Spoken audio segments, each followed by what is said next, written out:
contra eles foi bem interessante pelo fato de ser um time de jogo muito diferente.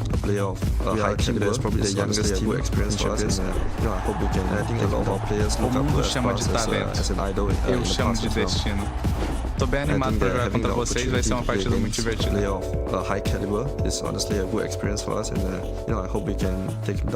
O mundo chama de talento, eu chamo de destino. Tô bem animado pra jogar contra vocês, vai ser uma partida muito divertida.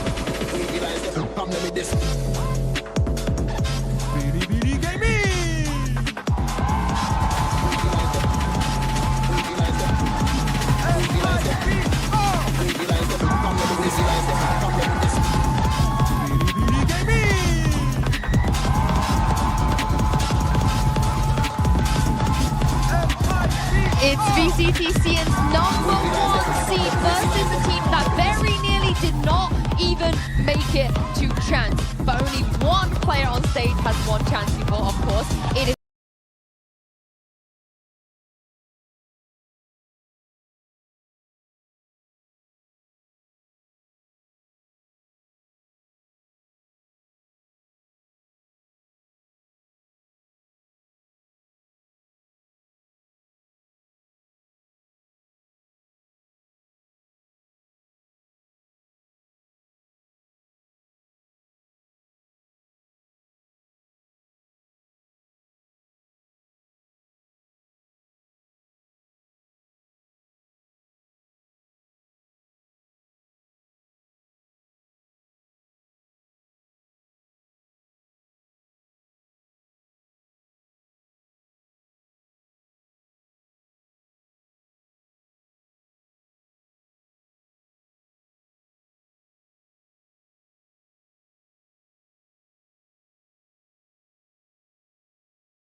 right, maybe some traders, maybe some a good prep, maybe they don't have to rely on something. Yeah, and they didn't pick it then either. It wasn't like they wanted to play it, they haven't picked it, and they picked it coming into this. But this is what you guys wanted to see, right? Maybe some changes, maybe some a good prep, maybe they don't have to rely on some of the old stuff. They certainly had a lot of time to very strong on Billy played looking at the map pool based on the data we have, I'm feeling pretty good about BLG's chances here. And a question in the back of my head is this: have MIBR decided to trend away from the double doors? What RRQ maybe looking at the map pool based on the data we have, I'm feeling pretty good about BLG's chances here. And a question in the back of my head is this: I don't know if MIBR decided to trend away from the double doors to be the direction you want to take them against a team as dangerous as BLG. A player like YG really abused that. He wants to see, for example, even Haven, they're going to need to side foe. I don't know if just playing up aggressive.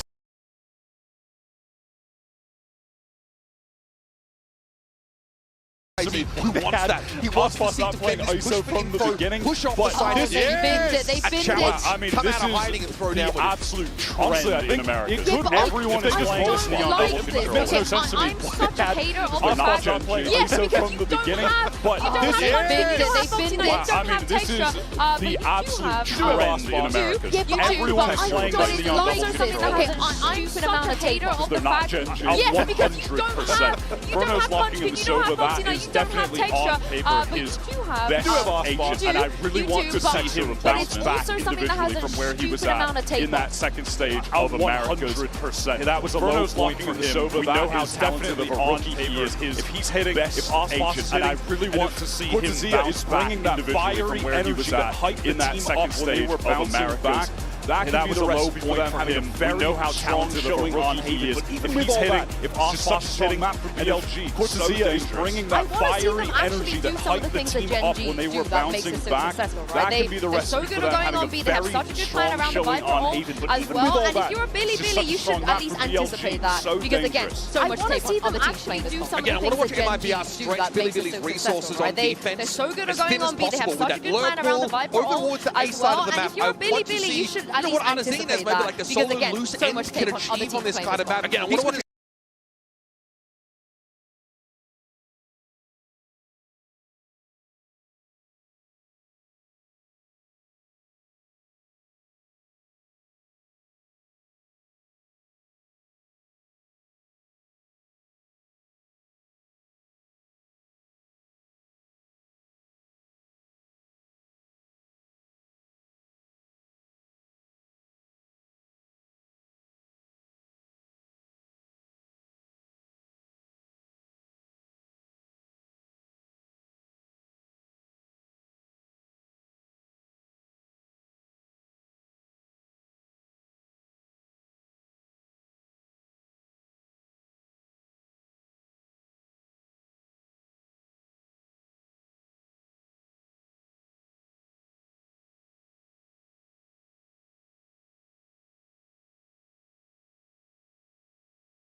players isolated between these two teams. And the decision-making on this is huge for MIBR. If they Players isolated between these two teams. And the decision-making on this is huge for MIBR. If they do decide to commit A, this feels a lot better.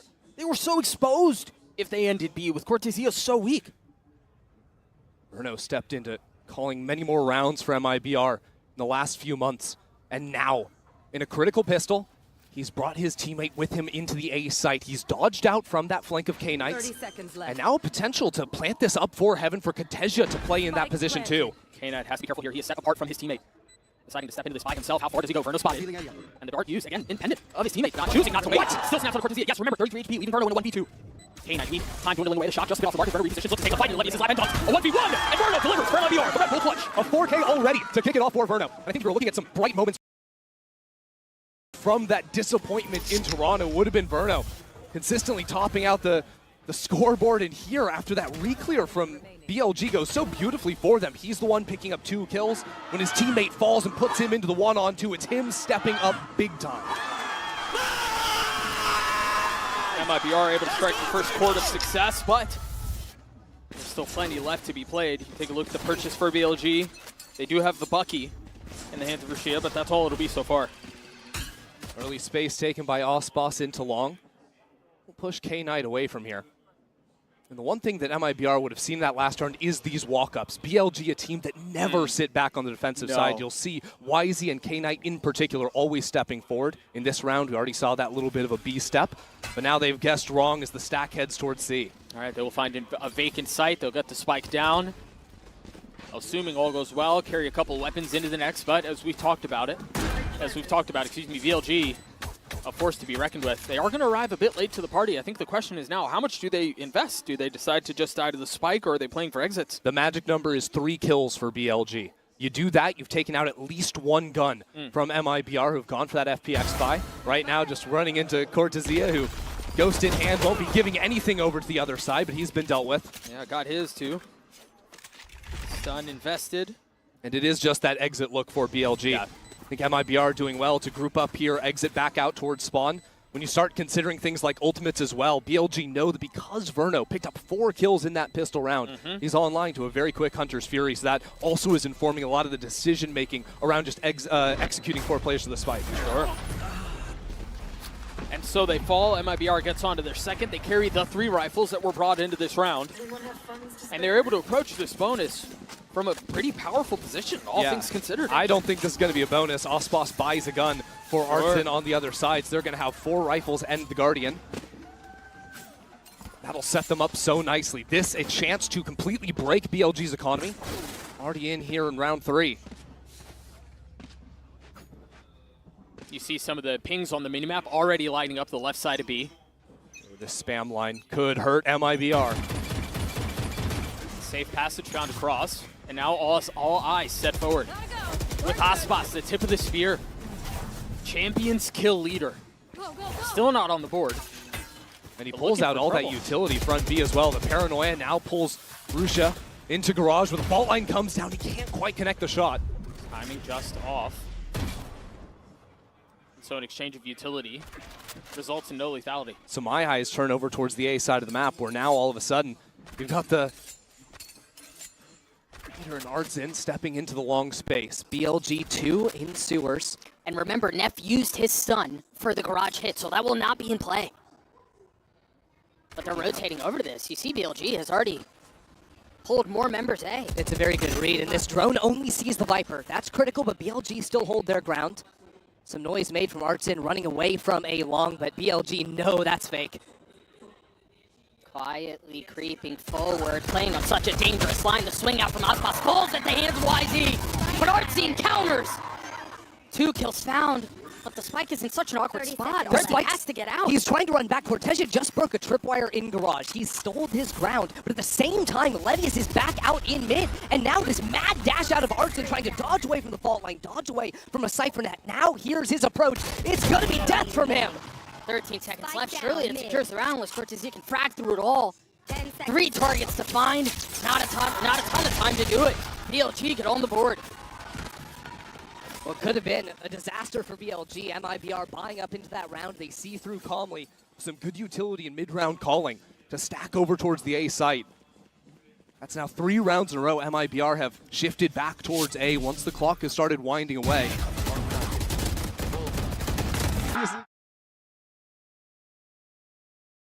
Towards the A site. That's now 3 rounds in a row. MIBR have shifted back towards A once the clock has started winding away. K-Knight and Wisey holding their ground here, doing nicely with it. One enemy remaining. That tripwire, almost the bane of Levius' existence. Yeah. The turret. Yeah.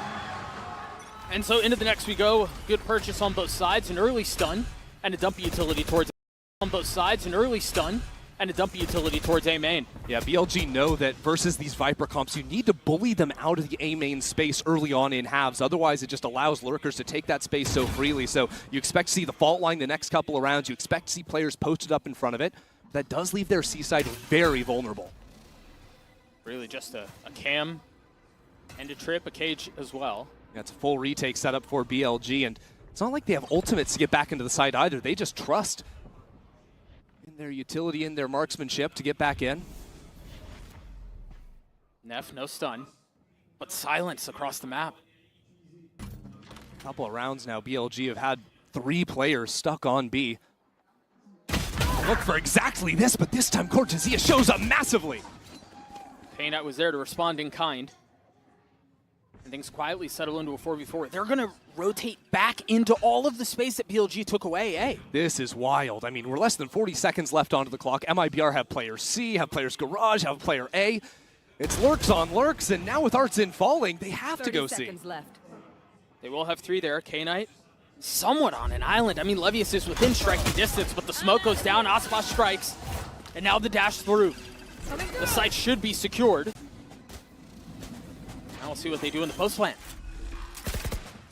Rushia still has the paranoia. Still a stun for Wisey to play off as well. Ospas's position will be critical here if he can dodge away from that key utility, because he's playing so close to that smoke back towards C-Link. They're not playing long. They're hunkering down into the site. The first paranoia out from Shenum. Traded now. Both flashes used. Aspas waiting on the other side of smoke. The dash is just too much. Reposition, stays alive. Looks to take a fight the second time around. Inferno saves the day. A 1v1 now. Levy is weak, but Aspas worse. 3 HP. A stiff breeze will knock him over. And Levius delivers. 5-1 now for the Sentinel. Levius started off the pistol round with a nice kill. Has continued that in the last couple of rounds. Has been so solid, playing into that C retake, but when he gets back out onto the site, shows up in a big way. And this is starting to be a little bit indicative of how these teams want to play. You know, BLG grouping up often to fight around the breach and the neon. MIBR gonna look to spread out across the map, play these much slower rounds. BLG's planning in these rifle rounds has netted them 2 wins. And it's forced MIBR here off of the back of that last one into this light buy with a Guardian, a Vandal, and a Stinger. And the Vandal is in the hands of Aspas, stepping into this tournament for what feels like the first time in his career as an underdog, really. Yeah. And currently, what, 1-3? Quiet start. Quiet start for him. People will be used to also seeing his Jet on the international stage, but he's been playing a whole lot more than Neon in Americas this year, incorporating that into the pool. But this MIBR team was always a team that was underdogs. You know, 11th place, back-to-back stages in 2024, but the signing of Aspas and these incredibly talented rookies at the start of the year, and Cortesia and Shenum, propelled MIBR to the best finish they had ever had in 3rd place. That has not translated to global success. No, painfully lackluster performance in Toronto. But now the opportunity to right their wrongs. Aspas was able to get the first pick, and now attention towards A. Yeah, decent start to this eco round. That paranoia is nice. They've invested the Hunter's Fury. Beautiful. Popped on the other side, and Wisey has no target. 30 seconds left. Now they're going to swing out into him, and he immediately falls. That's just a masterclass ultimate there out of Verno. 2 kills with the Hunter's Fury, comboing off of Shenum's paranoia. BLG have no idea what just hit them. Sure, we'll take a look at it one more time. Verno has been stellar in this opening map, 7-2 so far. There's that paranoia and a stun. can see Rushi has no idea really where to go, just teleport straight into the Hunter's Fury. It's a perfect read out of Vernal on that. And even the teleport up into heaven too. Gorgeous. Great start for MIBR on BLG's map pick. And again, we're going to see a lot of this attention towards A main at the beginning of the rounds. Now, last round, MIBR realized that it was a light A hold. A lot of times you're going to see K-Knight playing on an island over towards the A site, and it's those rounds in particular that I think MIBR can try to punish this right side of the map a little bit more. Different story here in round 6 is it's back to a little bit of a B trap here on the eco for BLG. Trip could be a problem. Especially when there's a fault line right behind it as well. Yeah, and a paranoia. And YZ Sheriff. BLG have the tools. But this patience from MIBR is nice. You know, they've seen this B hold a couple of times, and they've teased that space a bit, called back towards Garage a number of moments. Levius is getting curious. Not going to get an early line, all rotating towards C. And remember, BLG have taken this defensive approach in previous rounds where they just play entirely off the site. And the last time we saw this, it was a retake attempt that ended in Aspas falling at the hands of Levius. It was an even number, but now a Hunter's Fury to follow. Shannon dead. And that's a spike. Artsy might fall, just barely dodging it. But now a second attempt. And they're digging their heels in. The spike goes down. How do BLG approach this? Remember, they have a Bucky and a Stinger and then a couple of Sheriffs, and there it is, the shorty from Artsy. Defusing the retake attempt before it really got out of the blocks. Still a decent spot for Rashida here, but they turn onto him. Very nicely handled from MIBR. Yeah, the difference in this post plan for MIBR, on top of the fact they just had the better guns, it's that forward position that Artsin is able to find that first kill and sort of stunt that retake coming in. A couple of times now, BLG have gone heavy out from C-Link. And if those C-Link players don't really get to go anywhere, then your solo Garage guy has nothing really he can do. Right, it's just kind of stuck for sure. Doesn't even matter that they have that first kill coming out from the Hunter's Fury. I still have no idea how Artsin dodged away from that final shot. I thought for sure he was a goner. And again, the value that he provided after staying alive and getting the kill onto YZ as he's trying to dash into the smoke was, it was perfect. Nice! Let's go! I'll tell you what, though, that level of energy has been something that was sorely lacking from MIBR back in Stage 2. It was like watching a funeral procession, how quiet was it sometimes, but already I think you can feel them getting a little bit of that hype. Getting some early rounds on the board for sure is going to be something that'll shake off a lot of the dust. Remember, this team did not have the opportunity to attend playoffs in Americas. They came over here to Europe early on. They started boot camping, getting that experience and adjusting to the climate over here, and so far it's looking solid. I mean, yeah, just a complete shell of the team that we saw early on, the team that we saw, you know, really at the beginning of the year. And something, at least, I mean, it's only been 6 rounds, but something seems to be working for them. I think you're absolutely right as far as energy goes. I like some of the way they've approached these rounds. Burno is fragging.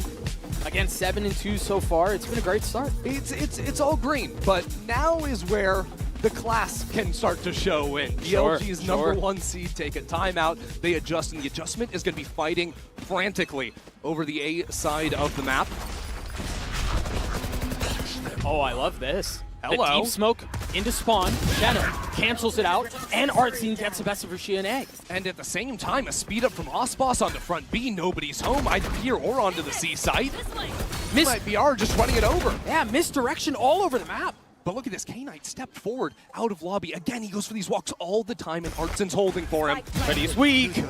K-Knight, a bullet between his eyes. Cortesia succeeds where his teammate could not. And now we settle into a post plant where MIBR once again find themselves in an advantage. YZ as an op. Deploying drone. He's going to have to find a way to make that thing sing. One way onto the spike is an annoyance BLG have to deal with. They know the site is going to be clear, but still utility left away on that spike. Note here, Shenham does not have another smoke, so as that dissipates, there is no other one-way situation, but the timing seems to be perfect. There's no way in for them to pull this thing off. Not with the operator in YZ's hands. You can't retake the B site. That seemed like coming out of the timeout, right? BLG have this idea to fight so heavily for the A space. It seemed like with how quickly MIBR reacted to instantly punish onto B and hold against the lurks. You can't be dying to the spike there. No, that's tragic. But it seemed like MIBR had that contingency plan in the back of their mind set up during the timeout. If there's this heavy fight over A lobby, accelerate quick into B, go there for the first time this game, and also keep holding for the flank. I wondered, yeah, how much of that was a response to the aggression and how much of that was just a call out of their playbook on the other side of the timeout. The TP into spawn looked instant, and Levius was so focused on what was happening in spawn that he really was not in a position to play B. He was kind of left out of everything from the very get-go. So either way, well handled, well responded. Well, BLG, excuse me, on this lighter buy. Yeah, BLG fake a little bit of that fight towards A lobby, but like you saw in the last round, Levius is left alone oftentimes. This time it's on the A side of the map. That is a consistent pattern for BLG. His side of the map will be a little bit more cautious, so he's brought Wisey over into him. This is where we'll see how MIBR deal with this. I think some audio of a drone going out of garage has been able to be heard by these players. You should run. And now the lockdown. They just kind of wait this one out. Yeah, that's one way to win in anti-eco. Yeah. Still Wisey playing heaven, and now he's smoked off, no chance. He will get back into the line pretty quickly, but yeah, you're right. That Omen smoke will provide problems. 3 members heading onto the flank now. And now the pit, they're putting a lot Okay, Verno into this, looking to secure it. Verno gets 2, make that 3. 1 HP. He takes them all. 3. The round is done. There's no way in. Wisey has to save the op. Yep, it's another save. Levius will go into his death intentionally this time.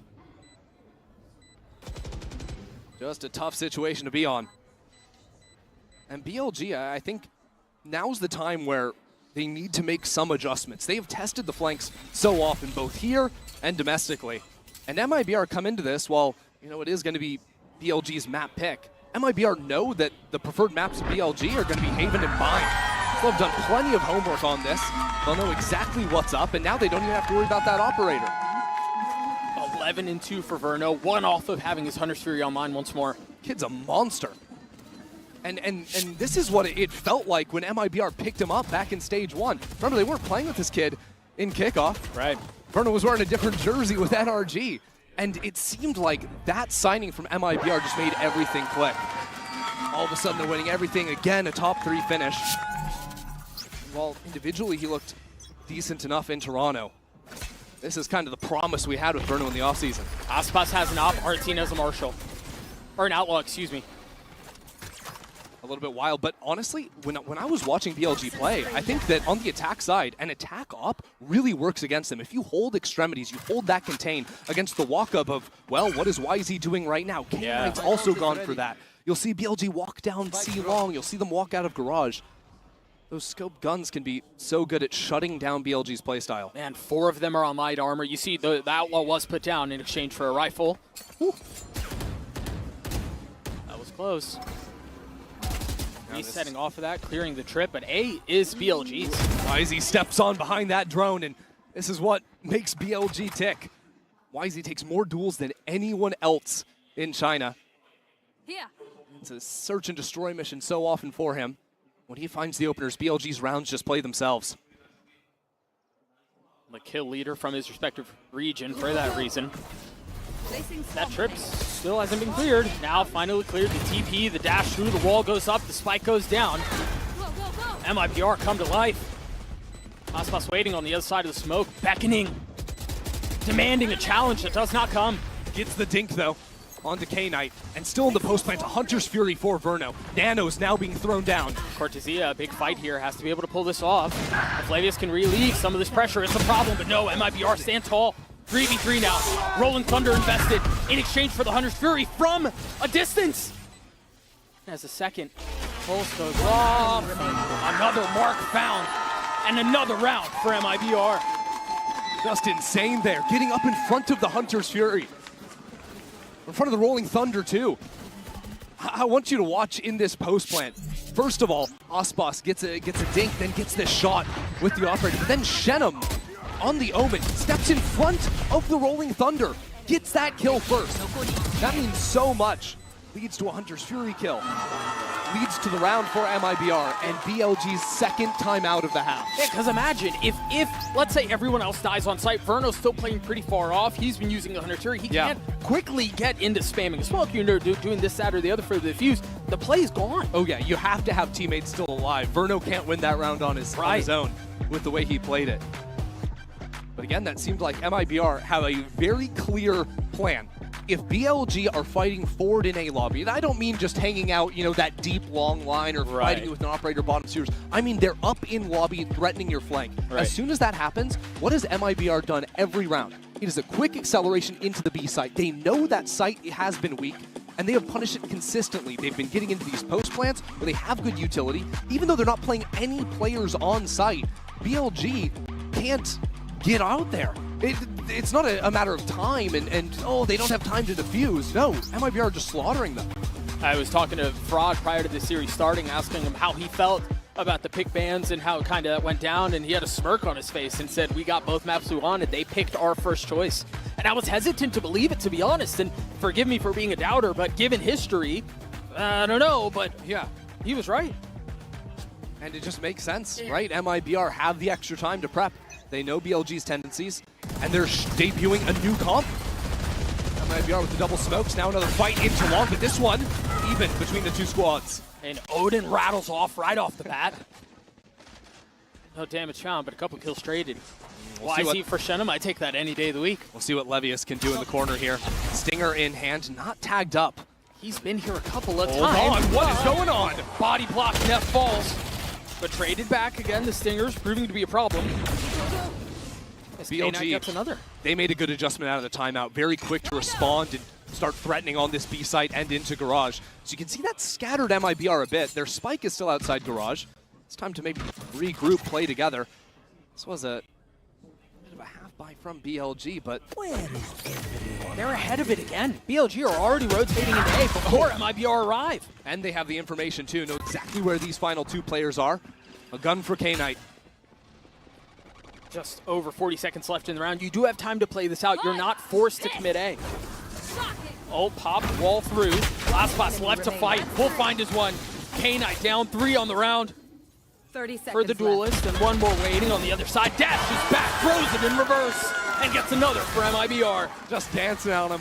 Ospas had no clue where that last guy was, but it doesn't matter. The Stinger cannot hold up against Ospas with the Neon ult. That kill from YZ at a distance is kind of insane. It's wild, but it doesn't amount to much of anything.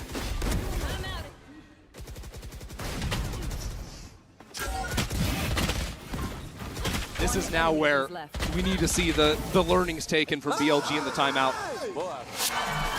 They need rounds. They can't, you know, limp out of this half with 2 rounds. You've got to have something more than that. For the first time in what feels like forever, MIBR set their eyes on C. Right off the rip, too. Lucia, the paranoia is going to be really good. It's going to buy a lot of time. Rotation's coming through. The ult has been popped. Levy is the first to fall. Lucia dancing around looking for another target. Cannot find it. But Knight from a distance does. 3v3 now. K-Knight still so healthy. And this lurk from Artson. No utility to hold him down. He's a little bit too late. BLG are into the site. Last takes a step back. And again, it's a slaughter. BLG cannot find their way in. And again, that was off the opening from K-Knight with the ult. And it looked to me like Artson was going to be late, but that was YZ going into the site on his own because the 2 people behind him are his initiators. They're chucking out utility. They're stuck back in C-Link. Right. So Artson has a free couple of kills. You can see that dart ping helped out so massively. And it's a drone, and it's Neff turning around to deal with him. And MIBR just running the map. Yeah, we've sung his praises a couple times with that dart that you mentioned, setting up the kills. Oh, it's going to be a Clash B, isn't it? Swinging into 3, and all 3 found! It's a slaughter! It's a disaster for BLG. Ospas isn't done yet. Pushing the case, looking for another, will find it. This tournament doesn't make any sense, Doug. Think of the number 4 seeds upsetting number 1s. Even just yesterday, G2 went down to Heretics. And it's MIBR leading the first half, 10-2. A flawless round to close it out as well for MIBR. This team didn't make playoffs in Americas, and they're already lighting up the global stage. No love between these two either. I mean, you see them stand up out of their seats, giving it back just in kind. A slaughter of a first half. BLG on their back foot. We're going to throw it to a quick break. We'll be right back.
When you've got a team of such high expectations like BLG, you look at a star to bring them back into this, and my eyes go towards YZ here. Christian. Yeah, YZ was just completely shut down in that first half, largely in part to Verno. Yeah. You can see down here with the Coinbase Econ report, this guy was absolutely torching BLG. And I think that MIBR's game plan really supported this shutting down of YZ, a guy that on defense so often will step forward and seek out those fights. MIBR were holding for him every single time. Now on the attack side of things, I need to see that YZ that was promised if BLG are going to bounce back. And BLG will require it. Take a look at how they want to approach this attack side, and they're just so far back. You have to play perfectly, really. I mean, if you want to get a shot just to get back into this thing. Yeah. Absolutely insane how things started off. The flawless rounds, I heard 3 of them right there. MIBR were so clean, but BLG going to start things off geared up towards the C side, which is light right now. Just a nano swarm to hold things down, and the poison cloud, of course, from Artzin. All right, I do think a lot of our attention will be, we mentioned YZ, and for good reason, but Neff in particular does such a good job of setting him up and unlocking him. So it's as much on his shoulders as it is on YZ's, in my opinion. It's going to come down to breaking MIBR's hold over towards the A site. Osboss on this forward line, not over-peeking into lobby. Just going to take a shot and fall away here. Cautious here. Shenum is close by, has a paranoia. But they're going to go long. Not even really giving that angle. Does Levius walk into the double stack of MIBR garage? I mean, he's calling his team back into him.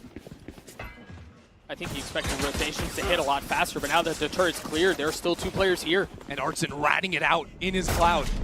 Cortezia feeling a lot of the pressure. Artzin, his cloud goes down. He gets 1, make that 2. The frenzy tries to find a 3rd. Tucking behind the box, but Cortezia delivers. Now the paranoia out. BLG trying to will their way into a pistol, and they cannot.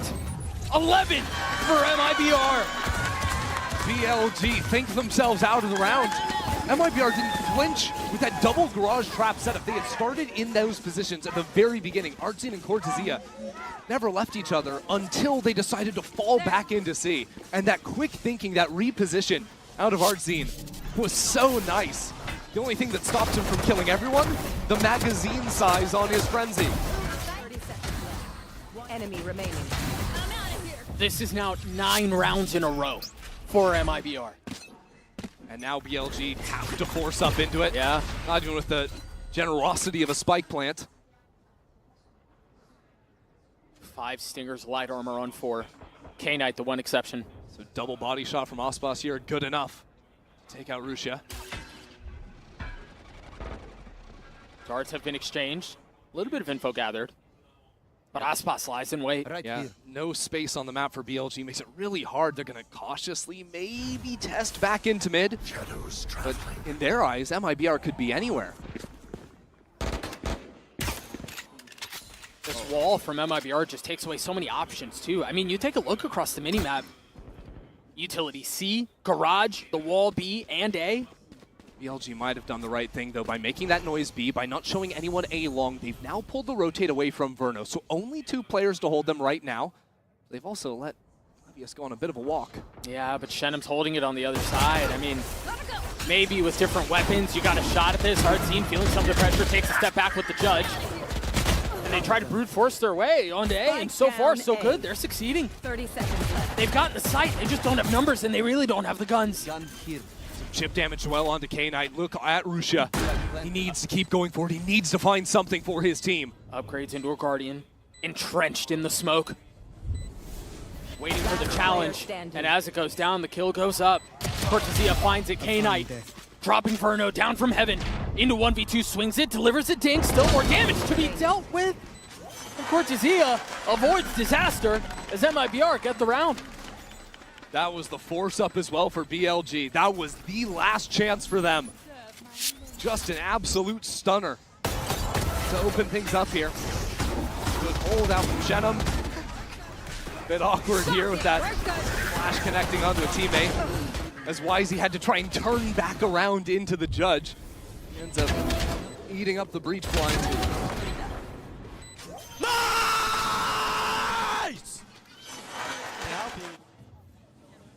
So BLG go back to the well. Again, it's not pretty. No, it's a shallow well, man. And now there's an outlaw in the hands of Ospas. Only half armors except for K-Knight.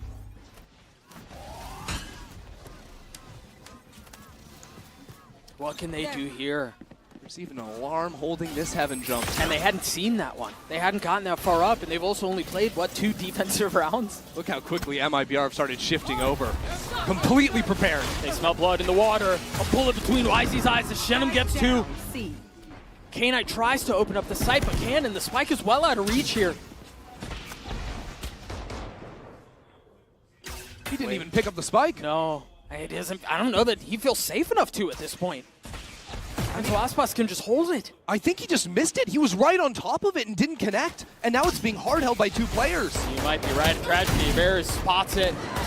K-Knight's head snaps back, as has been BLG's. MIBR flawless to close out map 1. BLG's map pick. The last time we saw MIBR play this map on the international stage, they lost 13-1. They have now taken down China's best team 13-2 to open up the tournament. And now they turn their attention over to Corrode, which was the arena they wanted. That's where they wanted to play. That's where they wanted to fight. It looks rough for BLG. We'll see what they can do on this second map. We'll be right back.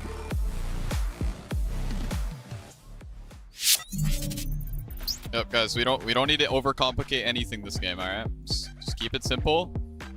Just go all in. I want to see everybody hyped up and yelling as much as possible, boys. Let's go.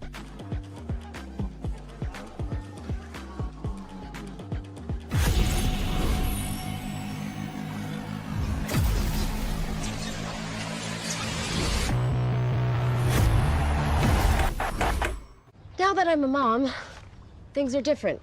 Verizon's different too. They let everyone in my family choose different plans. We get what we want and we save money. Love that for me.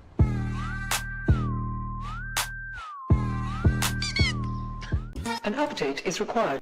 Financial system updating.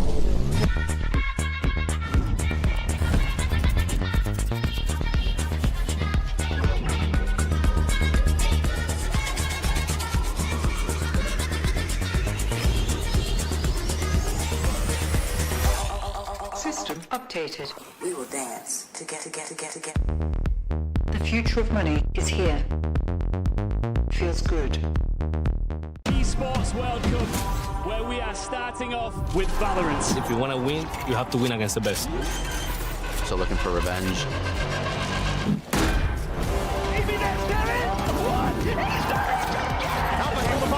There's the shorty, and MIBR goes crazy! They've all battled through the pressure and expectation. Heretics have come back all the way! Finally, we won. Finally.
Mika here, and I'm with Fraud of MIBR. Congratulations on that first map.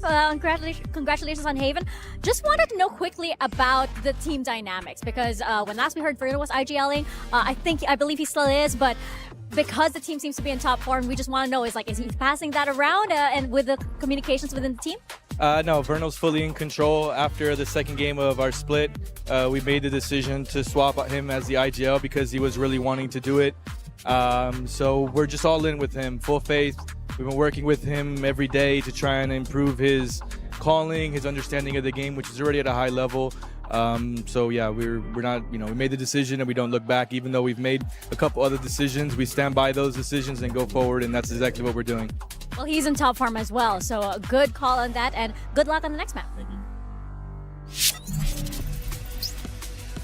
Well, it's not just the calling that's been amazing for Verno, the shooting, the everything. Uber and Wyatt, I can confirm now with you guys, Verno has broken the global KD record previously set by tens.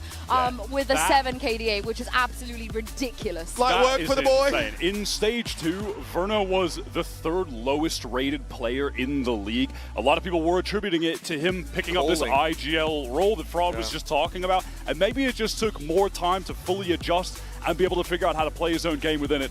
That was the best game he has played, possibly, probably all year, definitely since Toronto. That was mental. I love how it happened too. He just started calling one day, apropos of nothing. He's like, all right guys, I want this, I want this, I want this. And one of the most impressive things from MIBR we just saw was their macro. The early round shot calls that we're getting from Verno, that's so good. And it looks like they really understand how to play this comp that they've obviously just moved off of recently. And I love the way that the team are clearly following the instructions, and the synergy is there, because if we take a look at the Verizon high-speed moment, this was Verno getting killed with his ult, but this would not have happened without the util that the team managed to land and the timing. Yeah, this was absolutely beautiful. And just in general, having very good Hunter's Furies is something that Verno is known for, was known for when he was coming up. They gave him beautiful setup here. I mean, Russia kind of accidentally into Neff there by TPing into his spot. That happens actually more than you would think a lot of the time when Omen players get pinged off by this. Yeah, really set things up for MIBR. But man, so intricate. It's not just moments like this as well. It's like their post plants on the B side have looked so good. These guys are working the map really well. I didn't expect to be the macro. We spent so much time talking about Aspas, right? Highlighting these individuals. I didn't really think the macro would be the thing that we're sort of chirping about here as what has got them in this position. But man, yeah. Sue, how do they match up on the Gen G scale for you with that comp? Oh, okay. I need to see it one more time. There was a round that I was screaming in the groove. I was like, this is the Gen G. They did it. Yeah, I will say, they did say, a carbon copy, which is nice. I feel like for how much we've seen this comp in Americas, that was definitely the best display of it that I've seen from an Americas team so far, for sure. Well, hopefully the next map is going to be the same for them, because this is where we had questions about both teams. For Bilibili, they banned this so many times in Stage 2. They showed it in the finals. Yeah. But like you guys are saying, both teams don't really play Corrode. This is kind of, you know, a wild card. I like the pick, honestly, though, from MIBR. They've had so much time to work on their pool. That should have been the #1 thing on their agenda. And it's a map that they could reflect on of, hey, we did actually have success on this while we were at our worst that we've been at all year. It was the only map when they had during that time period. And they were running a double duelist with the Raze Yoru that actually was paying off. Aspas was able to op a lot and play off of Artson, making space, being that entry. Give me more Aspas attack side off. I think the Viper Wall was actually pulling a lot of these Bilibili players off sites, YZ especially. He was like, oh, what's going on here? Anyway, trying to get that info, and it's getting punished a lot, these contact plays. And I mentioned at the start of the last game, you are not going to see MIBR compete for the same tempo and timing windows as someone like YZ. They're going to give him that space, they're going to give him just enough rope, and then punish him. And that's what we saw a ton in the first map. It's something you can absolutely do here. I want double control, a single duelist out of MIBR. I think I'd like to see them go back in that direction. Yeah, I am curious to see if they're just going to trend to the meta, because also, bear in mind, when they were running that comp, that was week 1. That was right when Corrode got into the pool, so there was no set meta look at all. Yeah, there was no meta. It was chaos. So. I like the way that they pulled out the Odin too, which is something that I think we're definitely going to see as we head to Corrode. But for Billy, though, we barely got to see YZ because they didn't start an attack. So he was in his own spawn. Normally he's in the defender's spawn a lot within like the first 2 seconds of the round. So hopefully we get to see more out of Billy, because if they don't win here, it means CN are going to finish the first 4 days without a single map win. I don't remember the last time we've seen that, considering they are the defending champions of champs. Which is mental, and the greatest disparity we've seen in a scoreline for one of their teams is their #1 seed against the lowest seed from Americas. That makes 0 sense on paper. So yeah, this MIBR making extremely good use of their time coming in. This is why we just couldn't, with confidence, really predict what we'd see from them. I hear you see the Waylay. Oh, we got a little spoiler. They were queuing up the NRG comp. I like the Waylay. Do you think he's going to be a Waylay? Or is it just a regular Waylay? I do. MIBR, they had Aspas playing Waylay on the top of the year. Yeah, they are just straight up running the NRG comp. Aspas's Waylay looked really good. He only played it for a very brief period of time. But yeah, Wasteland mode. This comp, though, obviously, it forgoes a Sentinel. So you don't have sheer wall to slow down attackers. You also don't have that early warning system if there is a late read flank that comes through. So I want to see this like extreme scan util used to abuse smokes and the thin walls on this map. Get the Odin in play, have Aspas play through connector a whole lot, light speed in, see what he can dig up, and the fact that he can get back out and have a second bite of the apple obviously I think suits him really, really well. I would also say this is the exact map that I want to see Verno on. After having a heater game playing Sova, you get to go to a Sova playground map. He should be able to just continue that momentum right into this. There's a lot of set play potential with this Billy setup, though. I think looking at Neff's deadlock, something I'm going to be trained on pretty closely. It makes for powerful post pass, but here on the defense side, if they can fight for any of that contested territory, get grab nets into A main, fight in yard, punish MIBR, maybe getting ahead of himself there to try and get that info off there, scan util. That's one place they can hit MIBR where it hurts. But again, they're starting on defense side, so do we get to see enough of Wisey's impact on this game before it gets away from them? I'm so glad you mentioned Neff, because when they did play this comp before, he took a silly amount of first engagements on the defense. 100%. Yeah, that was in that finals game against DRG, who were running a bizarre Gecko comp. Yeah. I think the read on Corrode from CN, the region, has been all over the place. It's been very weird, whereas around the world elsewhere, it's felt pretty set in a couple comps. So I don't know if that game against DRG is really an accurate test of where Billy are at, because they were playing such an off-meta, strange thing. I don't know how to rate them. Well, we're going to jump into map 2 now and send this over to Ender and Doug and see if Billy can take a map off of MIBR. Thank you so much, Yinsu. At the edge of chaos, the unexpected occurs, and that's exactly where MIBR took us. Now, Ender, my question to you is, are we expecting some of the same here, given the comps that we're already seeing?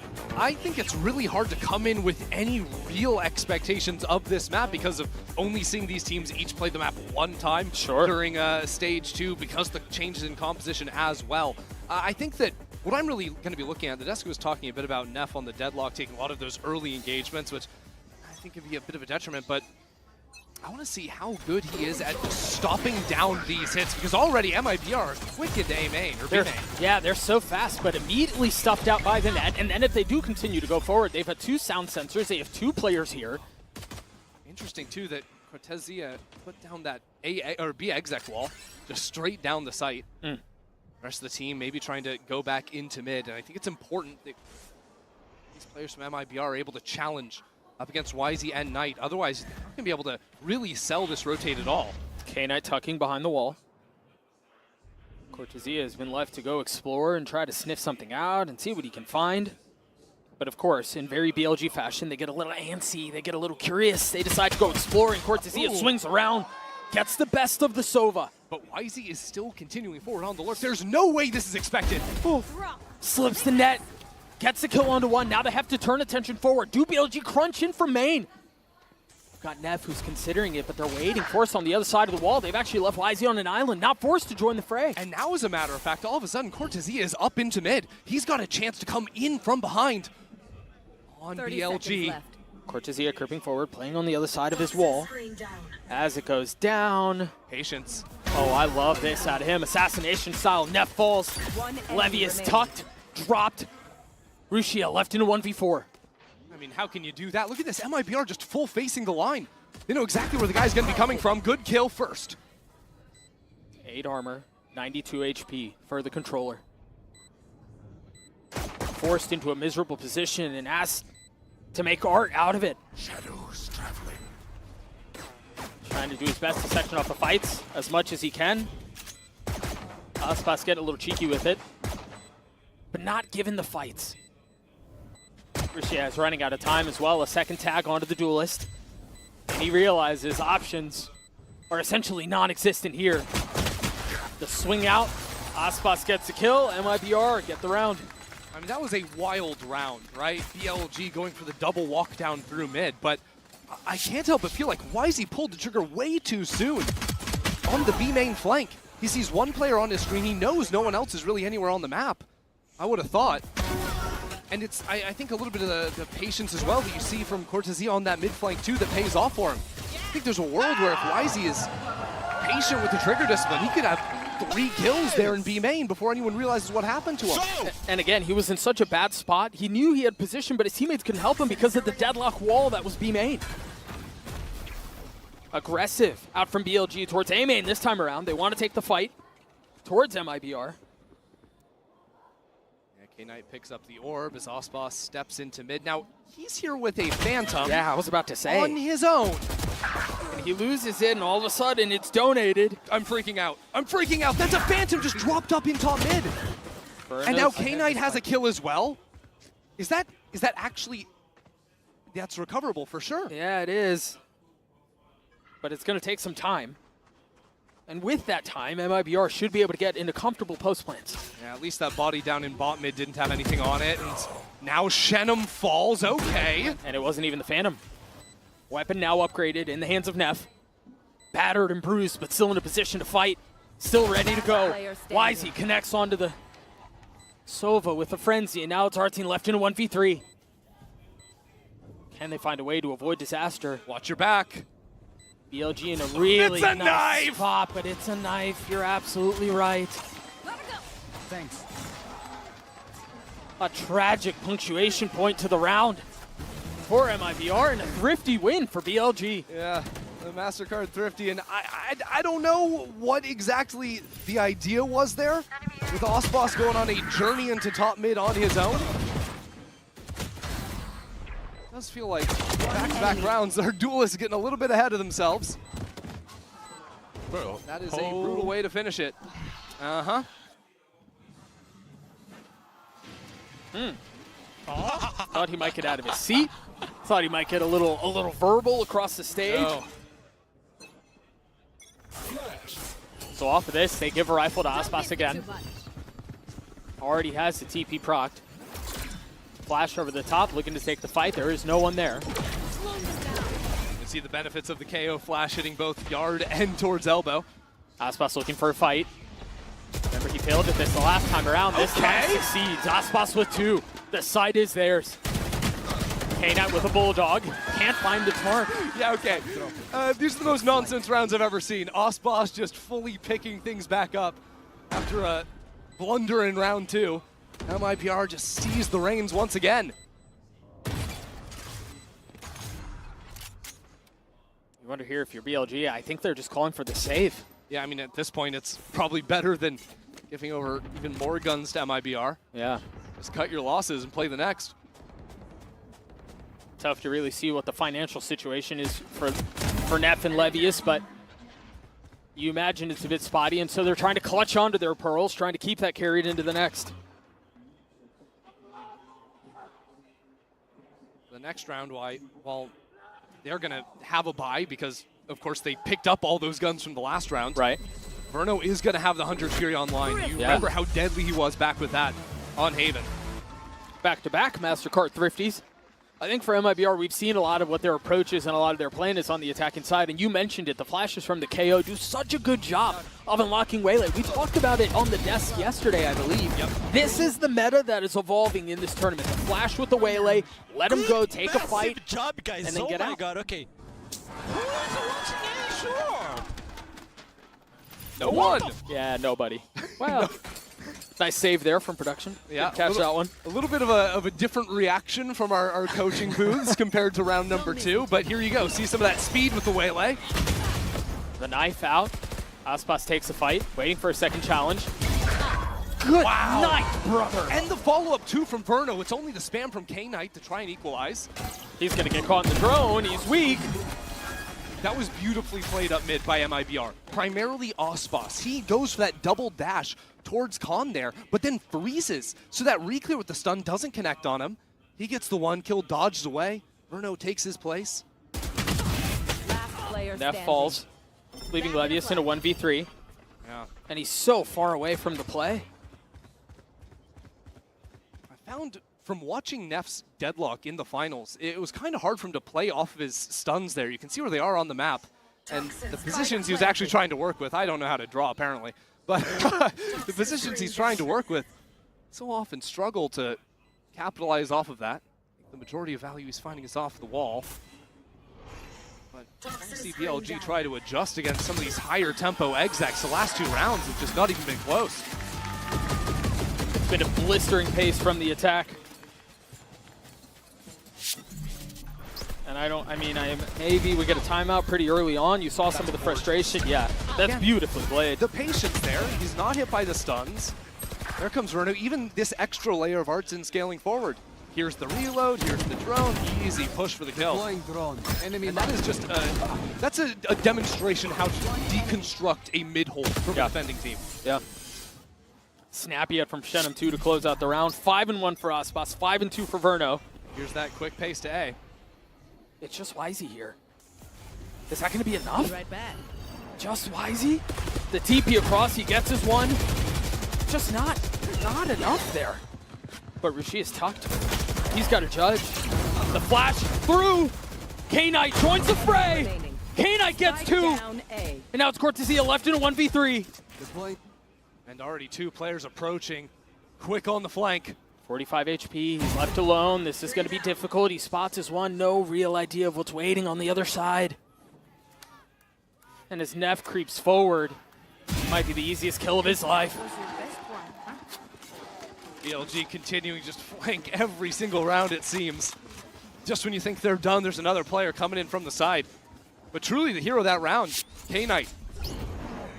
In main after Wisey, gets his kill after the little bait and switch there from MIBR. And Rusha's blinded up. It doesn't matter because K-Knight came out of the lane and just fries. That's his guard as well. Didn't catch that the first time around, but beautifully pings up Osboss.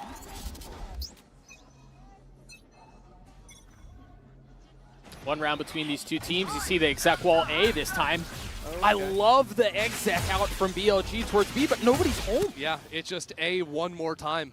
Levius left alone. And they invested a ton into that. The paranoia, the stun, the Hunter's Fury, the position. Quick TP across the map, though. Rashia tries to get into the action A. And they're going to have bodies here because of MIBR taking their sweet time, scaling forward. Now there's a smoke onto elbow. And MIBR, to succeed, are going to have to pop on out of it. They have the tools to do it. Artsine has 2 flashes, Verno has a dart, Shenum has a paranoia. But it's so much easier contemplated than completed. K-Knight rests on K-Knight. Pushing forward. K-Knight gets 2, delivers again. For BLG, Artsine so weak, but counters, and now Levius fills in on the space. Osboss a 1v4. 1v3 now. Ult pops, but he doesn't have his flank covered. Rashia cleans him up. We're tied at 3. That's just back-to-back rounds where K-Knight's the best guy in the server. Yeah.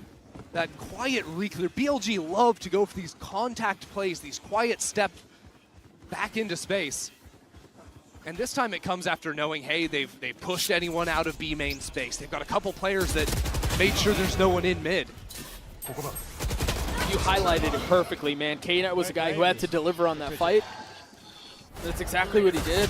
He did. Even there, Levius finding 2 kills, shoulder to shoulder with him. It's exactly what you're going to ask for. So MIBR go away from A and back to mid. Still no timeout called from other side. Paranoia, just a little short. It's because Osboss's pathing is different this time. Last time they heard the double dash in mid. It would have been hit by the Paranoia. Shenum gets picked on B main too. Wisey. A really nice spot. That stun's going to connect. They have to swing out into it. Osboss shoves the barrel of the Vandal down his throat, but Rashia counters. And now they can speed up towards A, but again, down in numbers. They have the pit, and they have Artsine's ult. I mean, this is funky. That pit gives them a lot of space to work back into CT, but BLG are doing everything. They're clearing away A main. They've got 2 players coming in from mid. Really, it will be Cortesia inside the smoke. K-Knight has a dart. He's been so good. He's been so good. And now Levius is going to drop his pit too. Green goo everywhere. It's like Nickelodeon in the 90s all over again. K-Knight with the dart drops it down onto the site. The spit will follow. Cortesia playing on the other side of it. It doesn't go through the top of the pit. Cortesia left in a 1v2, and BLG's numbers advantage is just too much. That was insane. The fact that Cortesia wasn't actually tagged by the dart there, it seemed like he was maybe in the perfect position to capitalize. But Levius gets back in there, takes those kills, and gives BLG the lead. Enemy tag. So much riding off these 2 kills from Russia. That's how many rounds is that in a row now, where BLG are forced into like this awkward spot where somebody has to step up? 3 in a row. Back-to-back K-Knight and now Russia. Yeah. And if they're the ones who continue to answer that call, you look at someone across the stage to be able to do a bit of the same, and that hasn't been the case these last couple of rounds for MIBR. No. Verno taken over early. Osboss had a couple of rounds, but now it'll be Prod pumping the brakes. And look, MIBR have ultimates to play with, okay? We've got a Sova ult, a KO ult, and Homan ult. You can get active in a round like this, and I think I've actually really enjoyed the faster rounds MIBR have played.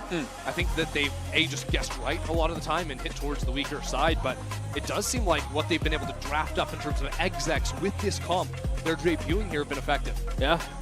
I mean, it's caused some problems more often than not, and if not for the heroics from BLG, I mean, it's tough to say what kind of conversation we'd be having, but those are the X factors that show up in high-pressure moments such as this. For sure. And I think if MIBR do want to start slowing the game down, they need to go back to full dealing with the lurk style that BLG are going for. They're flanking every single round, you know, walking down mid, walking out B main, A main, everything.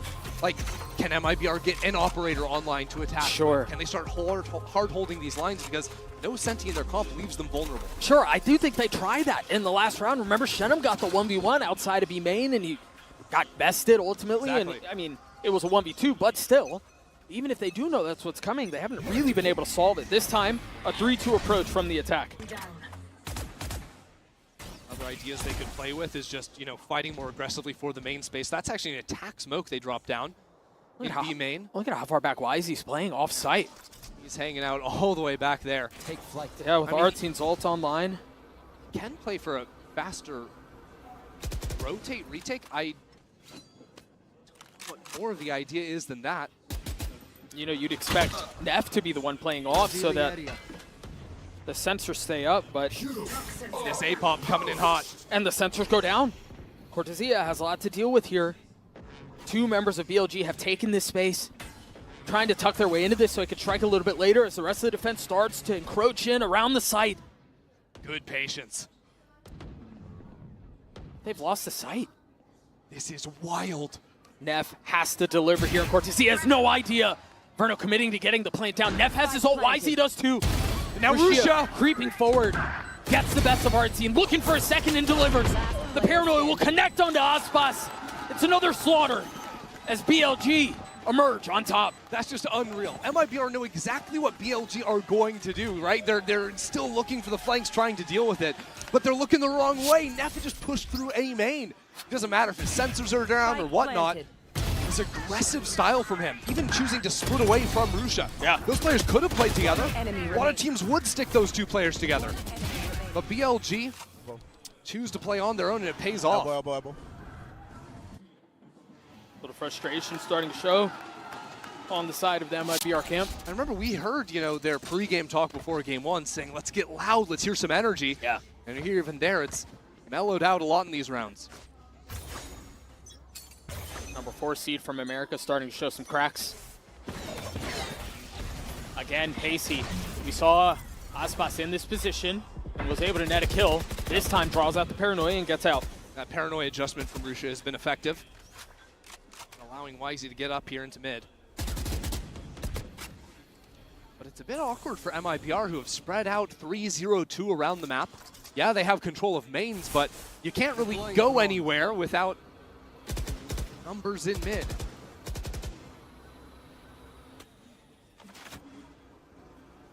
A main cleared out, a drone traded on the other side, only spotting Shenum, who has technically been responsible for holding this side of the map by himself previously. And now Wisey all the way down into bot mid. This is a guy that doesn't rotate to flood retake. He will start pushing forward once his teammates get information. That's a second player now spotted in main. And here goes Wisey.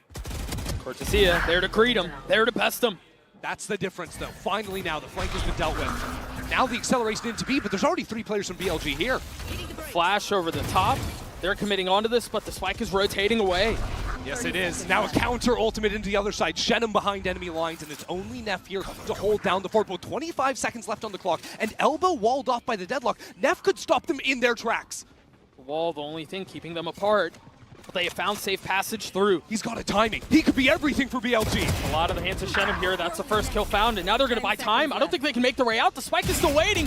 Neff holds the line. 5 seconds now. The spike will go down. Aspas gets the best of K-Knight. And Levy is not able to play spoiler. Now left in a 1v3. Into the swing. The high-low is too much. Artsine gets 3. MIBR gets a 4. That's crazy. 1 second left on the spike to go for the plant there. Neff was almost the hero for BLG. And it's in these slower rounds especially that I think Neff can be a monster. But MIBR fight their way out of that choke point, even against the deadlock wall. I think making the right call to pivot away as soon as they heard Rusha's Omen ult. Head over towards the B site. Yeah. It does feel like these rounds live or die by whether or not the flank is controlled. The lurk is bested. If BLG are able to continue to abuse that, they seem to find success. Right here. This A side looking a little bit light from BLG. Yeah, but it is Rashia on the other side. 7-7 so far. And K-Knight's not far off. Wall goes up, the spam through, that will connect. And he gets out. Hunter Shuri looking for a little bit more damage as YZ. Looks to join the fight, looks to join the site. Yeah, Knight got tagged up by it. So now with K-Knight onto the site, MIBR, slow things down, start to creep back up into yard before they move on in. BLG creep back just a bit, playing this dangerous push and pull. A tap of the spike, Verno now committing. Another round to double flank for BLG. This time Osboss is holding, but he's only got 20 HP in main. That's so much to ask of. He still gets his one though, and he buys time and gives MIBR the numbers advantage. As the spike ticks away, BLG are forced to answer very quickly. Do they commit onto this? Do they save? They should have enough money to do so.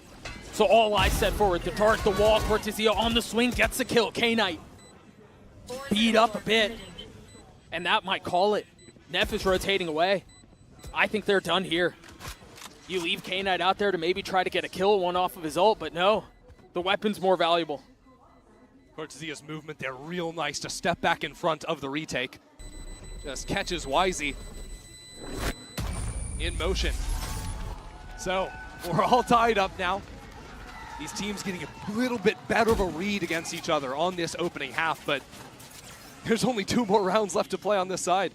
And I do think for BLG, this felt inevitable, right? We're talking about the #1 team from the CN region. We knew this was not going to be a walk in the park, regardless of who they were playing against. So honestly, I'm more curious about how MIBR respond to this, because the first map was a stomp. They were all confident. There really was no reason to doubt. It was happy days. But now that they're getting punched back in the mouth, now that they're getting pushed, how do they respond? That grit has been something that we haven't really seen from MIBR this right, year, right? Exactly. When the highs were high, it was all smooth sailing, right? You know, it was kickoff, stage 1, 3rd place finishes. But ever since Toronto, it has just been a drought. Say this team is streaky would be a bit of an understatement. Agreed. Now coming back here, being tested in a map 2 is really where they get to define themselves. Yeah.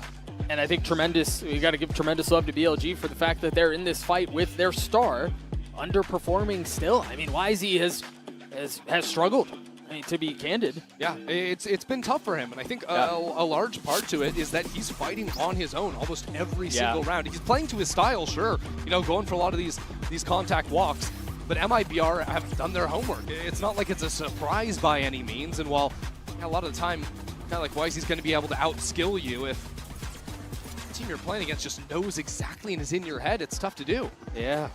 Now you take a look at the minimap here quick. MIBR look like they're going to want to go fast B, and there's not a ton of defense here.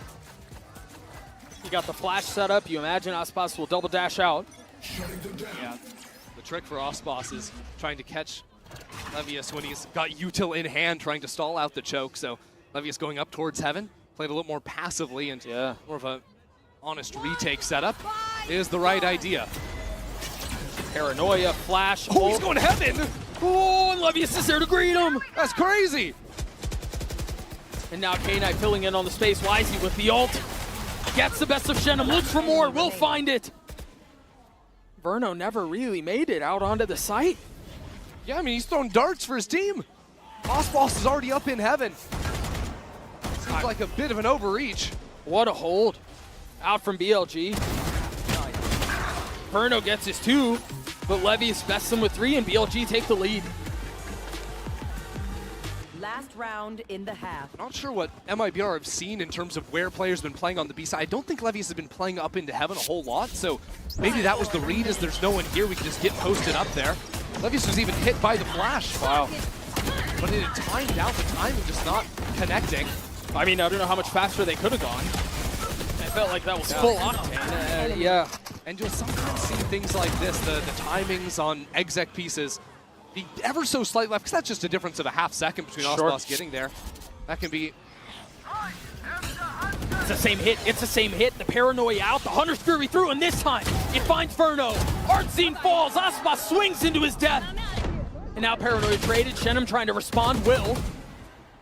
But it might be too little too late. Cortezia is in a beautiful spot. Will get his kill. The spike is recoverable. And all of a sudden, there's a shot at this. This one is weird. BLG have to be worried about that walkthrough on the A site. So what do? Control mid, stop the rotates, force Shenum to take the long way around. And what that means is that they have the opportunity to actually cut back in through mid and get onto this A site quick. Smoke will buy a little bit of time. Quick note here. If it gets to that point, Neff one off of his ult. BLG are really taking their time. They're going to allow MIBR to plant the spike and then play numbers on the retake. But what that gives MIBR in return is the chance to maybe even step back towards spawn. Yeah. How do they choose to play this? Well, one way for it, sure. Yeah. And the spike goes down. Now the onus is on BLG. Only one on the flank. That means this fight is everything here. What can Cortezia do? YZ, no wall, no stun. Spots one. Shenum 70 HP in such a tough spot. Cortezia waiting for the first challenge, waiting for it to arrive. Like crawling on his skin, Shenum falls. Cortezia left alone, a 1v3. YZ gets 4 as BLG will get the 7th. YZ just ran straight through the poison. Not an ounce of fear in his body. BLG dominating at the start of that round. Seeing it through calmly as well. You can see in the replay as well. It's that same set piece like you mentioned. The net just making it so Verno had nowhere to go. Just fodder for the Hunter's Fury. Steady aim from the Duelist too. Out of YZ, we mentioned he's been a little quiet, but certainly comes to life there in that last round. BLG have woken up well and truly. Leading into this half, that's what we expected. 7-5 half for BLG. Let's send it down over to the stage. Lou is standing by with a very special guest. Lou, take it away. Et les Champions Paris sont un moment qui se vit en famille avec la maman de Verno ici. I'm never getting rid of interviewing moms here in Paris. And Elizabeth, Verno's mom, you are no exception. So first of all, welcome to France. It's a pleasure to have you here. Merci. Very nice mercy from you too. And my first question is going to be, do we have a radiant mom here? Have you ever tried Valorant? What are your thoughts? Do you have a favorite agent maybe? I tried to play Valorant and I asked Verno to teach me and he said, yeah, no. What? He refused to teach his mom Valorant? Are you serious? To learn Sova. Yeah, so Sova is your favorite agent, right? And he's doing awesome with it currently. Donc première question, est-ce qu'on a une maman radiant à nos côtés? Quel est son agent préféré? Est-ce qu'elle a déjà essayé de jouer à Valorant? Et ben elle nous dit oui, j'ai déjà essayé, j'ai demandé à Verno de me coacher et il a complètement refusé. Je voulais apprendre un petit peu Sova, etc. Mais ça a été un non catégorique de la part de son fils. And second question, I heard that you got, to hang out a little bit with the team, with MIBR. So how are the vibes? Are the boys feeling confident? I love this team. This team feels like a family, including all of the Brazilian moms that have welcomed me and all of the players in the community. What I think about the team, seeing them last night, is that this team has heart, this team has grit, and they came to win. And I think we can definitely that on the server and also here. Donc on a pu voir, la maman a pu rencontrer un petit peu l'équipe MIBR hier et donc est-ce que les garçons étaient confiants? Qu'est-ce qu'elle a senti comme mood? Et c'est une vraie famille, on se sent vraiment comme à la maison. Les garçons ont de la confiance, ils ont envie de gagner, ça se voit et même les autres mamans brésiliennes m'ont accueilli comme à la maison. Donc voilà, c'est un plaisir. Thank you so much, Elizabeth. Verno is very lucky to have you as his mom, and we're going to see if the family buff works for MIBR on Corrode. The family buff, the grit, the confidence, it's going to take something for MIBR to get back into this game. Christy, anything that tickles your fancy here with the Coinbase Econ report? I mean, honestly, I think right now we're highlighting Ospas, which is fair. I think he started off that half with a couple of big rounds. Showed up in a major way, but I think on the other side of things, I'm just thinking of the amount of rounds K-Knight just straight up won for his team. The amount of hero moments from members on BLG between K-Knight and Neff in particular was really major. And I think the reason why they come into this half leading has been individual moments of brilliance. Those are often the ones that make a difference. Those are often the moments that separate the good from the great. BLG hanging on to this 2-round lead. Now on the attacking side, now it's on them to try to dictate some of the pace. As Aspas has already taken an aggro line, already gets the best of Levius. That's a great start. Yeah, I mean, absolutely. No threat on the A side of the map whatsoever. And now over on B, well, if you try to exec in here, Artsen's been holding on to the knife. So that's an easy way to shut down any chance of execing. Oh, unless you die before you get a chance. Yeah, let's try not to die. Artsen Step one. Gets the info, though, drops the knife. Only one found. Okay, so MIBR maybe layering their utility at the same time a bit too much there. The wall goes down, the snake bite, and the knife. And yet it is enough to encourage BLG to step away from the B side of the map. I'm inclined to think they should know that, too, given that only one was tagged with the knife. The thing is, MIBR can be happy to play 3 towards B because of Osbos's position. Now they know there's 2 players at least in mid. Osbos has full control of A main. Pesky little drone. You're right, Osbos hasn't moved at all, so they're going to rotate back into the man who started the round.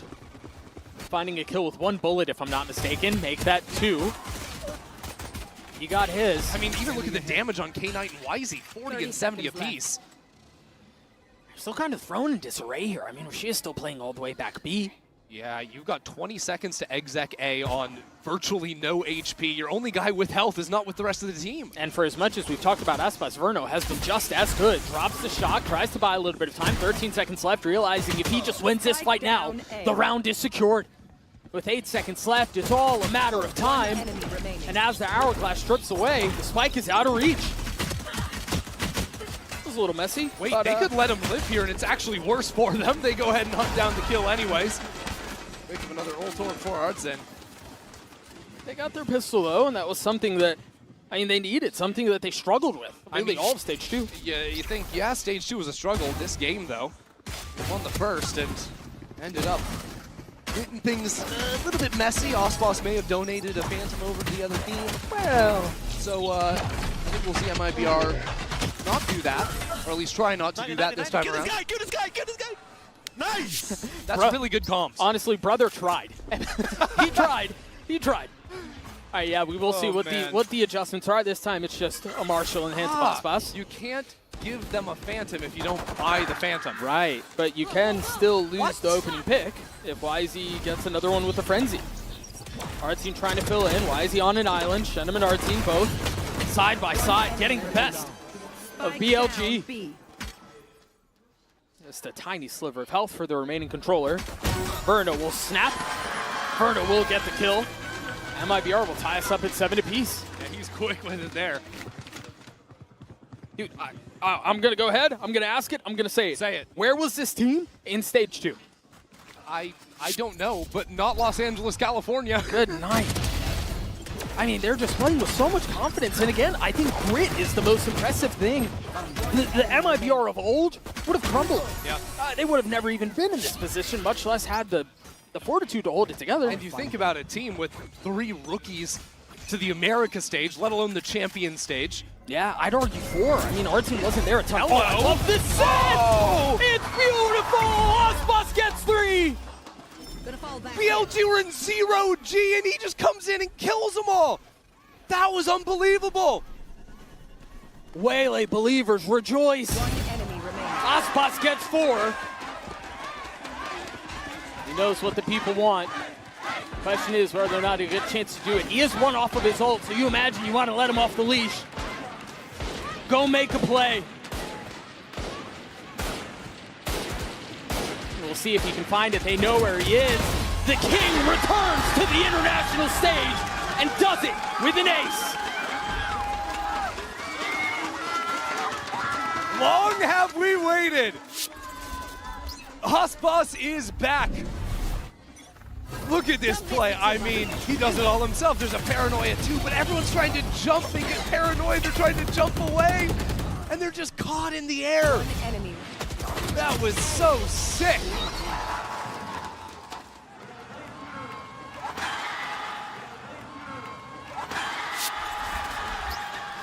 And that, Doug, was the bonus. A completely different story to the first half. Back and forth, messy, sloppy. No, this is devastation. And it's getting worse. Verno's brought the Odin onto the field and already getting a kill. A nightmare so far for BLG. And yes, they're still in this. Yeah, they have an opportunity to fix this, but this all beautiful. Aspas continuing to push the pace. This time may have overcooked, but Verno's there to pick him up. This is danger. This is not secure. This is not safe. And the Annihilation just plucked up Shenum. This is now BLG with a numbers advantage. They don't have the rifles, and there's 2 players now on the flank for MIBR. Timing is everything. Artzine has a knife. Did you hear that? He did. Hear it. Still, oh, but he doesn't get the kill. Elias gets 2. The MasterCard Thrifty is BLG. Swing back. There is just absolutely no way. This game is all over the place. He should have never gotten away with that. I mean, they heard Levius pick up the gun. They see the gun coming out of the poison orb. Poison's off. 1 enemy remaining. Levius still is able to adjust and get the second. A roller coaster of emotions for Fraud. No real time to think it through as we're right back into the next. An op online for Aspas. Okay. Early knife, early spam, 2 found. But no blood drawn. Oh, the counter is there from K-Knight. Beautifully done. He knows those lines himself. And now MIBR are silenced into the round. But the telltale sign will be the re-clear of A-main. K-Knight's come over here. There is a drone, and they need to use that to deal with this operator. That's exactly what they'll do. You see Aspas repositioning. Back in a flash. Still a chance to make the play. Shenum's the other one. Plucks Wisey out of the sky. Doubles down onto Nev. Just like that. They respond. This is a round of 4v5 after the disaster that was round 16. Aspas and Shenum have just turned it right back around on its head.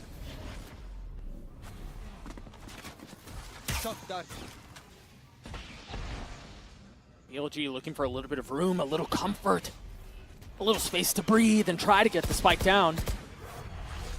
But not fully committing onto it yet, setting up in the crossfire first. Cheeky little lurk out from Verno. And the spike goes down. The spit, the dart, any info would be devastating for BLG. But they try to dig their heels in. So far, gone off undetected. We've seen some silly rounds. Has the potential to be another one. K-Knight on the swing, but Aspas and Shenum cleaned it up.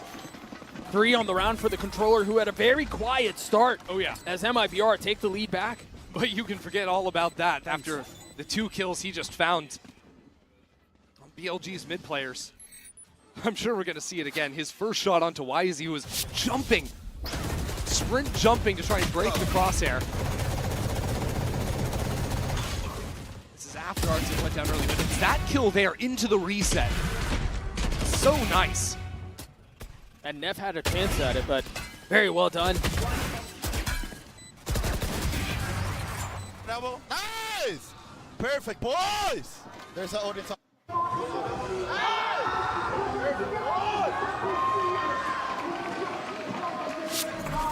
And so off of that, a timeout is called from BLG. A brief moment of respite for the reality of the situation to sink in. You walk into this stage, you walk into Paris knowing that you have MIBR first, and yeah, they're historically good, but the number 4 seed didn't even play in playoffs. Couldn't expect a ton, right? Not at all. And now you have that voice in the back of your mind, like, we're already down 1-0, now we're trailing by a round on Corrode, a map we'd only ever played 1 time before. This is a map that BLG were banning all the time. Had to play it in the best of 5s. And I'm reminded again of the conversation that I had with Fraud prior to the series starting. Yep. This was the map ban they wanted. They've had everything at their disposal so far. You can tell they're drilled. They have really cool execs. They have a lot of plans for how BLG want to approach this. And I mean, BLG have 1,000% operated under this bend but don't break. But the pressure feels like it's mounting. It absolutely is, especially when you look across the aisle and you see Aspas 20 kills to 10 deaths after the worst tournament in his career, which was Toronto, now lighting up the server on the Waylay of all things.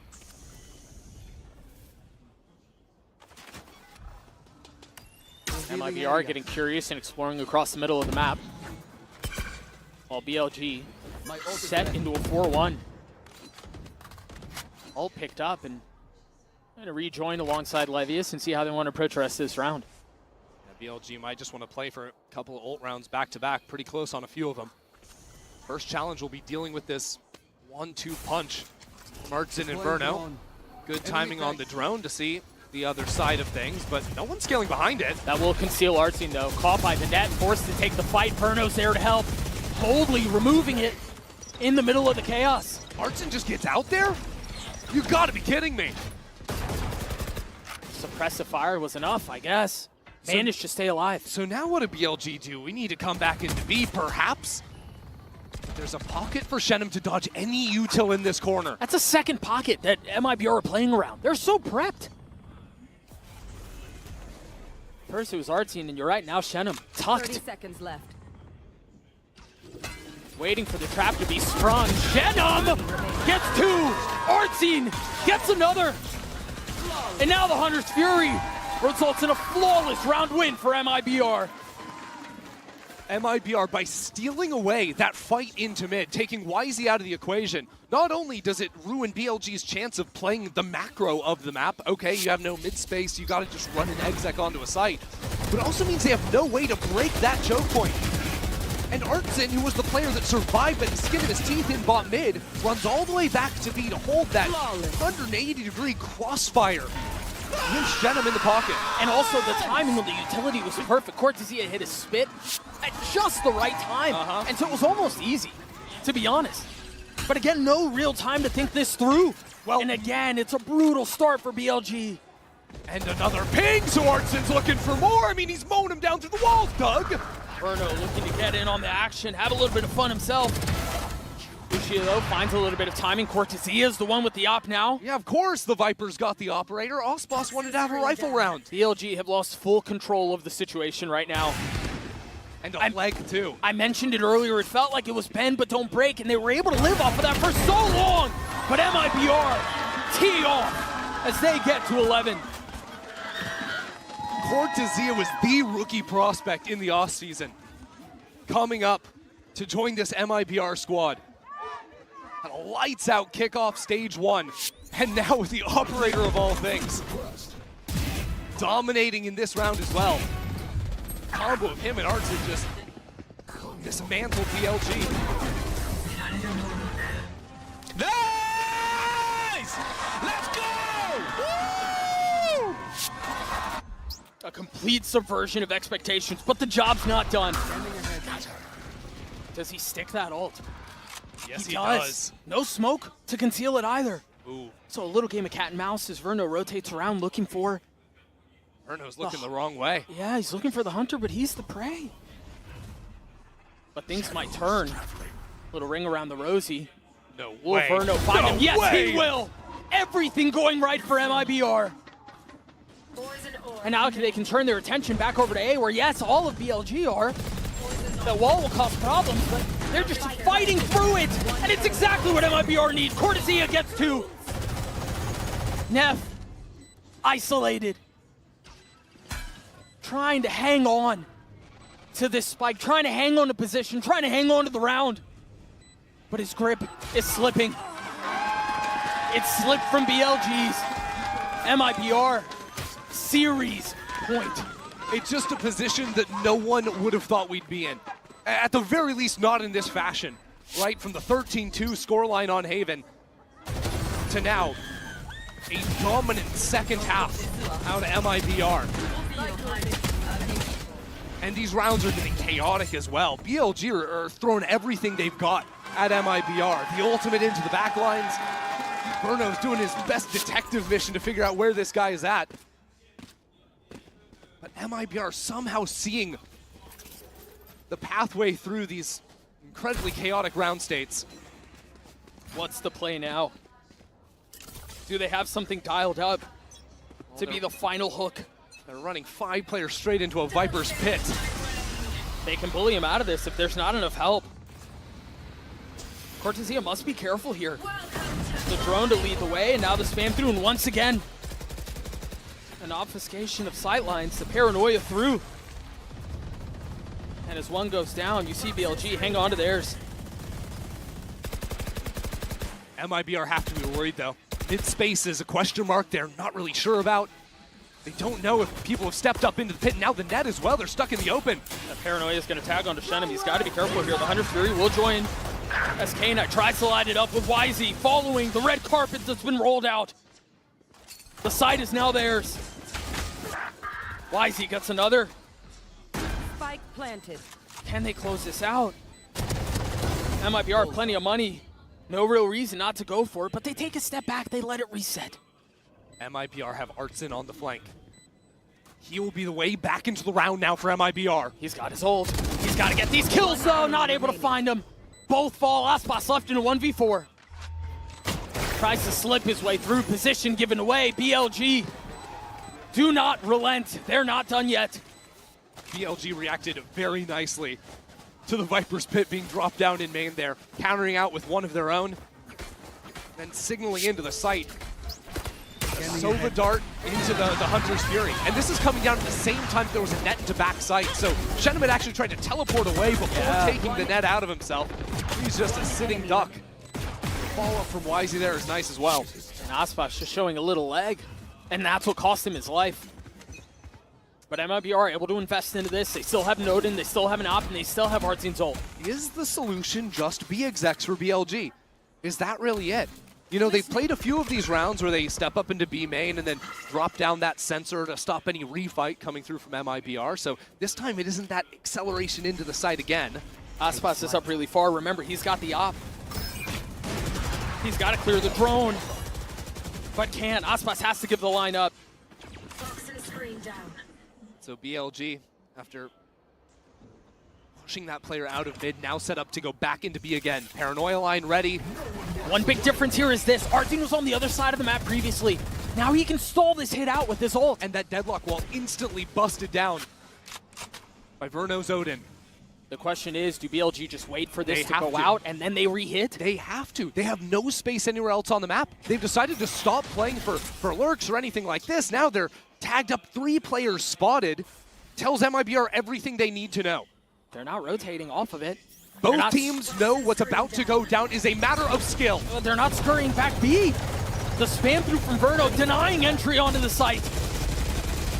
Cortesia trying to move into the site, but Aspas gets 2 with the op. Verno gets another. And now the ult popped. Artzin paves the way.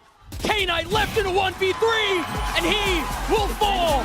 They might be fit for a glass slipper after all. MIBR shock the world and take down BLG.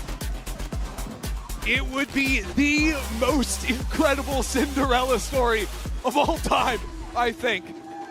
A team that had not even made playoffs in Americas. If you check its 9th/10th place finish for MIBR.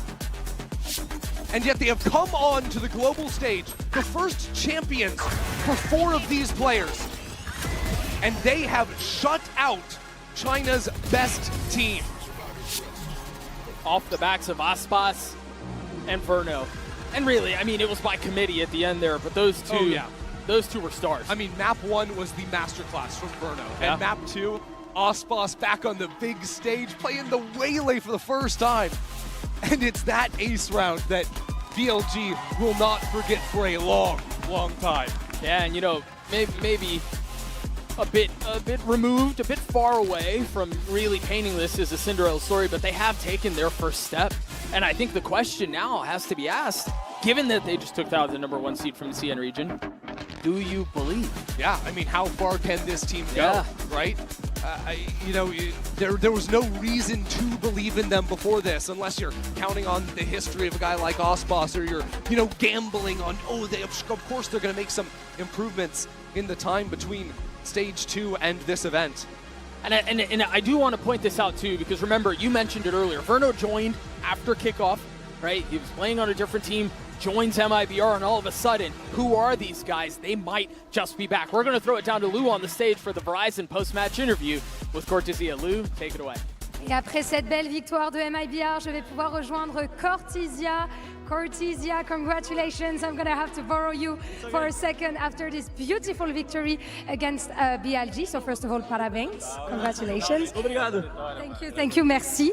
So my first question is going to be easy. We have a multilingual team here. You guys are Brazilian, so your native language is Portuguese, but we have Verno too, who can speak several languages, but you guys keep it in English for everyone, you know, to understand. So does it happen sometimes that you switch to Portuguese in clutches? How do you handle all of this?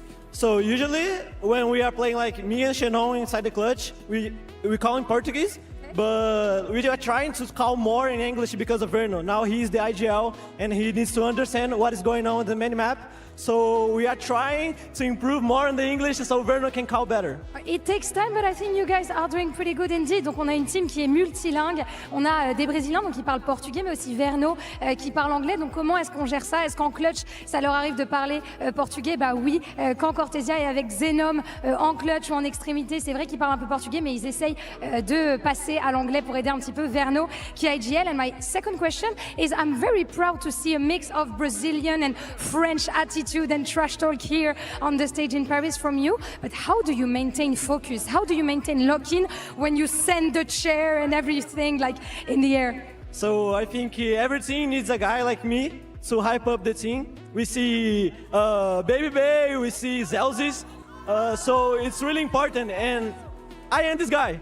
So you are this guy, and it helps you lock in actually. It seems like you're playing better when you do this. Yeah, it really helps me a lot, but I think it's more for my team. It helps me, but it helps more my team. You do it more for your teammates indeed. Donc on le voit se lever. Cortesia, il célèbre. À chaque round, il se lève de sa chaise. Comment est-ce qu'on arrive à rester focus, à continuer de cliquer quand on fait ça? Et bah tout simplement, je le fais pour ma team. Il y a toujours un coéquipier qui fait ça dans l'équipe, que ce soit Zelzis, que ce soit Baby Bay. Dans mon équipe, c'est moi. Je le fais pour mes teammates. And I think that's really beautiful. Thank you very much. Obrigada for your time and congratulations again for this victory. And we're gonna discover very soon who's gonna take the win between Fnatic and RRQ. Stay with us.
Let's go.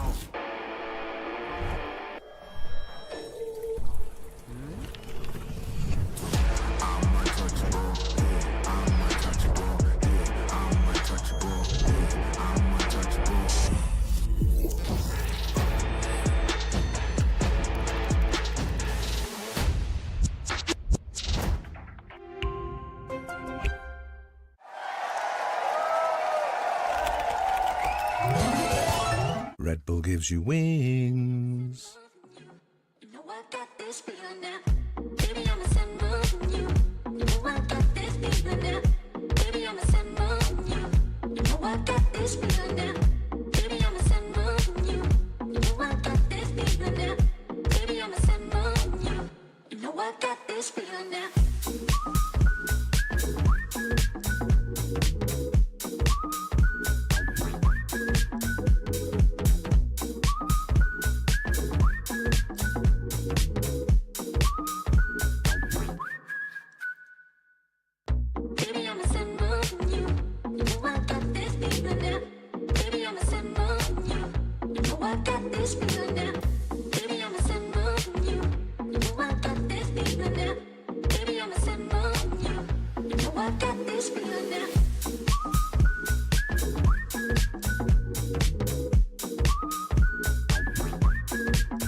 I'm here for the lightning round with Fnatic. We have boasters. We have Crashy and we have boasters. Together we are Brashies. My two favorite Fnatic players. The rules are very simple here. You're going to hit the button as fast as possible.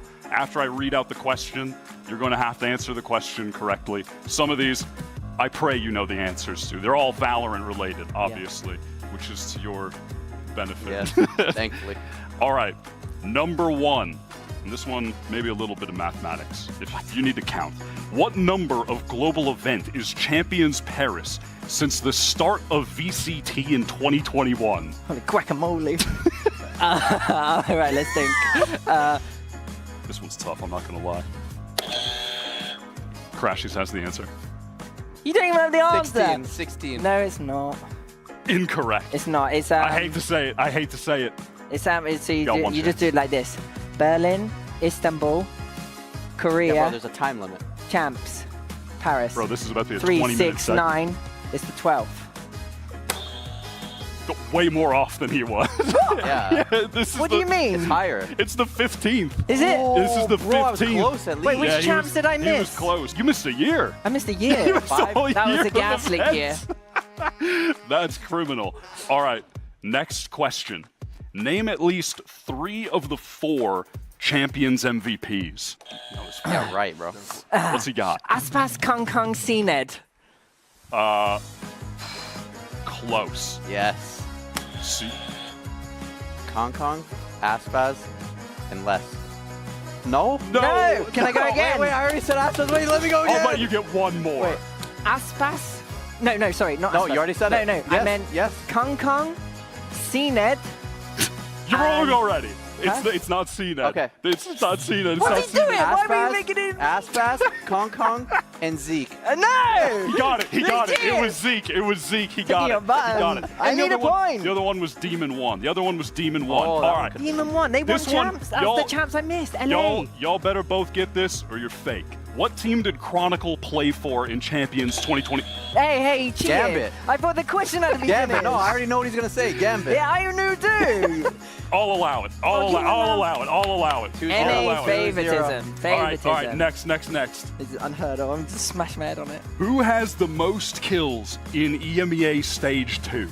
Oh, stick. Ara. I mean, know that. You're correct, but at what cost? Oh. Yeah, Bro, what your cost, IGLing is going to be off I've got in your first concussion. game. How many Fnatic players are in the top 10 most kills at Champions? Yeah, good luck, mate. I don't even know. Hold on. 2. That is correct. Who? It is 2. Who? It is Alpha. Oh, okay. And that's a double point, brother. Knows. You said you were nervous before we started. You were nervous. locked in. All right, the final question. Not Durka. Yeah, kind of shocking, really.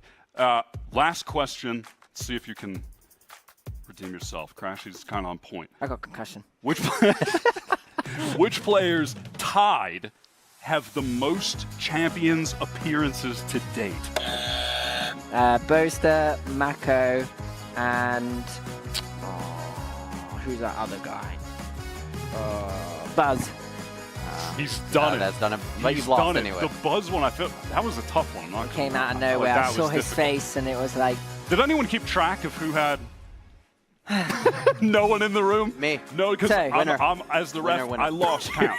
Me, Was that a three-person? Was that tied? me and Austin combined, we won.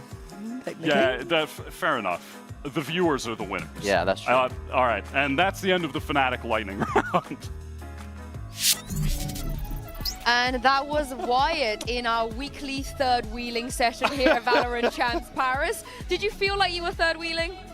Yeah, absolutely. The romance. Welcome The to my tension world. across the City of stage love. was immense. I know. Yeah. Did you? I kept taking note of the way they were looking at each other in the eyes. Like you weren't in the room. Long They'd act no, like you're not in the room. not at all. Yeah. Sorry, Sue. That's rough, man. Now you know how I feel. Yeah. But this is the thing, though. You know, we've been hearing about the way the Crashies has improved and changed and evolved so much. I don't think we ever remember him doing content on his previous teams at global events and being that happy and whimsy and silly.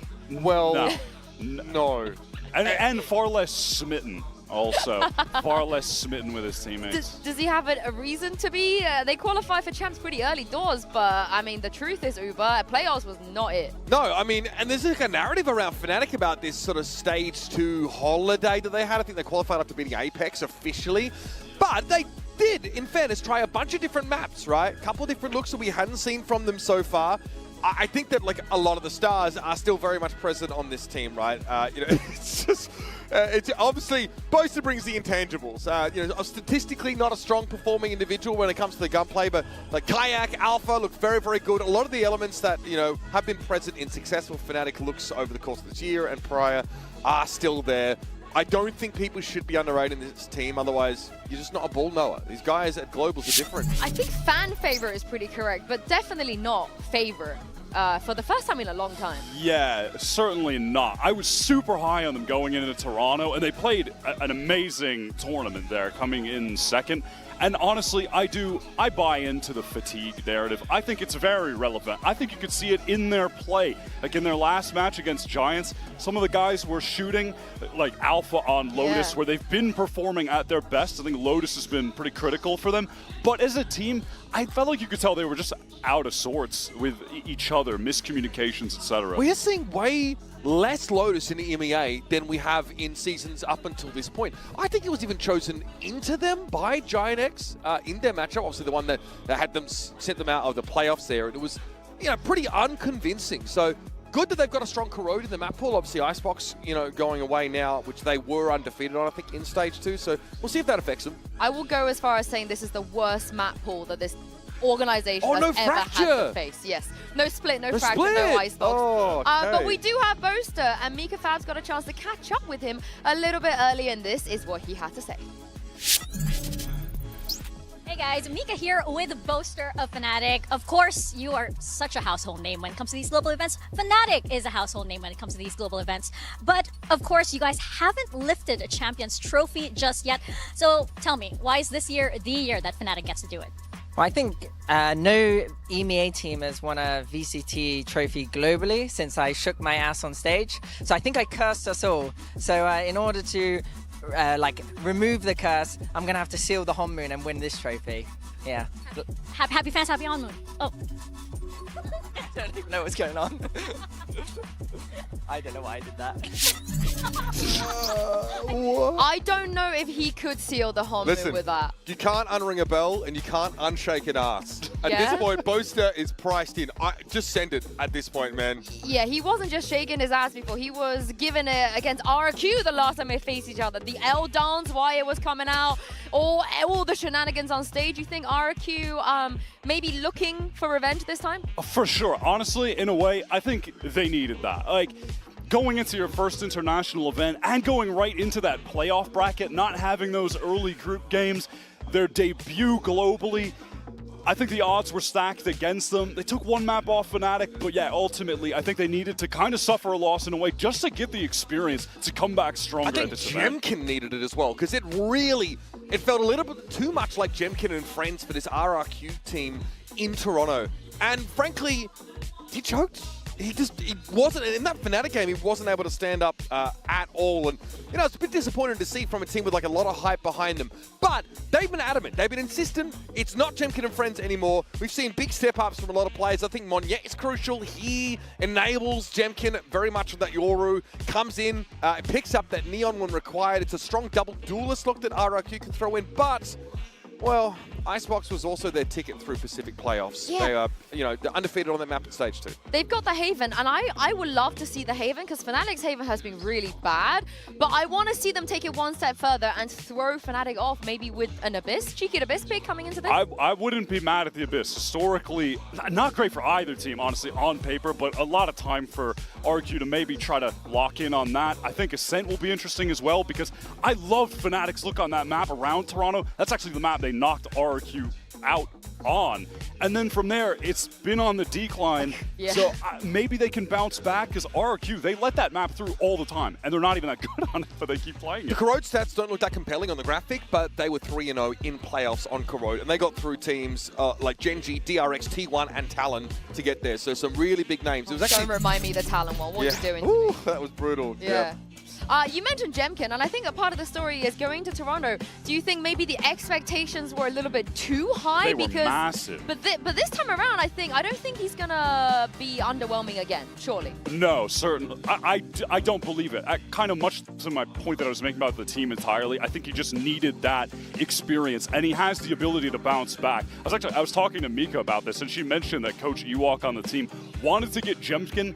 One of the reasons because of that iconic Reyna game where he got 0 kills, but the next game he bounced back and went crazy on the map just after. And I think that's telling of the kind of player and person that he is. And he's displayed nothing but top-tier world-class duelist play within Pacific. Now it's time to do it on the global stage after he had that first attempt. Do you know who has been crazy on the global stage before, though? Xferio, of course, previously Teboto. I'm sure some people might remember that breeze against Optic. Anyway, he had a chat with Mika Fabs ahead of this massive matchup against Fnatic.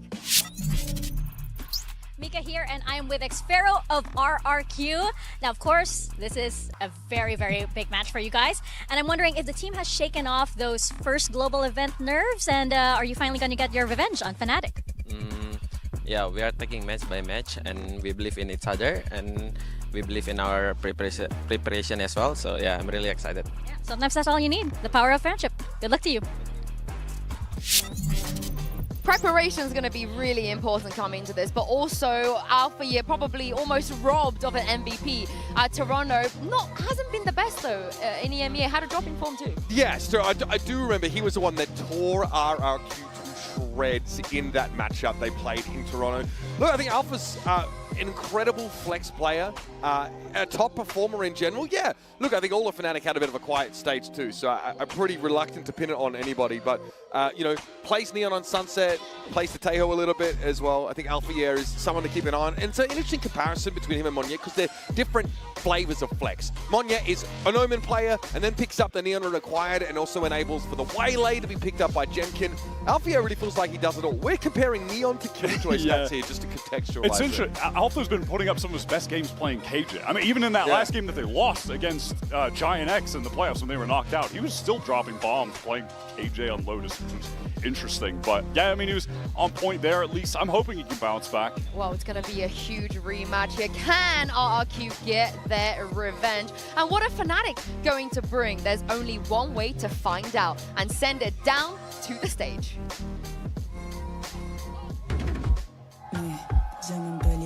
J'ai bien compris que pleurer ne m'apporterait rien. Écoute bien, si on dit à mes bruits, m'attendez pas.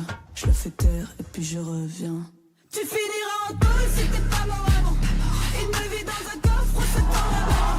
C'est tough, et t'es fait comme un rat. C'est beau t'y réfléchir à 2 fois dorénavant. Dis-moi comment je vais te rattraper, je suis en pleine forme. Car t'es belle.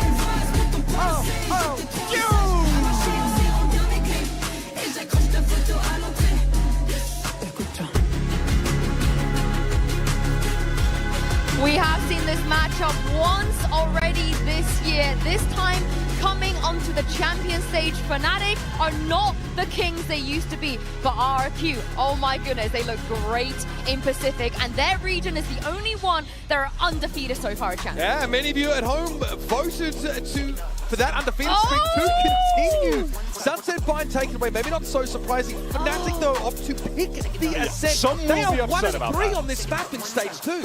Some will be very frustrated with Fnatic picking Ascent. I'm hoping they can bounce back on it because they were such a trendsetter bringing the Chamber into that map around Toronto. And like I was mentioning prior, RRQ let Ascent through constantly, and they're 1 and 4 on the map. They have not looked great there. They've made multiple comp switches. They're even trying to play Taeho on the map, still not working. So I think that if they continue to flounder, even if Fnatic aren't at their best again, maybe they can just still beat a weaker RRQ. Similarly, yeah, RRQ been really testing a bunch of different comps on this map. They tried the Waylay. Now it looks like they're folding in Taeho and Yoru to try and see if that gets them any value, like alongside the Sova. So this map, for me, is proof of how the teams have been working in the offseason, in the lead up to this event. This is going to be a great fruits of their labor demonstration to start a series. The Abyss, obviously an unknown. It wasn't an amazing map for either team at the beginning of the year. I want to kind of even rate Fnatic's lower than RRQ's, but bit of a toss-up. And then Corrode, I'm just thinking about the X-Pharaoh versus Talon dropping 20 kills on attack, 20 for 5 on just attack Viper. He has been amazing this last stage. I rate him so highly. I think he's playing the best Valorant he has all year as of late. This really worries me because we look at the map pool, and for me, again, I think it's the weakest map pool for Fnatic ever in the history of their organization. And when you look at the 3 maps they have to play, usually they get a crutch. They get their Lotus, they get their Haven, they get their Icebox, they get their Fracture. They get one map where it's traditionally they're the kings of. Yeah. And in this, they are not the kings of any of this. This is just a completely new territory. All right, like I'm favoring them on Ascent, but it has less well, yes, a little bit, but it honestly, for me, has less to do with their level and more to do with RRQ just not having an identity there, not being able to figure it out at all. At least Fnatic have an identity, but also, do they stray away from it? Do they give up the Chamber and move on? I love the Bind ban, because if Bind was in there, that would have been, you know, the Fnatic home ground, the Fnatic thing where they are good at. And now they don't have any strong maps, so this is a tricky, tricky situation. I love what you said, though, off camera or off mic as we came into this, that this feels like a true rematch. Like, neither of these teams have changed materially in terms of personnel since that event, and I have flashbacks to just watching Alpha destroy RRQ on that Ascent defense side. Always seemed to be exactly where he had to be. The Chamber is something I'm going to be looking at very closely if that's what we get from Agent Select here. It's a style I think Fnatic can definitely lean into. Just play extremities, answer with strong contact against this faster early round coming out of RRQ, and see if you can stop them in their tracks. Fnatic are going to be in so much more danger against this RRQ in this map pool than they were in Toronto. This is an experienced RRQ. This is their second time on the global stage. Alpha is playing Sage. It's a Paper X.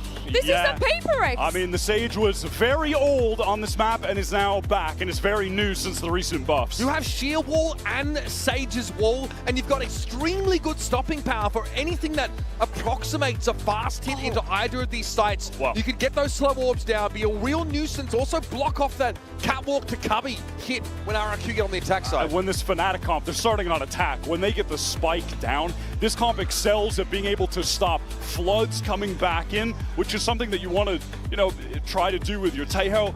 Not going to be able to do that when you're getting slow orb, hit by thorns. RRQ are going to struggle if Fnatic are able to get that spike down, get into the sites. They got experience, right? The last time they played against Fnatic, the Chamber, it caught them off guard. They've never seen it before. We've never seen it before, heck. But this is the comp that Paper Rex play in their own region. You got to be pretty happy if you're RRQ.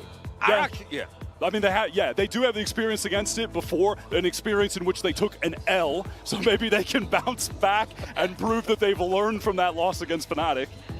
I'm looking at Jamkin as well. He will have to be able to draw out some of this util for Fnatic. Honestly, on both sides of the map, even if RRQ If they want to push up for info on that defense side, they've got to be careful. They're going to probably have to use that Taeho util pretty liberally. Stealth drones into mid, try and get a feel for Fnatic's movements safely, and they've got to play ahead of retake scenarios. They do need to play up on these sites. They need to anchor aggressively here and make it so the center util can't lock them out of the game. Well, what an exciting way to start here. I can't wait to jump into Ascent, and I can't wait to throw it over to your casters, Mitch and Tom.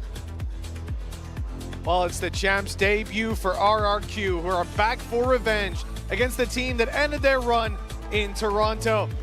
Rosters, well, they look the same, but we've got a new map pool, and with Corrode and Abyss already locked in, this is going to be an exciting matchup.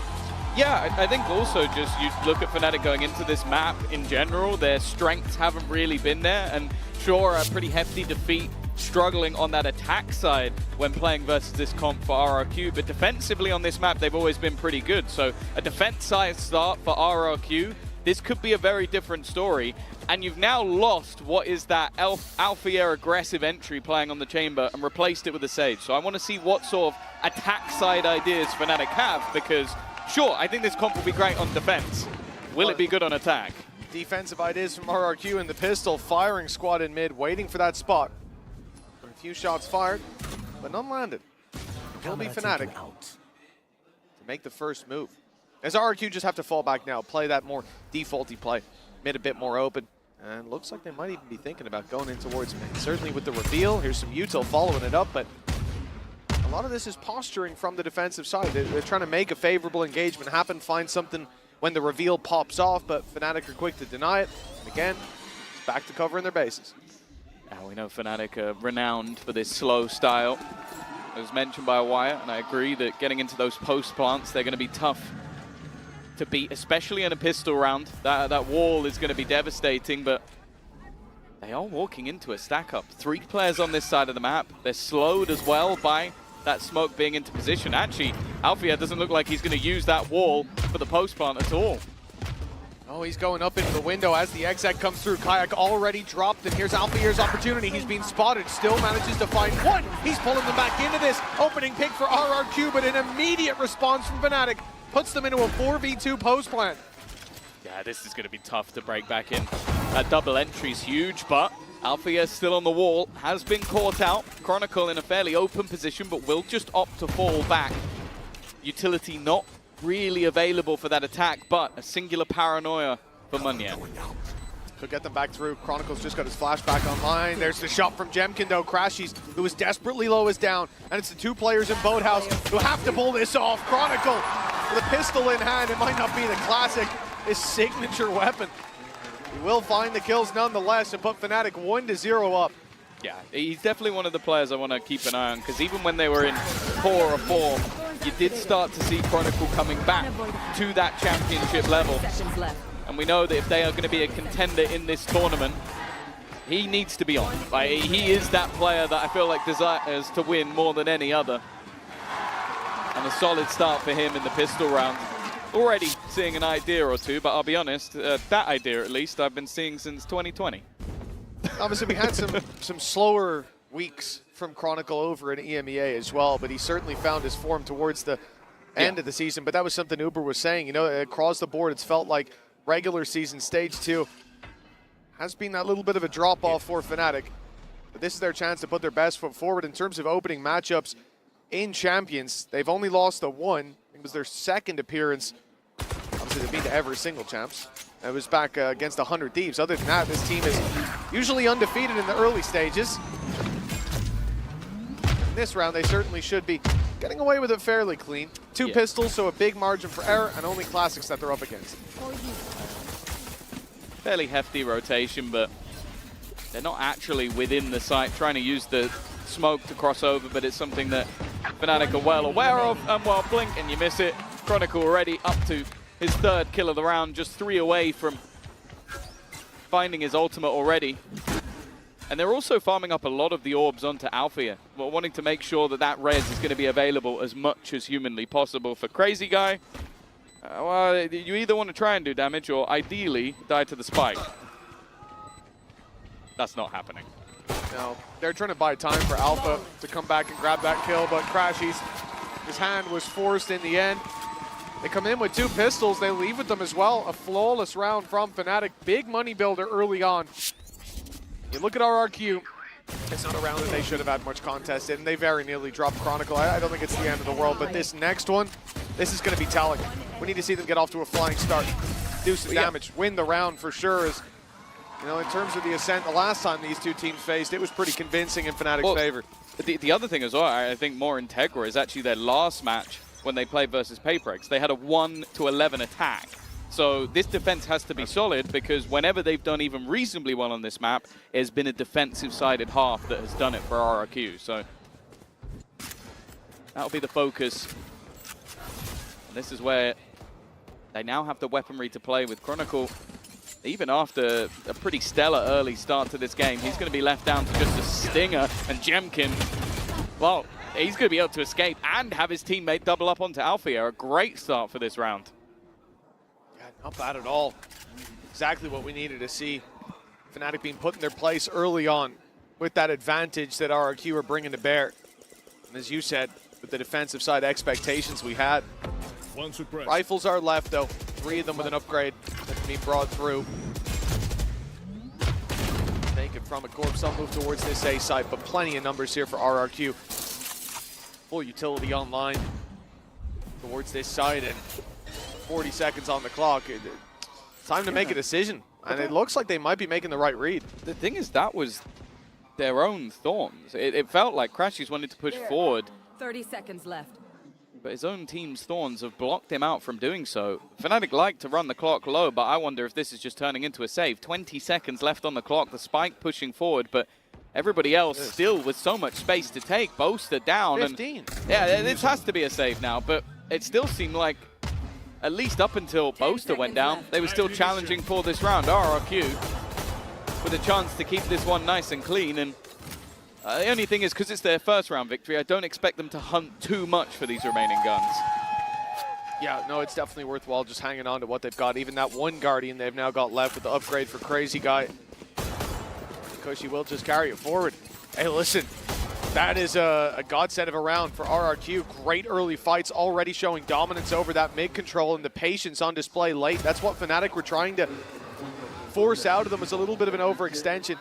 Someone playing too aggro, someone giving the chance for this squad to find a weakness, find a site to push into, but it wasn't given away. The discipline on display gives us a 2-1 scoreline. The full buy back in for Fnatic, ult's close to being online. That was just a bonus, so even the couple of guns saved and a little bit extra is going to put them into a good position. Rez already online, so they can now be a little bit riskier. Saying that, the shock dart that's been sent through early from Cushy has done a lot of damage. I imagine the heal has already been administered, so Chronicle will at least be back to 100. Again, ground to a halt. This defensive setup is incredibly passive. They're not trying to give any of those openers on the other side, and because of that, with somewhat a lack of initiation at times, Fnatic are just having to contact into this one. Straight through the side for utility, they will go. That's the problem, a lot of reactive util in play for RRQ. The salvo coming in from Crazy Guy still has 1 left to play with. Reveal comes in, the spams can now fire right back through. Very oppressive in terms of the util, the positions that RRQ are playing in as well. It's making it a bit of a headache for Fnatic. And with that extra time bought, rotation through from Jemkin, mid fully secured, and Fnatic are going to go for this late control. Alfia wants to push deep into the spawn. He's got a guy on the rotate, trying to cut it off, and he'll grab one. That's the res online, but Crashy's double, and Boaster clearing out the rest of the site. What was a very labored round in terms of the time being bled out of Fnatic's clock has ended up being a huge success for them. Yeah, no, just their entries into that B site were sublime. 2 players at the back of the site being picked off in rapid succession alongside the rotations being cut off. I was a little bit nervous because you have Alpha with the res, and then he's taking a solo fight alone on the other side of the map, but it's clear that the other players are ones with utility. They're actually going to be able to put you into place, so you can't really afford to leave anyone else behind. For Munya, there's not really much of a choice. Just try and hold on to the gun. They managed to keep all 5 players alive in the previous round, so there's definitely going to be a purchase up for RRQ, but It's one way you kind of watch this round and go, it's difficult to say what they could really change because they had their players in the right place at the right time. It just seemed like they lost every single fight. Well, that's it, right? Obviously, we're on board with Alpha for this cross kill, but it's on the site when Crashies is able to find a double in quick succession. Those players on Boathouse trying to trade out while Boaster lurks in the smoke. Very good discipline right there, I love to see They had the rotates. They had Jemkin close by to support the site. They had the smoke to cover their cross in, or so they thought, but weren't expecting Boaster to be there. And well, that's a very early upset for RRQ, but the reality is they still have the money. Jemkin's come in, operator in hand. This is the benefit from having such a clean previous round, but that position from Boaster, it's sneaky. If Jemkin steps back out, if Cushy tries to cross to market, they could be caught off here. Now has the idea that there's a player in position. Here. Jemkin's gate crash is about to run out, but just at the last second he's able to catch that kill. Boaster not being able to spot the player further, but there will be an immediate retrieval. Wonderful usage of the salvos, though. That would be the pick-off of Kayak for the second time this round. His KD taking a beating. And so are Fnatic in the early stages. They need a response, and then, well, Jemkin's operator has just been a game changer. Spike down. From an almost clean round for Fnatic. It's looking like we might get one in response. Yeah, I love this from RRQ. The salvos there onto the res, just perfect, and again, highlighting the benefit of having this Teho in. It's a difficult agent to use right now, but we've started to see some teams making that adaptation.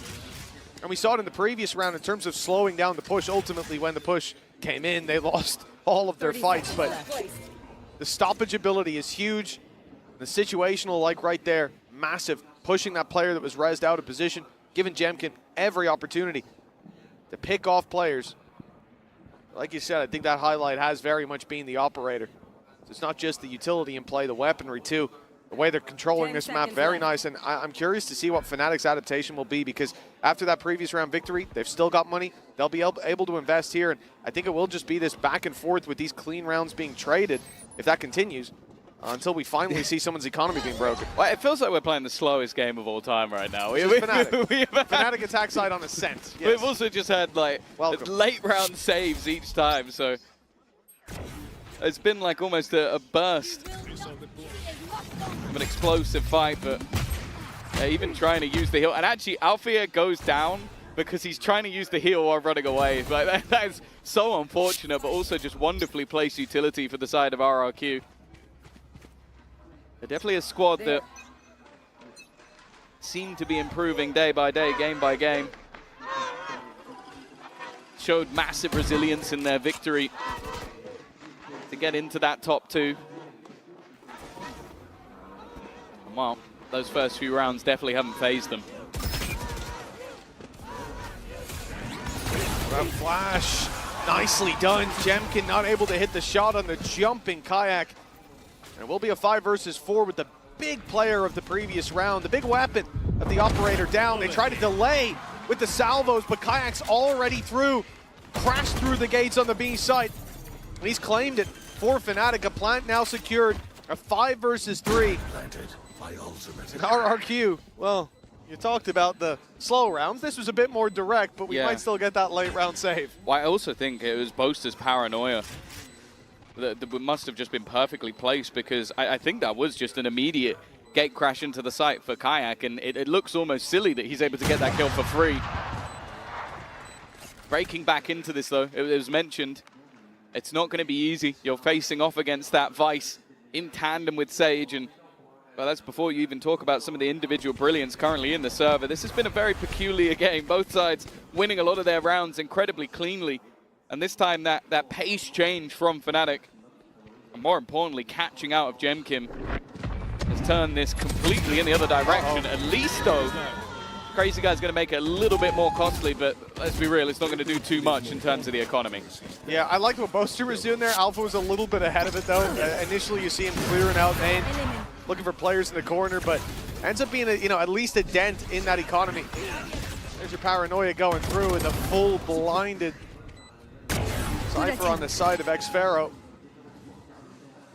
Not much to say about that. 4-2. But like we said, it's been clean rounds, been a couple of saves at a time. RRQ still able to buy up. We got to be getting close to a record here. so far in the tournament for the most back-to-back buy rounds for both teams. I mean, it is ridiculous. Oh, I want to see how good these teams are with the Stinger. That's been the gun of the tournament, I feel, so far, but not in this game. I think we've seen one. That was on Chronicle. Nonetheless, he's now got an operator of his own. Clearly expecting that aggression to come in. Early TP just to try and clear out Switch. The run in. Kayak's already gone down. Smoke going to be thrown back out to try and delay them that a little bit further, but it feels like now Fnatic are a little bit more committed. Boaster has made that move eventually, but is the only one out. They're still just trying to get through this choke point. Stuck by Munya Smoke. But getting out of here is going to be difficult. Alfia's got a long wait before that heal's going to be available. In fact, we'll be down to the last 15 seconds of the round if that happens. And obviously for Chronicle with the operator, all he can really hope to do is hold the cross. There could even be a world here where they're going to group up, swap that op into Alfia's hands. Yeah, there we go. It's the right play. Give him at least a chance to trade bullet for bullet. And they have got the B site wide open. RRQ, they've shown us a lot of patience on the defensive side. This time, it may be their downfall is that they will give the plant away. 12 seconds. With Dimensional Drift online, though, I'm not worried. Like, you could just throw that in just to confirm this round. I think clearing out all of the risky angles will just make this so much easier. And playing this as a 4 versus 2 retake, I think the gamble would be is if you left it down to a 1v1 on the site. They're not going to allow that to happen. Chronicle, though, this is what I'm talking about. He's going to try and get aggressive, try and be surprising. They already know where he is. That surprise factor is gone. Alpha, though, still manages to land a shot. They know where Chronicle is. That was the problem. It's down to the low HP player. He's healed himself slightly. He'll survive a shot, but not to the head. Cushy puts him in the ground, and RRQ convert 3 to 4 now. And Fnatic being wiped out, but guess what? They still got credits. Yeah, of course they do. All of these rounds have been fairly clean. In fact, this is one of the first ones that hasn't for the side of RRQ, but this is sort of the issue I'm talking about. Like, a lot of the time you're going to see double or in some cases even triple initiator on this map. It allows you to get through those choke points a little bit easier. Some teams that change it up by running a double duelist. Maybe you see the Jet alongside the Yoru so that you can get that little bit of extra space. In Fnatic's round, what they're doing is, well, this one at least, placing the wall down and try and get through the choke, but the choke is the same. You're still going through that gap. And the couple of TPs not working out made it incredibly difficult to get out of that choke point. Even still, 4-3 up on the attack side of this map. Already said defense normally better. And what a Hunter's Fury pop. Chronicle dead to rights. Nice start, in fact. Another tag to be had as well. Not as impactful when they have a Sage, though. Yeah, not so much. At least it will be the shield stripped away. A small benefit. And look at this. For RRQ, they've been playing so heavy on one side of the map, and it makes sense when it's towards A and your Cypher's left to hold the other side. In the last round, they had 5 players on the A side when Fnatic were pushing through. This time, it's 3 towards it. 1 of Gemkim close enough, and the ultimate set off. This will isolate Kayak inside of main, but there's no one to play on the back of it. Yeah, that does feel like a little bit of a throwaway from Crazy Guy. The res is still online. Yeah, I guess the expectation was that maybe somebody was a little bit deeper. They are wary of those salvos. That's what it is. They're using the res here. They're just expecting the salvos to just remove anybody else who's left. Shot dart over the top. Same wall. Getting ready to go, but they should be aware of this. Gemkim also holding the line into middle. Fnatic starting to fall flat once again. It's only really Alfia who's done anything. And well, Kayak now with 14 seconds, 4 players to find. And guess what? RRQ are not going to be peeking. That'll be the scoreline equalized for the Pacific number 2. And well, for Fnatic, it feels like feast or famine. Very much so. I mean, in this round, you see early pick go down, sure, but the great thing about RRQ, like you said, is the fact that they have this composition with the tail that is now getting into Fnatic's head. You can't pop that res because the ult can come through, and even after the ult's been put in, you're worried about the salvo. Crashies is going out running backwards to take down the camera, and Xmero giving the freest fights of his life. This is a time to take a break, a little timeout for Fnatic. Back to the drawing board because it looks like RRQ are picking up some steam. They've managed to chain 2 rounds together. It's the most that we've seen since the pistol round and the follow-up. Yeah. But I think most importantly is the position that they've now put Fnatic in. With the 7th round being clean for RRQ, I think they took everybody out. The same here. Economy's going to struggle, and we'll see the first reward. Yeah, I think as well, like it's just the manner in which they're winning them. I think really struggling to deal with Jemkim, currently 9 and 5 at the top of the board. His operator has been tough to deal with, but also just a lot of those utility combos. I think getting out of smokes has been awkward. I think Xfero as well with his Cypher utility has made it tough just to break through these chokes. And if you get caught in any of the chokes, you run into Teo salvos, you run into these reactive pieces of utility. It's put, I think you could tell it's put Fnatic on edge. And sure, 4 rounds on the attack side, with the compositions we currently have running, I don't think it's bad at all. I think that I'd still put Fnatic in the driver's seat for now. But if this ends as an 8-4 half, which with how some of these rounds have started to go, I wouldn't be overly surprised. That's a little bit more of a problem. So they want to try and stop that early. Oh, round 9 kicking off. A lot of weaknesses for Fnatic. See if they can turn those into advantages. It's unlikely, and with Jemkin having so much impact so far, since this operator's been picked up, he'll be a big piece of the puzzle to figure out when it comes to the next round. Portal closed. Maybe finding some information here will help them out. Slow start, as expected. But leaning towards the B site, which is much more open. I wonder if this is down to the Steel Garden. One way to level the playing field would be to use that ultimate, remove the weaponry. So if you sit out of the site, fairly easy to step back. It's a slow ult to activate. And then you don't lose any of your weaponry, you can run back in on the retake. And you can see all of this utility being expended, set up to try and make things that little bit more awkward. There's absolutely nobody here. Yeah, there won't be the Steel Garden used, but instead the gate crash alongside the Paranoia to clear that backside beat. We've already seen the impact from Kayak, but so passive are RRQ. They tried to disrupt the plant, they won't find it. Chronicle lands a double poster on the Frenzy, hold on! This is looking very winnable for Fnatic all of a sudden! And Xfero falls quickly! Crashy's getting revenge, catches him looking the other way from the stairs for the MasterCard Thrifty. I really thought this was going to be RRQ taking the lead, Tom. Yeah, the one thing I was nervous about was once Fnatic actually took the site, I was like, okay, now that Steel Garden is actually really impactful. It was completely meaningless. It just Chronicle hitting a lovely couple of shots, and then I think he even tags up the next player, which the spam, helps out Bosa. So I spoke about the potential of championship form Chronicle. This was a round that, well, as you can see, he's going to be very, very happy with. And what was it? What they thought was a setup ends up not working out. 5-4. Fnatic take the lead once again. But the operator is still in play for Jemkim. He's been able to sort of dominate whenever he's in the right place at the right time. But for a lot of this map, it's figuring that out because of how slow Fnatic have been. So in the previous round, obviously playing off B site, playing a little heavier towards that right side of the map, you're in a position to try to step out of a Steel Garden towards that A site, fight in afterwards. The hope is from RRQ, even if that ult is used, actually you probably want the ult to be used. Now it's online for this round. Yeah. Rez is there, Hunter's Fury, Fnatic have so much to work with. For RRQ. But here it is. 1 round down, they're on the B site this time, completely trapped in. This is a problem.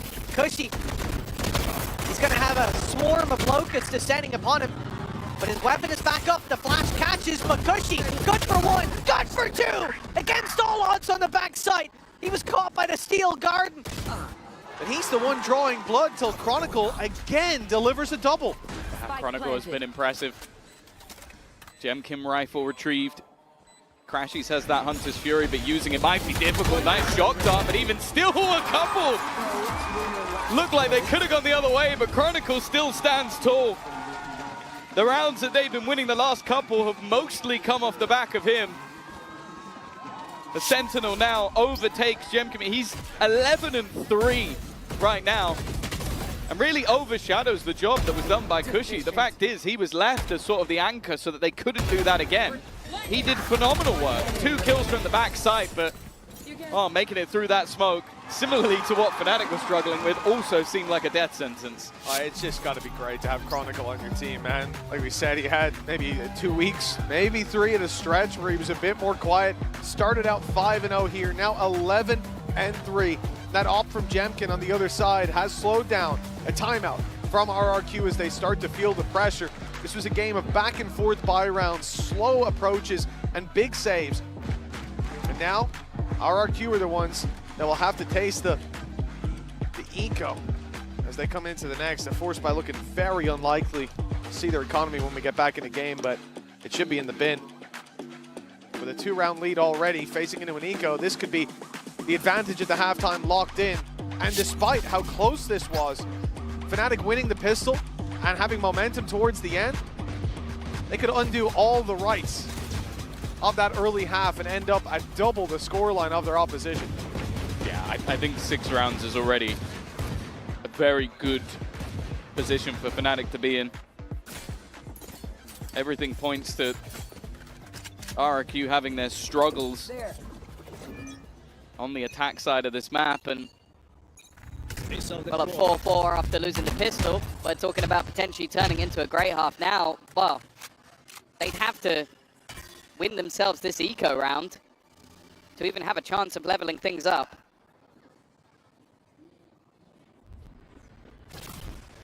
Stranger things have happened. It's a good flash to start. The drone's got all the info. They know about the danger up close. Fnatic won't go running brazenly into that, but Cushy's trying to take advantage of the gap. He's being spotted, though. Ghoster about to set up a smoke. Oh, he looked a little asleep at the start. Not expecting one yet around that corner, but Chronicle, reliable, takes the pick. Jemkin super low as well, and yeah, the wall is tripped on B, but Fnatic have already put their eggs in this basket. The A site being taken. xFaroe tagged low. And a jump around from Kayak will catch him off. There is damage done on the other side, though. Kayak is relatively low. They've managed to draw blood onto Boaster. RQ can make this costly, but I don't know how much impact that's realistically going to have. They needed the round win. Yeah, at this stage as well, damage really doesn't mean anything. So many credits for Fnatic to buy back in with, and a 7-round attack side half. That was something they'd be happy with their old composition, with the chamber in the mix. I think now that they've added in the stage, this is looking incredibly dangerous for RRQ, of course. Looking forward in the series, I do think that the map pool should get better for them. They're comfortable on Corrode. They kicked into Abyss, which, I'll be honest, historically wasn't good for either of these sides, but hey, that's their choice. Ascent, over the last few months, they've been 1-6, so I think expectations were relatively low, but this is starting to look very rough indeed. Oh, Jemkin, there we go. The return of the op, and of course it's Chronicle that he finds a massive scalp to take early on. Player who has bailed Fnatic out of a lot of bad situations. A 7-5 half up for grabs. Up against the team that sent RRQ out of Toronto, the grudge match. Jemkin's going back out for more, same spot as before. Of course, he's got teammates covering deep into mid, so he doesn't have to worry about his left side. He's covering this cross, and eventually that fight is going to be forced out. Crashies, but it's more importantly Alfier with the spike! He's got 2! Alpha walls up, pops the rest, uses it as a bait for another, but xFaroe delivers! And a 2 versus 2 spawns from this with the ult from Boaster. The spike will be reclaimed, but look at Munyet. Giving his position away. Clearly aware of the potential paranoia to re-swing, but he's not won the fight. And now xFaroe left on just 20 HP. This will be a tough one to win, but it will come down to the timing. If he can find a gap, find some space, maybe there's an opportunity down to just 10. Facing off, and he has managed it with barely any HP left. That is absurd. A miracle play from xFaroe. isolating each fight, taking them down and putting 5 on the board for RRQ. A damn sight better than it could have been as we go into the halftime. They are trailing by 2. I love the slowdown. The slow-mo on the voice lines, but that looked like it was done. One enemy a big remaining. swing from Alpha. He was on fire, but Xvero extinguished hope for Fnatic in this round. At least a little bit of semblance of hope after what was a round that was definitely looking like it would turn into an 8-4 half. Nonetheless, it was still a good half for Fnatic, so let's go down with Lou, who's talking to Boaster's parents. La réunion de famille continue avec les parents de Boaster. Boaster parents just joined me, Suzanne and Gary. First of all, welcome to Paris. And the first question I wanted to ask you, Gary, is that we know that your son has been, handling the IGL captain responsibilities for a long while now. So do you feel like he always had that extroverted, fiber in him? Well, it's difficult to say, really. Obviously, he just took over the gaming and went away playing games in London. So yeah, I think that's where he wanted to go. Yeah, he was enjoying it himself since the very beginning indeed. Donc on le sait, Boaster c'est l'IGL, le capitaine, il a des responsabilités depuis le début. Est-ce qu'il a toujours été comme ça, un peu extraverti? Bah oui, depuis le début, il était à fond dans les jeux, il partait à Londres pour jouer, etc., pour profiter. Donc je suis sûre qu'il avait ça en lui depuis le début. And my question now, Suzanne, is for you, because your son is not only a captain, he's also a content demon, especially a dancer. So what do we think about his dancing skills? Where did he get them from, actually? Is it from you? He's always loved dancing. He belong to a local musical theatre school, and his favourite was the dancing, ballet, anything, and of course now the K-pop. He loved everything, any dance. Any dance he can do, indeed. K-pop, ballet, that's insane. Donc on parle aussi des skills de danse de Boaster, évidemment. Il est trop fort, il peut faire de la K-pop, etc. D'où est-ce qu'il tire ça? Eh ben, il est à l'école, d'une école de théâtre. Il adorait la danse, donc forcément il est à l'aise pour la K-pop, le ballet. Il sait tout faire. And let's see now if Natty can take the win on this map.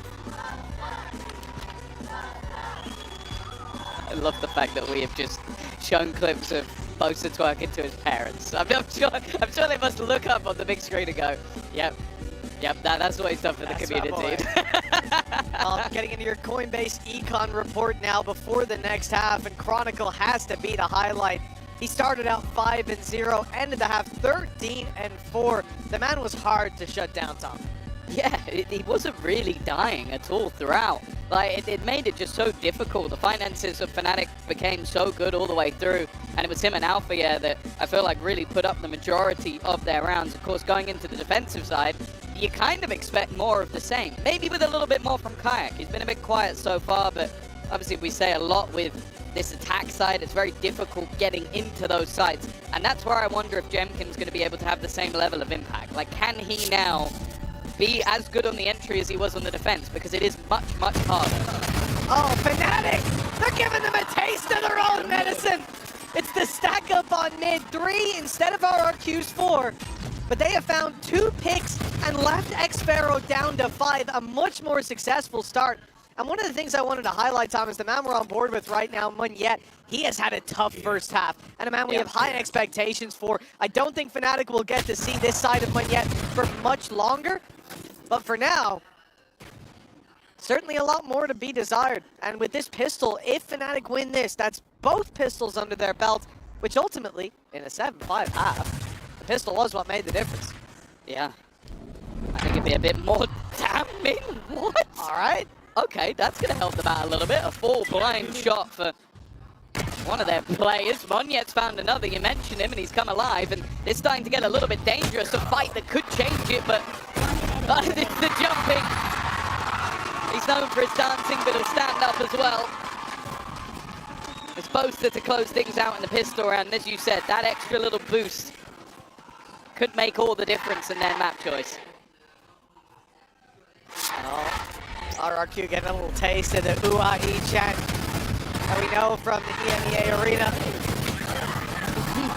It's a wild idea as well to Do exactly what your opponents put into play. And we've seen this from Fnatic before. I'm a gardener! I got flowers and shit! Okay. I'll be honest with you, I don't know what that means, but hell yeah, garden away. Fnatic 8-5. Strong lead, and they're up against Classics. For RRQ, farming those orbs early in the name of the game. You can see the crazy guys containing that A orb while his teammates take it on B, but IX pushed up on mid. Gate crash fading. I don't think he'll stick around too much longer, and indeed, he's already out.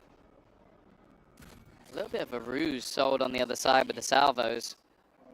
Of course, you can see the direction that they fly from, so doing it from the right side of the map is important. Already being tripped, and that's going to buy that additional little bit of extra time, but they are swarming in. A lot of pressure. Put up to Chronicle! Was that a triple wallbang? Did he just collect two of them with one, or was that the second shot? Because it looked like it could have been all of them. It looked like it was 1 bullet, 3 kills. Maybe we'll get a slow Yeah, I'm going to need that slowed as much as humanly possible, but that does mean there's an opportunity for the ace, and Crazy Guy does not want to give it to him. This man was confident enough as it is. His 17th kill already. Well, Crazy Guy, he's trying to go around the world. It seems like Kayak, he is baiting. What a wonderful teammate that this guy is. In fact, they're all trying to give the opportunity for this man to get the ace, and he will get it. Chronicle. The first ace for Fnatic in the tournament. And one that, yeah, I'm going to need it slow. I still don't know. Hold on. Here we go. That was one shot. One shot, 3 kills. That's unbelievable from Chronicle. And that's what you like to see from a team. Patatek should take some notes. I do feel incredibly bad for them though, because it's like you're swarming one player, 3 of you all line up at once. That's about as cursed as it gets, but obviously it was only an eco. This is where we need to see a change for RRQ. Kayak, he wasn't spotted in the last round, so he's going to go for the same play. Likely that he may not find anything again. Xfero just jiggling. He's going to go out. The gate crash is going to be used. Surely it's running out of time. There we go. He's back out, but Crashy's out of the round. He's taken down in market, and RRQ used that knowing that rotations will come through. Now they look to pressure towards mid. This is the right read. Fnatic are offering up a fight, and if the numbers from the attack go that way, they could have had a duel. Very heavily favored to themselves. In fact, they still might. Boaster's going to be walled up here. It's an audacious play, but he goes jumping on top of the box. And Xfero in with the early punish, a 3 versus 5 now. Yeah, I don't mind the idea, but the additional jump made it difficult. Chronicle on the other side, they're going to have at least a little bit of worries about that Guardian after the last round. Alpha yet, he's being watched. One play by Munya, making sure that lurk can't come in from behind. Well, it needs to be a 1v5, but it's not going to happen. A solid round from the side of RRQ, patient in their attack. But as we know, with how clean the last couple have been, there's another bye coming. Well, it's already a margin better than the last time these two teams faced. It was Fnatic taking it 13-5. With RRQ hitting 6, but they're facing into a full bye now. Like you said, this is a different flavor, perhaps, from Fnatic. 18-5 on Chronicle. And he had a lights-out start to the map, but there has just been next to no stopping him. And in round 16, it'll be a slow, methodical start from RRQ. Pressure towards the A site, but the spike still sat outside B. The salvos sent through to clear wine. It's all about just pushing Fnatic back, limiting how much info, how much control they have to play with.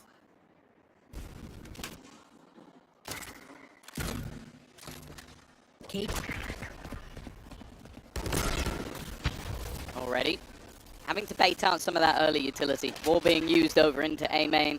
It's going to be a big part of the game for RRQ with how much is online. Kayak, again, going walkabouts. The reveal will let him know that there's a couple of players to his right, but that's not who he's looking for. He's expecting some form of reaction. Looking as though we haven't really seen RRQ caught by any of this. Each time they've been patient. But now with 40 seconds left on the clock, bear in mind that the Vice wall has also been moved into middle, so they have a lot of information on that part of the map. The push, though, not going that way. The drone already put through on A, alarm bells ringing. Fnatic know the hits coming in with that paranoia having landed. Kayak doesn't find much. A quieter performance continues. We look for another hero on this side. Alfier grabs some info, but swings into heavy traffic. Boaster isolated. He'll be taken down after one. Chronicle and Crashies. Okay, that shock dart makes it doable.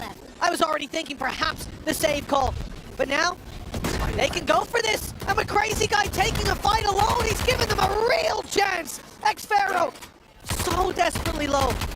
They'll play this together with a flash still in play for Chronicle.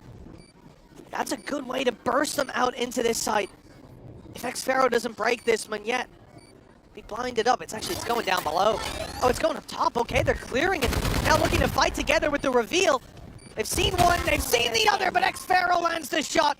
And it's all onto Crashies. The drop down should be deadly. A double swing, but X-Pharaoh gets ahead of the play. Crashies running out of time, but he'll catch one yet. As the spike ticks away. Fnatic, it's close, but I think they've got it.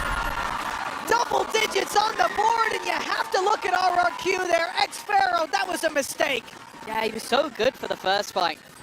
That gets the timing perfect on the swing, but I think maybe just a little bit of miscommunication.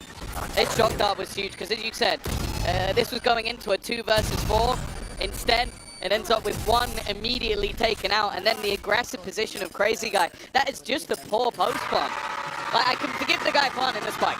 You don't know that's coming. But from then onwards, you have one guy super aggressive, then you get into the 2v1, and from that point onwards, you just need to wait for the drop. That's a shame, and RRQ as well, with the margin of error that they had in terms of economy. This has pushed them to the limit. This could give Fnatic a little bit of momentum to carry it across the line, to at least push up to 12. A win here. I mean, put it this way, RRQ put a lot more pressure on themselves for this round.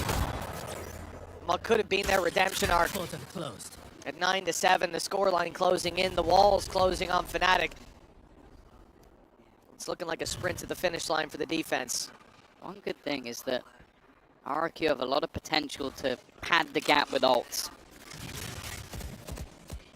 Hunter's Fury 1 away. The drone's crossing path, but not really finding out too much, and the pistol shots will be heard, but again, it's just trying to bait that wall being broken. They now look to try and move back to the other side of the map, but this definitely has its risks about it. Fnatic haven't moved. They'll catch the burst, and actually that's wonderful from Cushy. 2 players down, Kayak trying to rotate into position. He's hoping someone peeks off it, but they don't. Another control being taken. Fnatic can't afford to fight this. Their economy was already on the brink after that last round. They're just going to have to hold on to their guns. Well, especially, I'm looking at that A-side take that RRQ were posturing for at the very start of the round, and I'm thinking, well, this is actually disastrous. If they run the same play, not only will individuals be a little bit more ready for that, but if the play goes, even if it goes a little bit better for RRQ, the retake, with Chronicle and Crashies both now having ults, it's a completely different game. It's so much stronger, especially the Steel Garden. It would have to be convincing in that A push. And instead, they decide to go back to the B site. They decide to push into the players who have those ultimates, into the heavier defense setup. Especially looking at Chronicle just as an individual, and then with his utility. But the fact that Cushy finds not one, but both of them, complete game changer. That's a course correction on what was a disastrous previous round. 10-7. 3 players save on Fnatic, though. They'll be able to fight for this next one. Yeah, no, they needed all of those guns. With only Crashy surviving in the last round, he's the only one that has any hope for some bonus cash.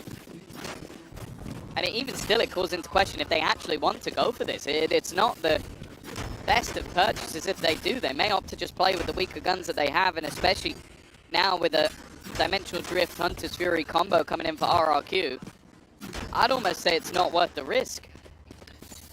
Love this as well. Boaster's giving the rifle over to Chronicle. He'll play with the Frenzy. That's a team player right there. When Chronicle's having a game like he is, you better be giving him the rifle. Not sure about peeking short with the Frenzy, but it's all for info. The fall back. Very early use of the drone as well from Crazy Guy. They're looking to really claim this space towards middle, but Fnatic are responding. They've started to push down through B main, take some deep control of their own. And it's not, oh, it is being watched actually. It's Crazy Guy just posted on the angle alongside the trip. It's the amount of delay that they currently have on that A site. The Thorns have been placed all the way along Chronicle, but a lot of the rounds has been on this B site, so they'll now deep wall, which again will give them information if it's shot to break, and if it's not, they'll know that position is clear, and instead they set up a firing squad around the sheer. But this is what I've enjoyed from RRQ. They've been methodical at slowly breaking their way through this utility. Information will be had that there's two players around this position. Steel Garden thrown in to try and remove that weaponry, but Jemkin may be already doing enough. 30 seconds left on the clock, and 30 seconds. Oh, there's nobody here anymore, at least with the weaponry. And this hold into mid, it could be a problem. That's a spike down. Mid. They need to run back into the hands of Chronicle. He's waiting, but he can't quite win the fight. Jemkin once again with another massive round individually. And for a second, that looked like that could get chaotic, but it didn't even seem like a problem in the end. Well, it definitely could have. I mean, you look at the TP from Munyet, the fact that he goes from the shadows, the fact that Jemkin's able to make his way all the way onto that side through market to spot those players in the first place. Those are the guys who would be running down mid to pressure these attackers who've just lost their weapons. But instead, it ends up countering that steel guard. Hunter's Fury thrown through as well. I don't think it found its mark, but again, it's all about just pushing those players out of position. Lack of comfort. 2 rounds ahead now are Fnatic as they call a timeout. RRQ starting to heat up, starting to catch up with 2 rounds in a row. And the way that the economy's been, I mean, it's still looking pretty shaky for Fnatic. They're not on the same page fiscally. You could very well see RRQ push up to double digits soon. It's the right moment to take a timeout. Yeah, I think as well, just like, I think that RRQ have been very, very quick to sort of adapt to everything that's going on. Like, they know that the big problem for them will be if they run late into a round and there's the Thorns online, if the Sheer is still there, if the Sage Wall is available, and each time you're watching them methodically through the round, okay, we're going to figure out where each piece of the puzzle is, and then we're going to execute with 35, 40 seconds left. Like, they still leave themselves enough times, but by that point, all of the things that make it very awkward for them are gone, because Fnatic have had to react in case they're going to go diving into the site. And you even see, I think the main one there was the getting rid of the Thorns on shore and then having that sheer removed. The second that was gone, their execution just picked up pace massively. Well, the barriers are going up once again. Timeout finished. And we've seen this trip a few times. It was in the previous round, and actually Crazy Guy was holding, letting them take the space, and looking to punish them as they tried to walk around the trip, or walk deeper into the trip. And it's all just to deny that early shock dart that's being put through, and of course, Fnatic for now have no way to know that info is online late round. It's given RRQ a lot more to play with. The wall going to be used, but broken so quickly. They know there's numbers here, but RRQ have been doing a lot of posturing. But yeah, look, that's Paranoia and Sage Wall gone within the first 40 seconds of the round. They're not going to mind that at all. No, they're very successful in terms of baiting out their opponent's utility and not overcommitting either. Sometimes you see that work out well half of the time, and the other half you're losing a player or two in overcommitments. That doesn't seem to be the case for RRQ. No. Very contained when they're baiting out that util early round. I think they've genuinely been fantastic. Not overdoing it. Not taking too many risks. They're now going to go back to the exact position that they sort of baited out before, the slows. Will delay them at least a little bit, and there are quite a few players here for Fnatic. Weaponry, at least on Boaster, definitely not ideal, but again, this is just posturing. They now head back towards Kayak. Now, he's been having a rough game. They could definitely use him helping them out, and with the Hunter's Fury in combination, that creates a distraction. That's the spike on the deck. 15 seconds left. This one's looking a little bit more rushed. They need to get a move on. And Alpha and Chronicle at the back of this site. All they need to do is hold the line at least a few seconds, and in fact, they've already got the Thorns to do that job for them.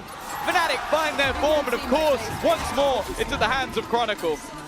Yeah, I like the start of the round from RRQ, getting towards short, baiting all of that, but the problem is when they rotate back, having drained the utility belts of their opponents. Fnatic have 3 players close by who immediately hear that. The rotates are instant, they get towards that site, and then you're playing a slow, first of all, 2 points. First of all, you're playing a slow round against Fnatic. They know how to play against slow rounds. They play a lot of them. But secondly, you're running with 15 seconds left into a Vice setup, and that Vice setup belongs to Chronicle. I think you're crazy. I also want to say as well, I want to give credit to Crashies. I think the timing of that Hunter's Fury, I think without it, they probably clear Kayak much quicker, and then maybe you have an extra 15 seconds on the clock to get into the site rather than 8. Yeah, which also comes back to they heard the steps rotating away. Kayak needs to get out of there, and he does quite quickly. Yeah, it was a little too telegraphed from RRQ. 11-8. Margin for error thinning, and already the economy on the rocks, but Crazy Guy comes in with a big ult online. Especially on the attack side. There's a lot of angles that can be cleared by this, a lot of cheeky spots that can be denied.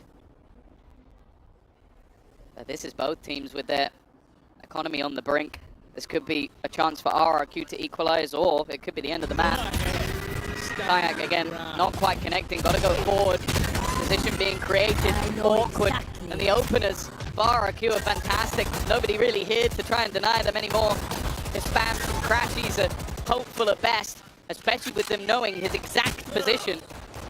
And it now comes down to the same decision for Fnatic. Do you risk this? Oh, I love this from Jamkin, 10 HP. In a heads-up duel, he's not going to do very well, so he decides to play that very late wraparound. That should seal the deal. And even if Fnatic decide to go back and save these weapons, he will be waiting. Alpha down, Boaster follows, and Crashies inside the smoke. It's soon to fade. I don't think he's got a great chance of holding on to this weapon. And he won't do any damage. It's a flawless round for RRQ. The climb back, just 2 rounds behind again, but these teams have been keeping a healthy buffer between them. If that continues, Fnatic will hit 13 pretty soon. We need to see RRQ continue this form. Yeah, Crazy Guy's utility in this round just made that B-site hold so awkward. It forced a really aggressive fight from Kayak. And I'll be honest, in terms of what we've seen in EMEA, this isn't comparable. Like, he is having a really rough time on the stage at the moment. He's been caught up by Monyet, but this is a player we expect to have large amounts of impact. Speaking of another, though, that's a nice shot from Alpha here. It removes that lurking player of Xfero. Maybe gives them a little bit of extra space. The problem, though, is Crashies has already gone down in response, and the salvo will deny any aggression. Yeah, I mean, we're talking about pistols for most players. Kayak's in a good spot. Monyet crosses over, but he's now seeing Chronicle, and Kayak lands the headshot. An outlaw and a rifle picked up. An advantage in manpower. A res online for Alpha. An ult for info if Boaster wants to use it. Yeah. The Kayak's already got plenty to work with. This is now winnable for the defensive side, and RRQ need to tighten up the ship. They also need a pick, and that's what Jemkin gives them. Cushy following up as well. Now a 2v2, but the res will be used. Fnatic not looking to let this round slip just yet. The flash pops, and I love the thorns to the back, but they don't get activated, and Cushy continues to deliver on the backside. Boaster landing one, leaves Cushy alone, but it's a 1v1, and with Boaster so desperately low, and the clock draining, it's Cushy to find all 5. RRQ just 1 behind. He has been so impressive throughout this map so far. There's been rounds that have gone late where you see him run in and get a double, but this was all him. Sure, maybe there were 6 kills to be had in the round because of the res, but I don't think anybody on the RRQ side of things is going to be too worried about that one. A solid hold to end it out, moving him up to 19 on the board, overtaking Jemkin. But this is where Fnatic now have themselves a bye. The last round was a lot of missing pieces, but a big opportunity. Now is where they need to recover, because RRQ have been building into this attack side. Oh, here we go. Jemkin finding the info, Cushy finding the tags, and finding the ITL of Fnatic. He will lead from the death screen, but Chronicle able to trade things back, removing this extra smokes in the late round. That's going to be quite the blow. It looks like Fnatic want to get ahead of this. They've got 3 players in heaven, but a flash primed and ready. They're thinking about getting aggressive as the Rose Garden goes through. In comes Kayak. He's found one. A wall bang onto Crazy Guy, but Jemkin, he's keeping this, well, at least under control for a moment, even with the pistol in play. Late for round for xFaro's going to be all that it comes down to, but he's got to swing into a plant position that he just cannot deny the defuse from. 12 to 10, Fnatic, they edge out this round, and they've got 2 chances to take the map. Yeah, it does feel like every single time there's a moment that it looks like RRQ are going to get back into this. Fnatic just find an extra level, an extra little bit of form, and it started with another big kill from Chronicle, but it is just the swarm of the site, not allowing them to get into those post plants. Hello, hello, where are you, bro? Hello, bro. Where are you, bro? Are you Turkish police, bro?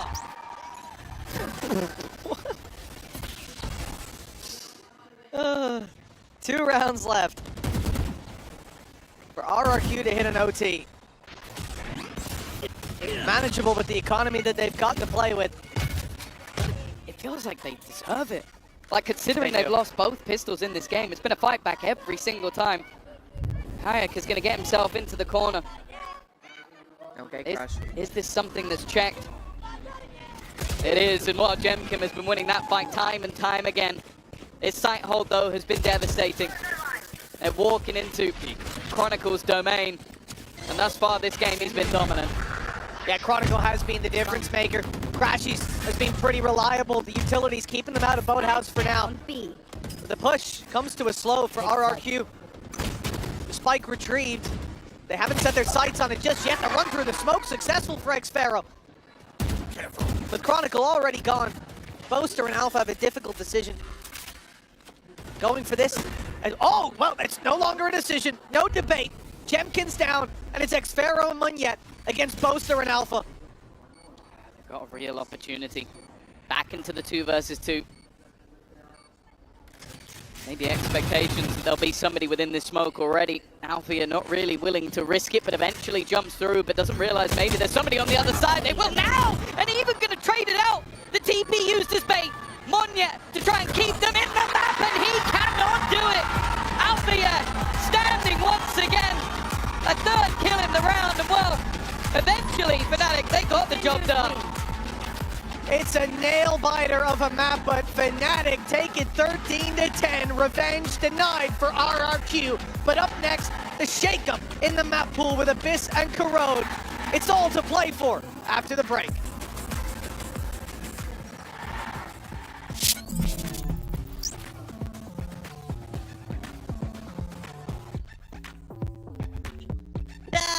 Because he's on my shots and Milan's. Mine are in the wash. The cameraman was so shocked. I went down, I did that, and I was like, where am I? I had to pull it up ASAP Rocky.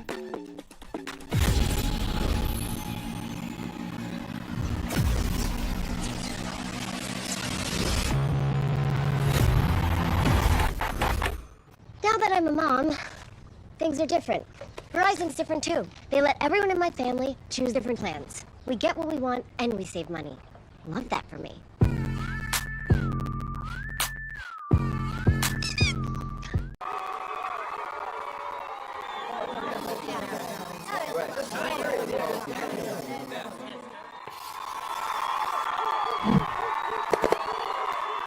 Red Bull gives you wings.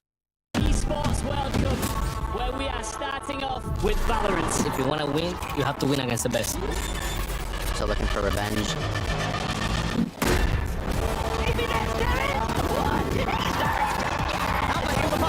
There's the shorty. Goes crazy. They've all battled through the pressure and expectation. Heretics have come back all the way. Finally, we won. Finally.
this interview was gonna come. Mika here with Milan.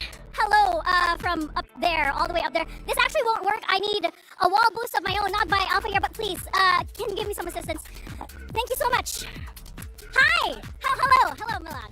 Anyway, I wanted to ask you about that Sage pick, especially since we know the team has been experimenting a lot with who gets to play with Sage around this entire year. So what was the thinking behind it, especially for this map? I think it was mostly comfortability. Like, we didn't have a whole lot of time to turn things around.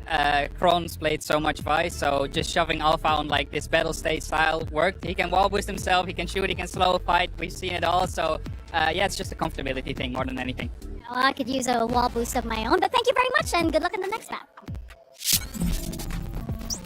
I mean, the reason that Alpha is able to do that, Uber and Wyatt, is because Kron can just do whatever he wants and win them the map. Honestly, like Kron is doing all that stuff like late in the round, but the sheer number of multi-kills for Kron, it's like 4 2Ks, 3 3Ks, 4K and 5K. So a lot of these rounds, Fnatic are walking into short-handed. They're in 4v5s and they're able to clutch up. He also had one of the most definitive plays of the game, which was just that Guardian 2K on the Thrifty round where they were hitting into the B site and it was a full retake situation. He pops 2 coming down from logs.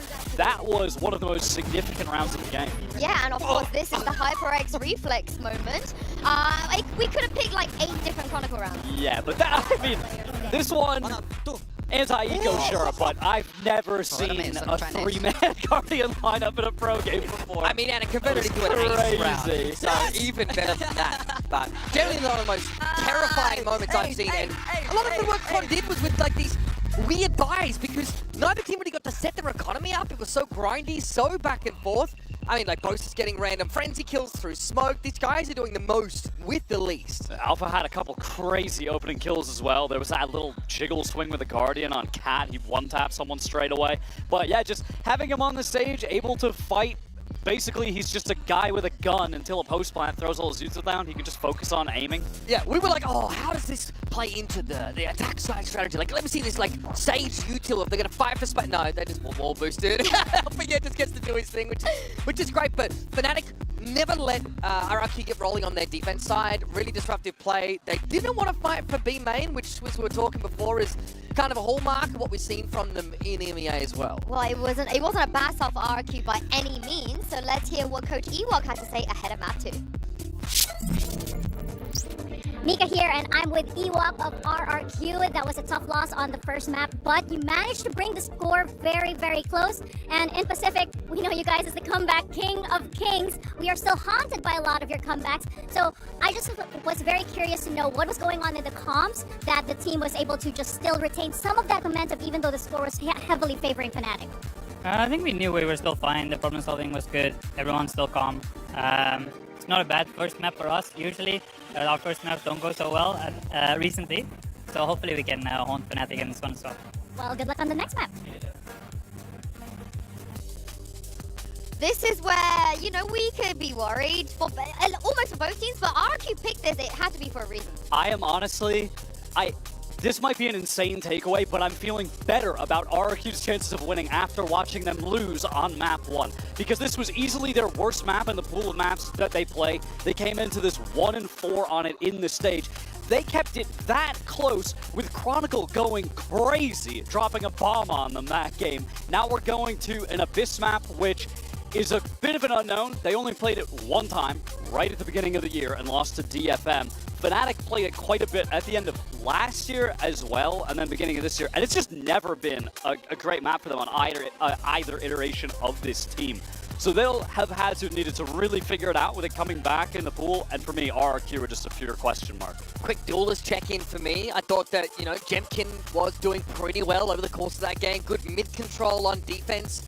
There were some cheeky little set plays that Fnatic tried to do. They saw Boast TPing top box and top of mid and having the gate-crashing aura come in. They were able to unravel that, and Kayak, conversely, was being shut down a lot, especially by Jemkin in the head-to-head, 7-2 favoring Jemkin. Also, for Jemkin, the offing was really solid, and we're going to another map where offing is crucial. The sightlines on this map are stupid long, obviously. The map is massive, so he can farm if he gets that up on defense. Even on attack as well.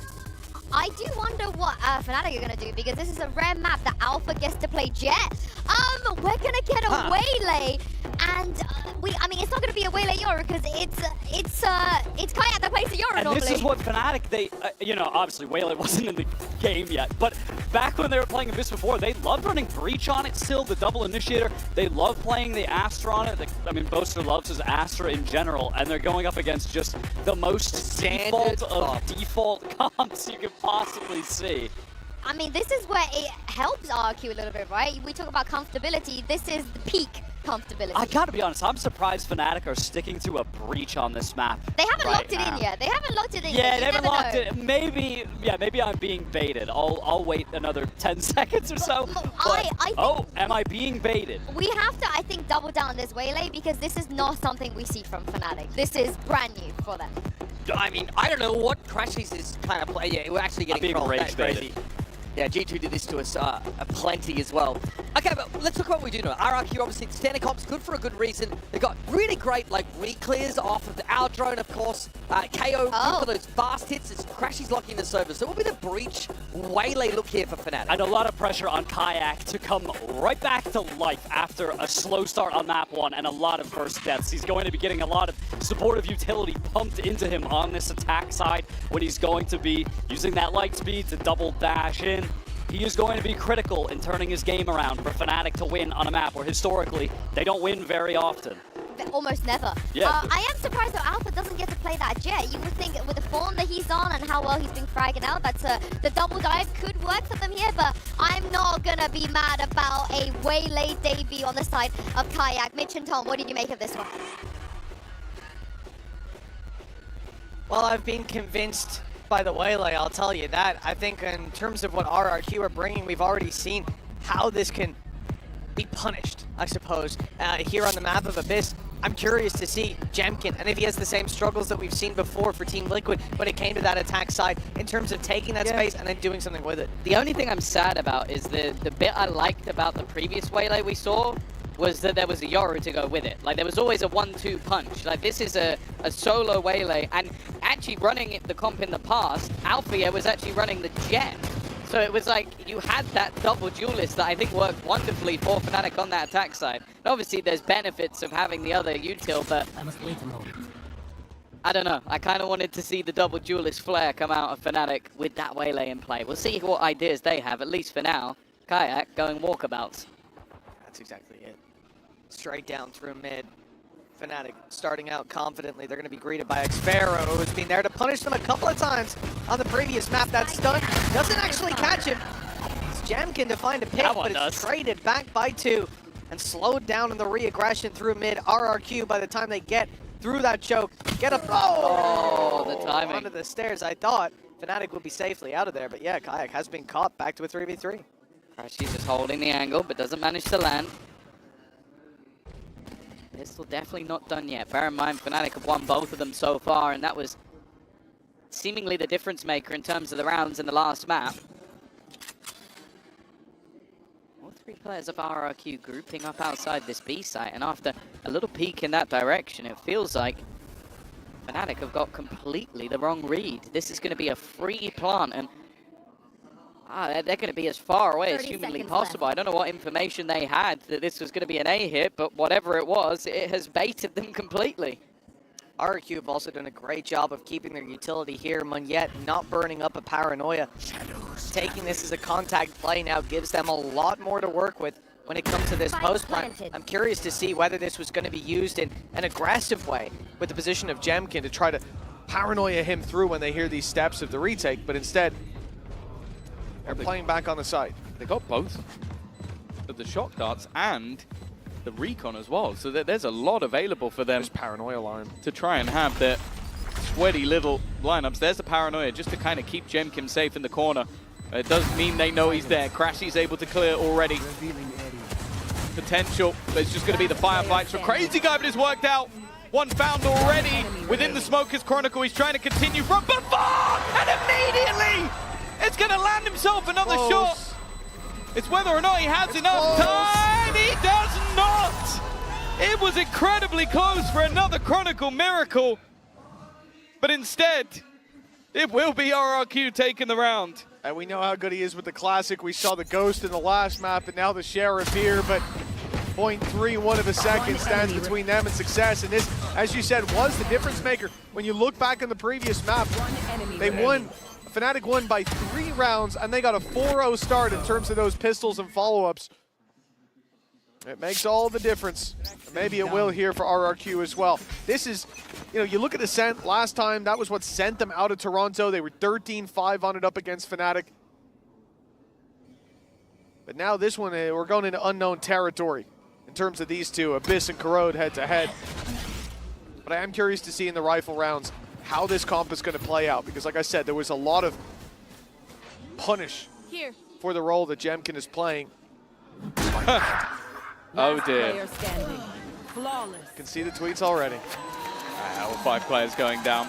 They gambled on one side of the map. They got the side of the map wrong. They don't want to give the orbs over on the rotation either. So economically, not bad for RRQ. They get to keep all their guns, but they don't gain any of the orbs for it. That will put them 2-0 in the lead though. And with 4 rifles onto the board, there's even an argument for buying up a 5th one, but they'll keep themselves the Marshal. Set up very early in towards this B site. It seems to be their favored of the 2 thus far. We'll see if that continues throughout the map. Stunned hell, there's no way Kayak's getting super aggressive here on the back of it. Now they will just sit and wait, but here comes a dive from Jemkin. Kayak with the immediate punish, he gets out. Has his refract to go back, but doubtful that's going to be used. They've made it now into a 5v4, denying the plant. Oh no, it's not. It's on the other side of the box, pardon me. Cushy's able to get the plant down nice and open. Yeah, I guess they didn't expect just for him to plant almost in front of them. It's a bit of a gamble with this many players there, but it sets them up nicely into the post plant. All 5 players from Fnatic, and still a decent amount of utility. Recon already being sent out to try and clear some of that backline, but in fact it's a much deeper post plant. The spams is the aim of the game. A 1-for-1 trade, but bear in mind what they lost it on last time. It was the time, it was the clock that went against Fnatic. Already you see the fragment into position. At times starting to tick down once again, and they're only just getting onto it. The shock dart, it's going to go through, but it's missed. I don't think it's quite as close this time around. They will be able to get it done. Fnatic have a round, but if that shot was a little deeper, they did not. Just an inch to the right, and that's a completely different game. Yeah, that's unfortunate for RRQ, but they make that one crazy competitive after losing opening pick and then pushing into the site in a 5v4. Numbers against them. And they managed to run that clock way down, that flash popping just a millisecond too late. I guess they weren't expecting Crashies to have pushed up quite that aggressively. Now, 2-1, but the damage done in that previous, it's eating away at a few of the credits. The full buy for RRQ, though, nonetheless, and a slow defaulty approach from them. Well, that's what I was going to say. Look how passive they are on B. They've not taken any of that early control, so even the aggression that's come out from Kayak is not really going to tell them too much. Shock darts even being put through or being taken. Like the ruse is that, okay, if our Sova's on this side of the map, likelihood is that's where the push will be going. It does make me a little bit nervous that, at least for the moment, he was there alone with the spike. But the drone re-clearing, oh, this is wonderful. They've sold a double fake. They've moved back so that then when the drone goes through, of course, Fnatic are going to rotate another player back to the other side of the map. Still having 2 players here, though, and the drone contact will probably be a quick scurry back to the A site. The decision then, when you see this utility come through from Alpha here, do you stick around, do you look for the fight, or do you simply back off? And it looks like he's made the right call! And Crashies, he didn't think he needed a fallback. He should have been safe inside the smoke, but he has been taken down. RRQ, I mean, Fnatic tried to deny RRQ the opening pick, and they still get it. That's a crazy unlucky fight for Fnatic. Look at Alpha as well. He's 1 HP. Like, the spams have done so much damage to the side of Fnatic, but getting back into the site is going to be a difficult one. They're still going for it. They're still trying to make that space. Kayak's actually won the opener. That's not a bad way to find themselves back into the round, but it's this late wraparound from Mumyet that could cause them problems. The fight on the site actually going the way of Fnatic, and an old school Cam on the spike is going to be a nasty surprise. It means once again they haven't been able to get on it. Have they heard Mumyet? No, they haven't. But he's going to be caught. A last second check from Chronicle gets the job done. It could have been a wonderful moment for Mumyet, but instead he is caught. Yeah, just great work connecting the dots in the end for Chronicle. Not sure who made that call, but with Omen being there in the early round, they realize he's been missing for a little bit too long. The drone sent up top, but it wasn't even the tag, it was just a wild spray through. Guesstimating Crashy's path out of there. This is our map! We have a map! We have a map! Nice retakes, boys. That was a big conversation on the desk, right, about how the eras, the previous eras of Fnatic have always had a home ground. I think the most prominent in my mind is always going to be Icebox back in the day. They don't have that here. I would say Lotus, but you know. Lotus, I mean, it's more recent. It's not as niche. I like the aged one. Well, already taking a casualty. For the weaponry, well, the only rifle that's had is going to be the upgrade. I said I wanted to see those stingers. Well, I've got it in map number 2. Shock dart out, but a single bullet onto any of these players would be certain demise. Even still, though, the time ticking. And that's already been a bit of a burden so far for Fnatic. It's been a much better start for Mumyet, and it looks like he'll have pressure on him again. Stun lined up and fired through. Here comes the flash.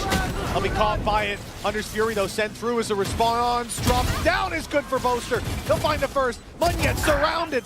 Picks his fight from the corner. Boaster, though, putting the pressure on, and Mumyet will be taken out by the Outlaw.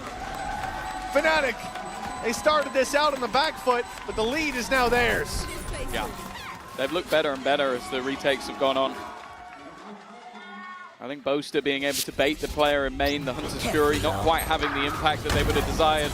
Even still, from a low buy, it's not bad, but it's the committal of the ults late that definitely makes me say that it's a bit more costly than you might think. You look at 5 stingers and you go, okay, that's fine, but the loss of the Hunter's Fury... Listen to me, Jake, I'm trying to tell you something. I can't move, Alpha. Well, it worked anyway. 3-2. A retake after a retake after a retake, but RRQ, well, they probably feel like the B site after it being half a second and a slightly missed shock dart might be the better of the two for them. They're heading there early. Knife is broken. Jemkin, though, already in, taking the space, but Kayak's there to punish. We've seen this before. He just gets out. Happy with his opening pick, with the advantage claimed. The spike making it to backside. This is normally the aftershock goes down. This time they try to deny the close plant. The wraparound from Mumyet catches them in that transition period, and it's a 4 versus 4. RRQ have a late flank coming in from Xfero as well, covering all their bases. There is still a trip covering it. These players on site could be under pressure. Kayak, that ult's not quite going to hit Mumyet up in heaven. Xfero and Mumyet both finding theirs. And then now that flank putting so much pressure on. Fnatic need to be quick, they gotta run forward. There's gaps in the play, and RRQ are exploiting them. 3-3 now, leveled back, and it seems difficult to separate these teams in the early stages of any map. Yeah, no, I really like that every round we're seeing a variation of those late flanks coming through. Like, they haven't always been successful, but this fight for Xfero was everything. And I think Mumyet and his positioning has been sublime. Like, he's the reason they win this round. He's able to get a little pick on the corner, and then maneuver up top outside of the ult and find another as they try and switch in. Because of that, they're slower to get the kill onto Cushy. Great round from him individually. That trip's taking a worryingly long time to set up. If they had swung that corner, that man is certainly dead, but hey, he got it done in the end. Already you can see they've spotted Boaster, and they know with the knife popping that no one is on the site. Very quick to take the space. Well, there's the trip. Jemkin's landed himself up top, a different route than was planned for by that trap wire. Hunter's Fury active, but denied immediately. the ult from KO, taking all the abilities, all the ulties away, and buying so much time. Fnatic will have to now wait. They've got so much util for the retake, but that clock is going to run low by the time they can use it. Well, it has been running low every single time. Monya faking out the idea, and well, Cushy's just swung into them. He knew where they were. That's messy though. Both of them have somehow managed to find 3. This round was looking done, but it's left all on to Monya. He's been revealed. They know where he is, but he wants to take that fight, and he will not win it. Alfia onto the defuse again, and this time plenty on the clock to be able to get it over and done with. But I'm just looking at Boaster. What was the 3rd kill? Did that player get pinged and I didn't realize it? Because that looked so clean from him. Yeah, I don't know. It's straight through the smoke. Even the second, he was lucky to survive. Dribble will catch it from his POV, but there were a lot of shots fired his way. It looked done. One through the smoke, another player whips, and then the reveal is there to take Cushy. A good job that reveal went out just before Crashies went down. Hello, bro. Moyet, hello. How do you think, brother? Hello, brother. Hey, I'll say that the last guy who waved at Monya had a bad day. Benji remembers. Well, Alpha, he's clearly feeling confident down on that stage.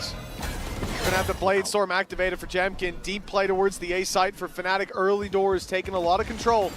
And RRQ hasten their pace as a response. Straight through mid.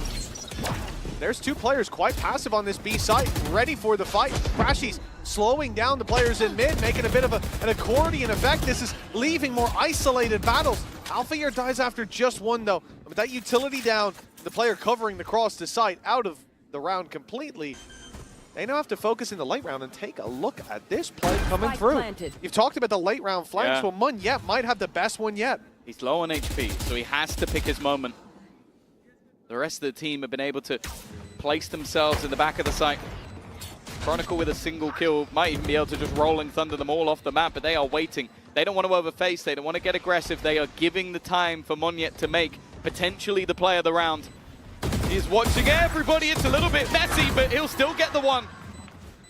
Not quite as much as he would have hoped for, but the rest of the players have still been just waiting patiently. Cushy again, swinging from the same angle.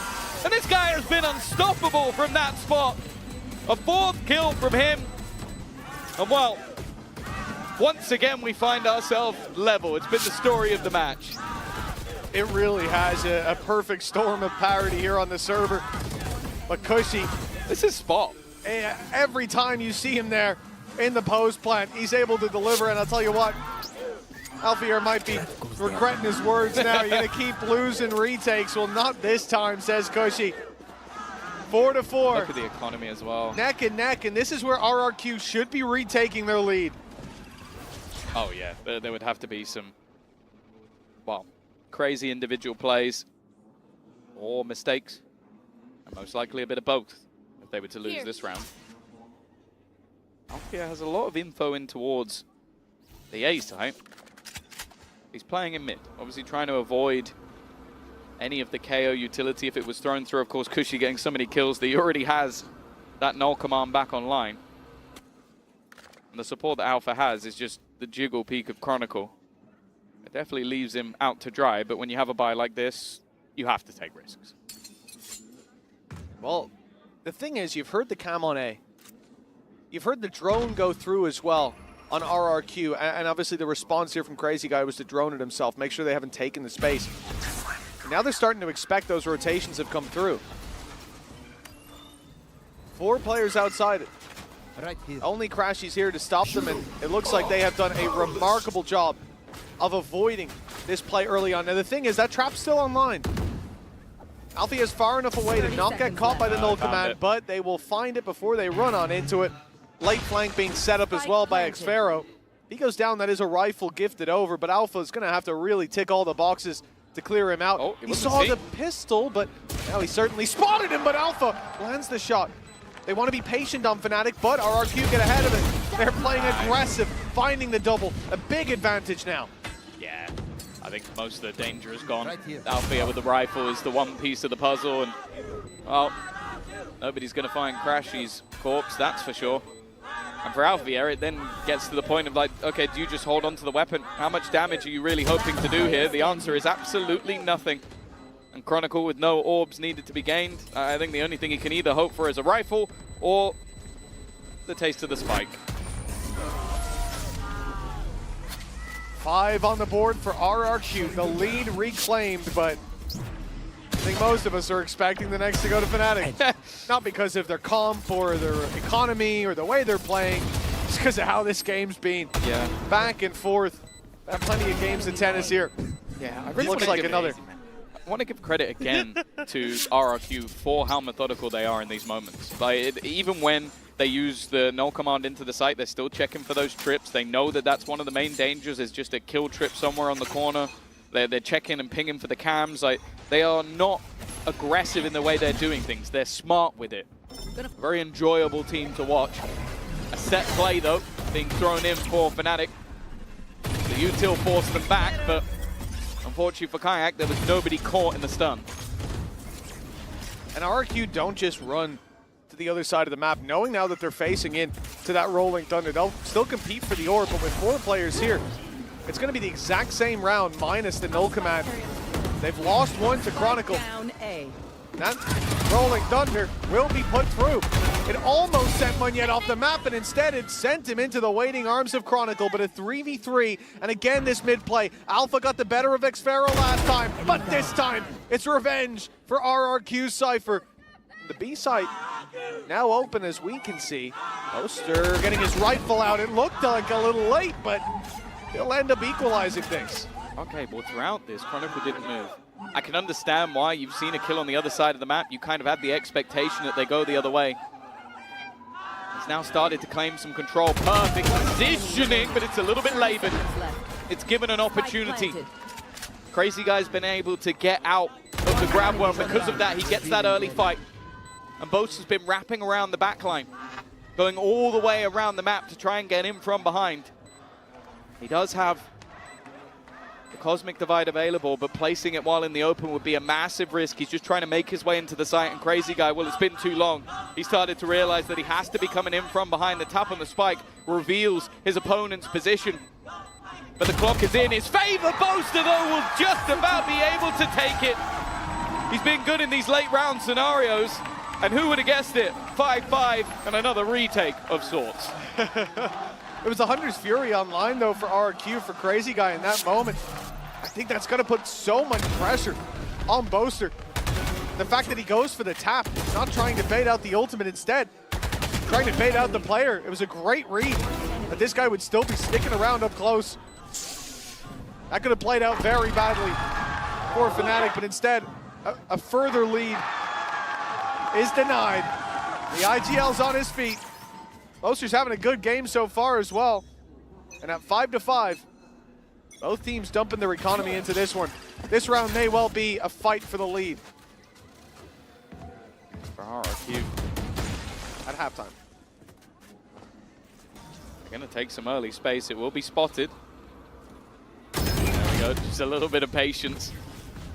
Jemkin still looking like he wants to challenge this, maybe expecting a reaction. The A-site split, not something we've seen too much of. It's a very tight angle to try and make your way through. That's why Crashies is just happy to try and hold this one. Dart up, stun, keeps them locked in, and well, the players attempting to make it through A main are kind of stuck until they get through this choke. They have done a great job so far on the attacking side of dealing with Alpha Year's utility. It doesn't feel like he's getting a lot off those traps, constantly being destroyed. Always caution on the push through. It will be the same again. He's using this cam to clear mid. Fnatic group up here. 4 players moving into heaven, but RRQ want to take the fight to them. Boaster and Chronicle, though, good for the duel. In goes the Hunter's Fury. It's a narrow laneway. Doesn't land for more than the one, though. 4 versus 3. Oh, Monyet! He's just delivered a double. Managed to find them, fall back, and then the trap on the other side reveals one of the last players, Boaster, the one that was unknown. Alpha will be caught by Crazy Guy in the 1v1. Back and forth as it went. It's RRQ for 6. Yeah, Monyet's having a game. Every single time, it seems like when he's in the right place, he delivers. That will be the lead pick back up. We mentioned it, that it was a close first half in the last map, and the pistol was what made the difference. It seems like it might end up being the case again. Of course, RRQ were the ones to take it in this one. Come on, just look at what is on the board for Fnatic in this round. This series for Kayak has definitely been a nightmare one. We've yet to really see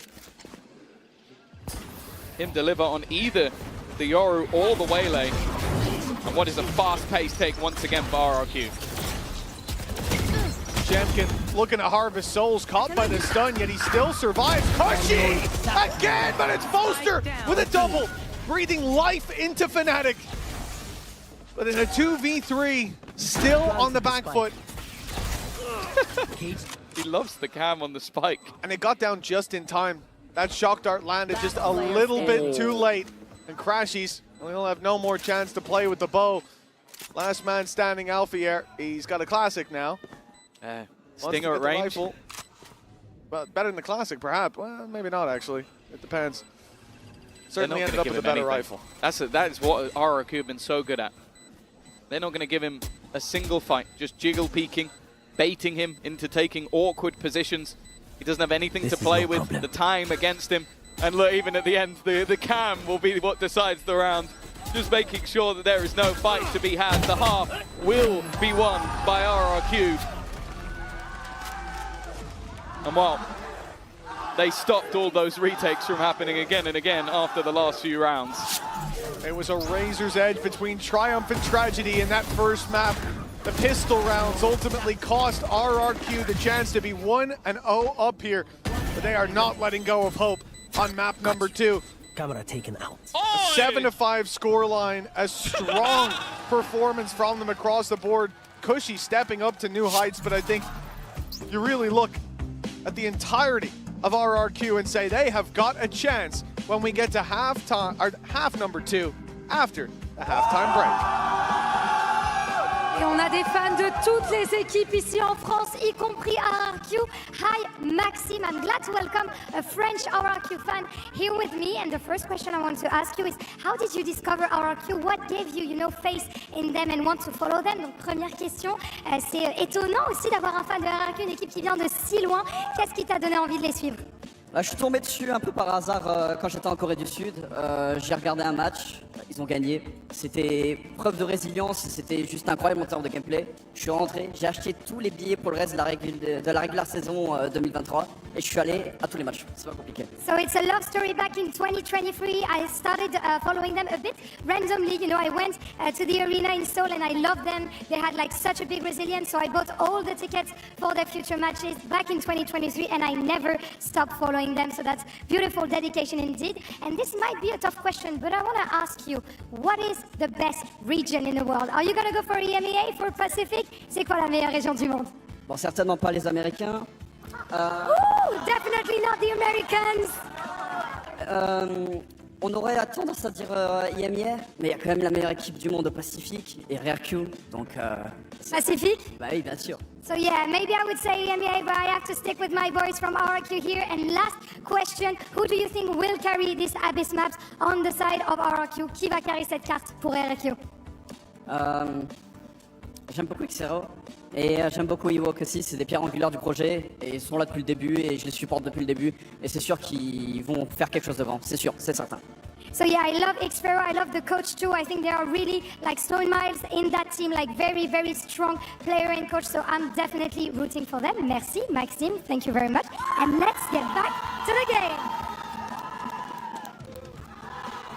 Well, it's time to get back into the game very, very soon, where RRQ are now leading. I guess the pistol really does make the difference as we get into the Coinbase Econ report. And you can take a look at Boaster. A lot of talk in the desk about his performance throughout the regular season, but he has certainly stepped it up here today. Yeah, no, he's definitely had his moments. I think especially on the defensive side, being able to get into those positions to basically get them back into the site that they'd lost, because every single round that they won was based off a defusal. The plant was going down, they were playing the retake. I think he's going to be pivotal in those post plants. I love seeing Astra on this map. Well, when I think of Astra, I think of him, I think of Boo. Having those post-plant gravity wells to buy you that little bit of extra time can make a massive amount of difference. The fact is, though, I'm going to be looking at RRQ and what they've got on this defensive side. I think they've had a great start to this map. If they want to survive going into that lower bracket, they need to make sure that they close this one out. Well, this is their best chance so far. The lead by 2. Pistol round from Fnatic. Have to have Ascent. It was a bloodbath to start it out. Cushy getting aggressive, and he's being tagged up. It's time to fall back. Same for Crazy Guy. Taking some scars early on, but yet to drop a player. Question is, do they have the read right? As we see a lot of this defensive side flock towards the B side, and it certainly seems like for the moment that's where Fnatic want to take it. But I am seeing Boaster clearing a lot of space on A. Oh, it's almost an early pick. Kayak eventually will find one, but he's traded out by Cushy. Again, he seems to love this B site. But with space being held, this was something that the old Fnatic on this map loved to do. They just leave Boaster in the spawn. Crashes, though, has been caught, looking like maybe he wanted to try and get out of there. Instead, they're now walking into a site that I imagine they believe to be clear, but X-Sparrow definitely still waiting. And actually, he's in the perfect position. Now they try and split back through. They'll be able to deal with him, and in fact, Boaster's caught a couple. One of the remaining players incredibly low, but they need to get this plant in, and Boaster holding the line. He's found himself 3 already, but he's the last healthy player. Alpha down to 25. That's Sheriff. A 6 chambered up against him, and it's Boaster to deliver his 4th of the round. A big play from the IGL. We just highlighted him, and for good reason. Yeah, no, impressive stuff. And as said, like, when you look back at their old composition where they had that double duelist, a lot of the time they would leave him behind as this hard lurk if he's setting up utility from afar and basically not allowing you to push across the map. This, though, was a different story. He completely took the A site on his own and then ended up clearing out the players as they went to rotate. A brilliant round from Boaster. And well, we mentioned the importance of the pistol rounds in the last map. They're even in this one. Conversion here. Oh, Alpha under pressure. He has been taken down. Good luck, though. It's only classics from RRQ. But now they've managed to find themselves a Marshall.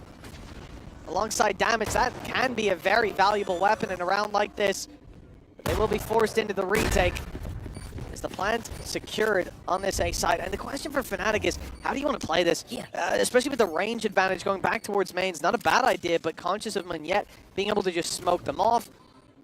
They want to stay a little bit aggressive, keep some control. Oh, nice the Cam has spotted them. They know exactly where to fight. RRQ have all the info. They're putting the pieces together, and it's Fnatic coming crumbling down. That late Cam from X-Sparrow has given them a chance, but he can't convert. It's Boaster to save the round with the Red Bull clutch.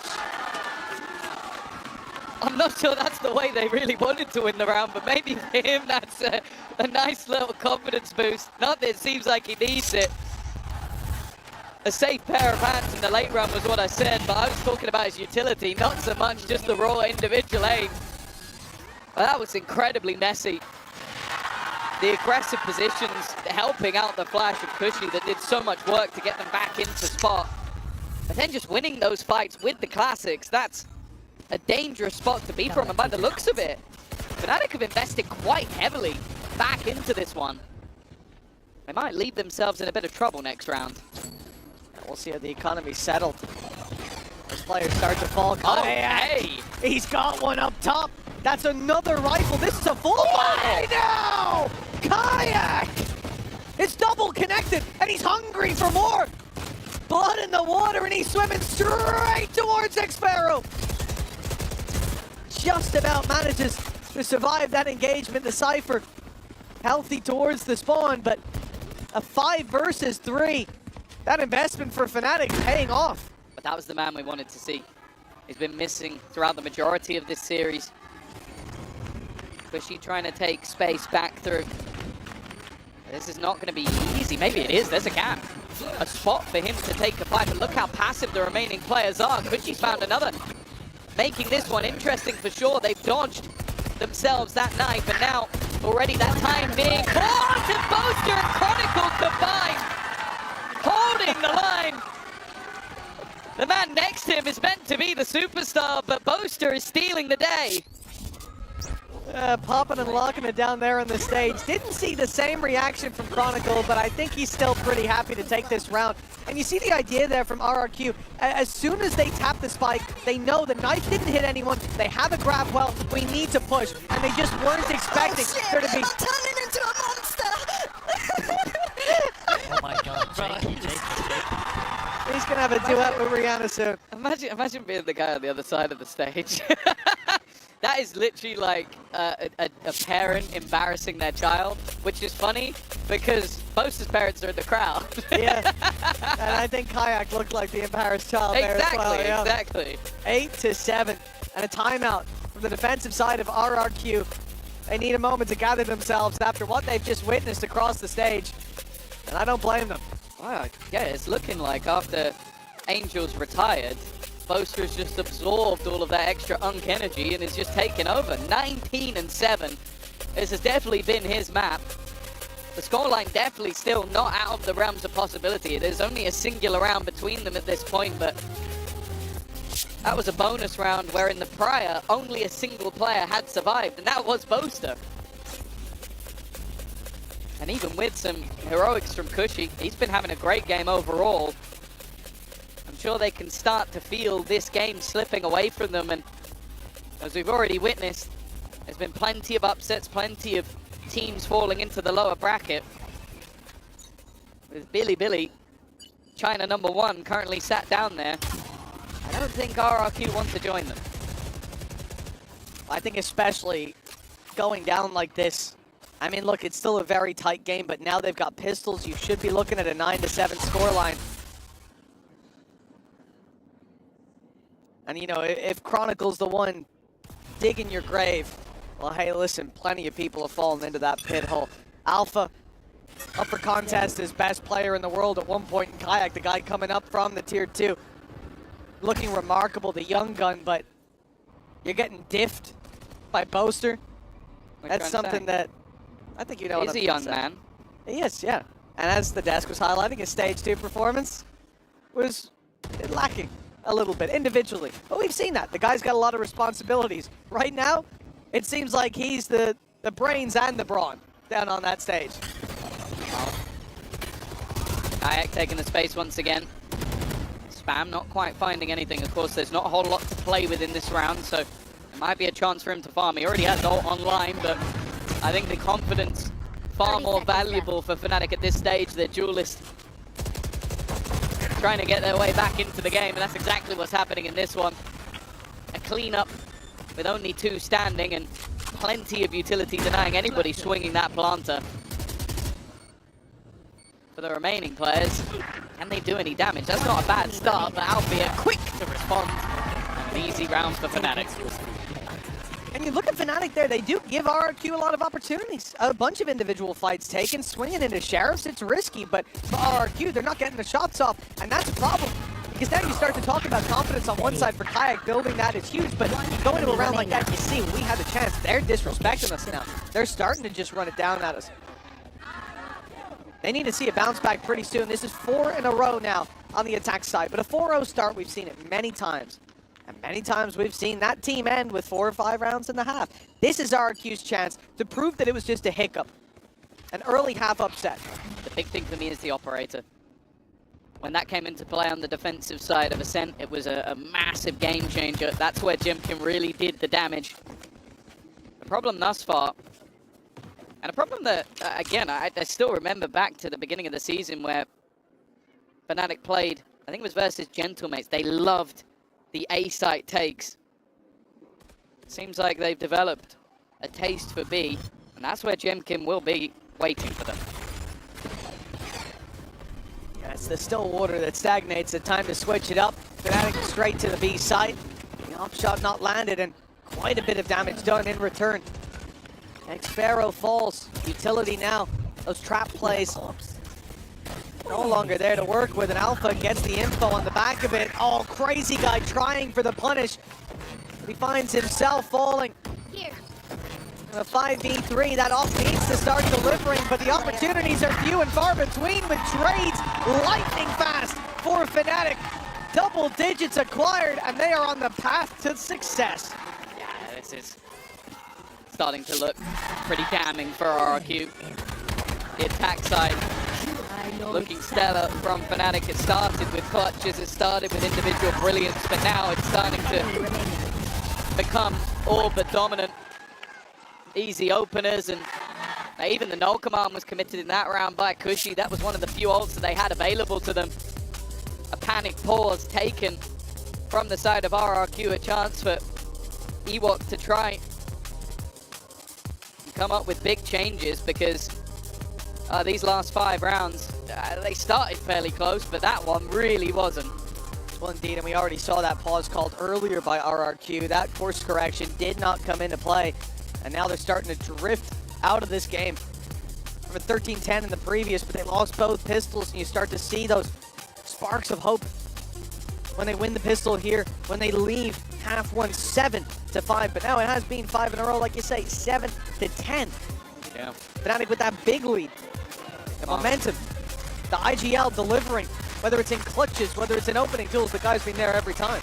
Yeah, it's worth noting as well that the victory here, of course, the next matches will be that upper bracket, but of course there is a day break tomorrow, a dark day from the broadcast that will give everybody a little bit of extra time to prepare. So for RRQ, it's starting to look like they may need that extra time, as this defensive side of the map they chose, bear in mind, not looking good at all.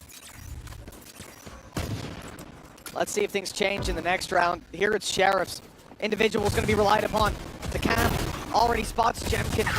The door has to be broken open, and as he fades away, Monyet fades out of the round, trying to cover his teammate. 4 Sheriffs now left in play, and for Fnatic, grouping and hitting a site, it's the right call. It's what you want to see happen from our perspective, and you can see they've made that call. Yeah, the worry as well is, like, the next buy, round number 19, potential for every single ultimate bar, maybe the Neural Theft, to be online for Fnatic. Like, they haven't had to use anything. The Neural Theft was used in the last round.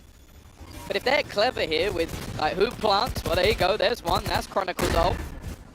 Maybe they send Crashies out to try and hunt, although he's always there to just sit passive with the shock darts and the recons. But it leaves things in such a terrifying spot. At least the ults will also be there for RRQ, even if it's just via deaths.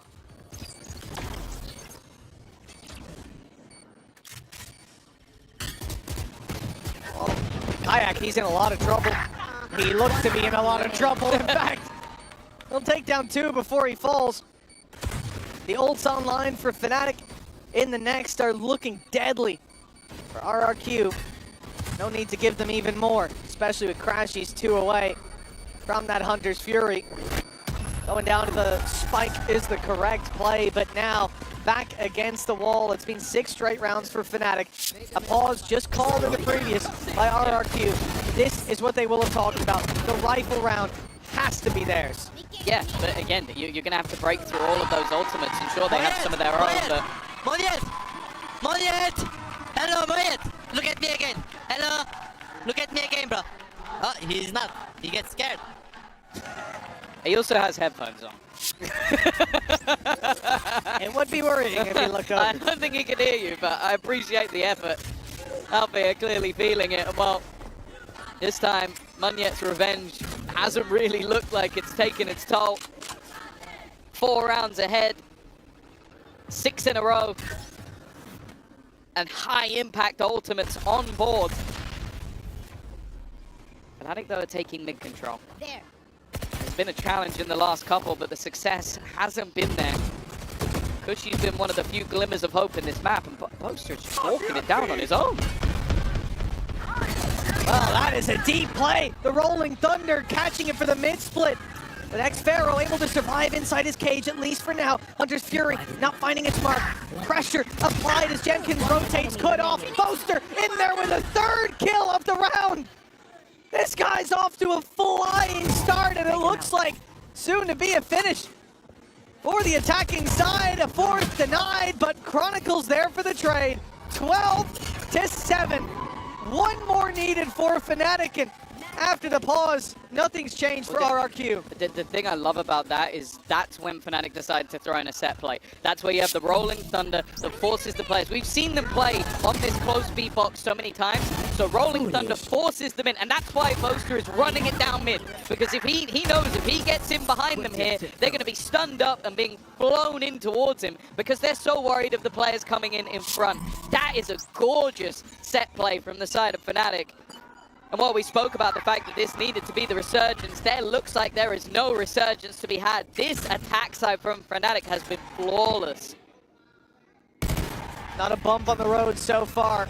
Remember, this is RRQ's pick, and the conversation that's been going around about Fnatic being in the weakest state in terms of their map pool so far, well, we might have to reconsider. Ascent was close. In the second half of Abyss, it has been anything but. They were 7-5 down. And now just one round away from victory. With 5 chances to do it. Kayak's deep dive. They see the cage. Oh, what a shot on a Jemkin! The first of what could be many to fall. Ult clearing right, but Xpharaoh's still alive, but now they know it. They know exactly where he is. He's got both trips just blocking off this right-hand side. They're yet to be broken. They now will be, or at least the first one. If anybody's jumping across, Boaster could go flying off the map, and it may not even matter in the end. Only 2 standing. Make that just 1. Spike planted. Crazy guy needs a crazy finish, and he will not live to tell the tale. Perfection for Fnatic on that attack side. Not a single round dropped. And well, for a map choice of RRQ, they're left with egg on their face. Fnatic off to a hot start here at Champions, and it will be RRQ in their Champs debut, whose flesh serves as their kindling. Boaster reaching new heights on that stage as well. You can see all those times in the past that they've stepped on the Champions stage but never touched the trophy. Well, they are here with one goal in mind this time. And unfortunately, it was RRQ who had to face off against them first, now down to the lower bracket.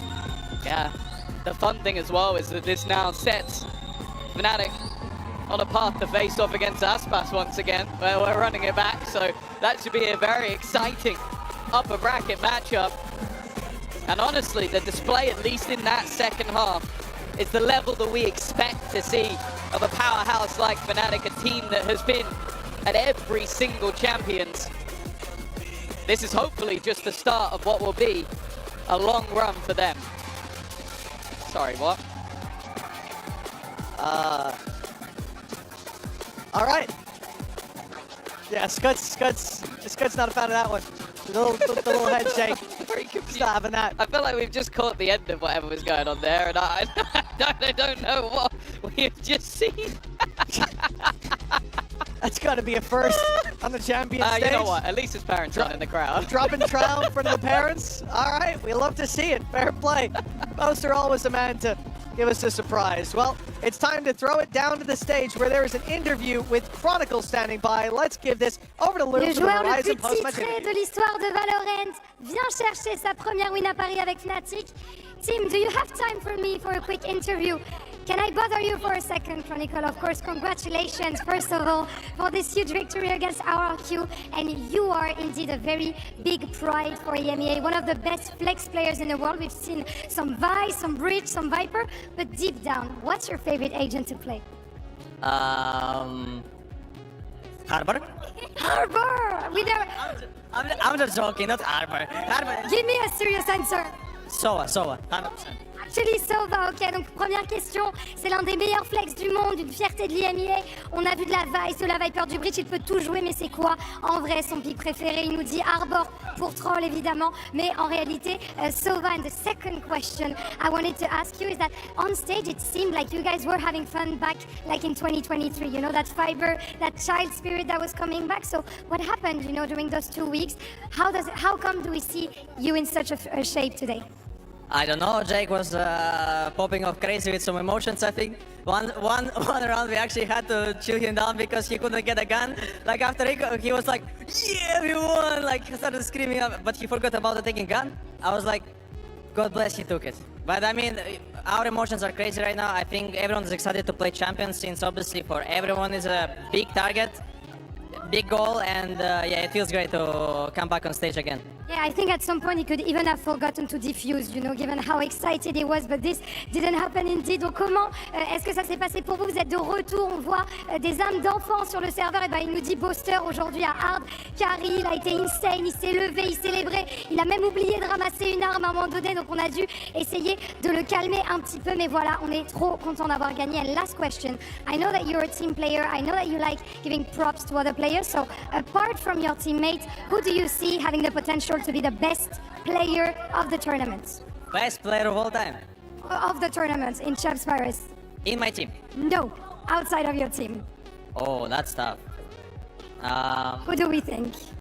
Do we go Pacific? Do we go local, EMEA? I'll just say Pacific, just straight up, just to jinx them a little bit, you know? Just the region, right? The region as a whole has the potential. Donc, qui pour toi, à part tes teammates, a le potentiel d'être le meilleur joueur du tournoi? Et bah, tout simplement, la région Pacifique, ça sera la réponse de Chronicle. Thank you so much. Merci, Chronicle. Congratulations again. That's it for us on stage. Let's toss it back to the analyst desk for some more discussions.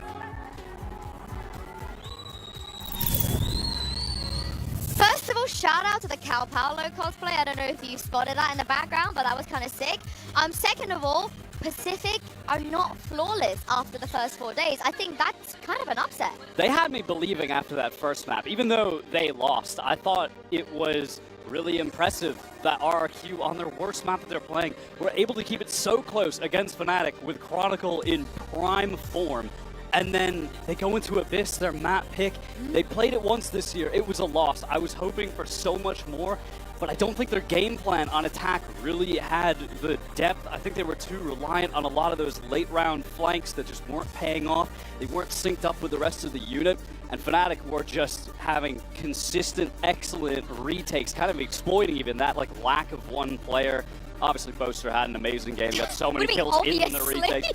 I mean, because if you were watching, well, I mean, if you have eyes and were watching, if you went into it, maybe you would not be thinking that he would be dropping 25 for like one death. But my eyes are set on this man Alpha? joining us, Alpha J. What's going on, bro? Come join us. Put your headset on. Chill. Holy moly, Alpha. You look great in that couch. Kind of matches the Fnatic colors. First of all, congratulations. Second of all, how did you, like, what have you guys been doing that managed to make you boast a body swap? Like, how was he playing on your PC and you were playing on his PC? What happened? To be honest, I think he has a really good girlfriend who motivates him. Who motivates him. I have no idea actually, but thank God he was shooting today. Yeah, has he been shooting in scrims? Yeah, I think he's been good until we came here. He's been working hard and he's showing the progress. I mean, you can see it. Did y'all think that Abyss would be in this pool? Like that was a strong possibility they could pick it? It had like two options. They were gonna pick either Haven or Abyss, and they picked Abyss. We were ready for it, so that's fine. Where do you feel like Abyss is ranking in your map pool right now? Because that was obviously a big question mark. Like y'all were not always the best on it before end of 2024, end of 2025. Also tagging on that, is it a nerf? Do you feel, because we've been saying it kind of nerfs you that you have to play Abyss over Icebox. Is it a nerf? I think every map who just out from the map pool is nerf for us. Because we were good with every map. They just remove the maps, we were good at it. Like Split, Fracture. They just remove all the maps, we are good at it. But it's fine, we are good also Abyss team, so I don't have any worries. We do have some Boaster stat. I don't know if you saw what he ended up on. It's a little bit silly, isn't it, Alpha? That's like, that's your kind of numbers. Yeah, no, I just sat down from my PC and I look at crashes. I said, this guy is 300 AC. And Boaster has like one thing. He always plays good against Chinese team. You can see like my comms videos as well. I said, bro, they are not Chinese. Chill out. They are not Chinese team. Chill, I said. And I was like, he was laughing at me.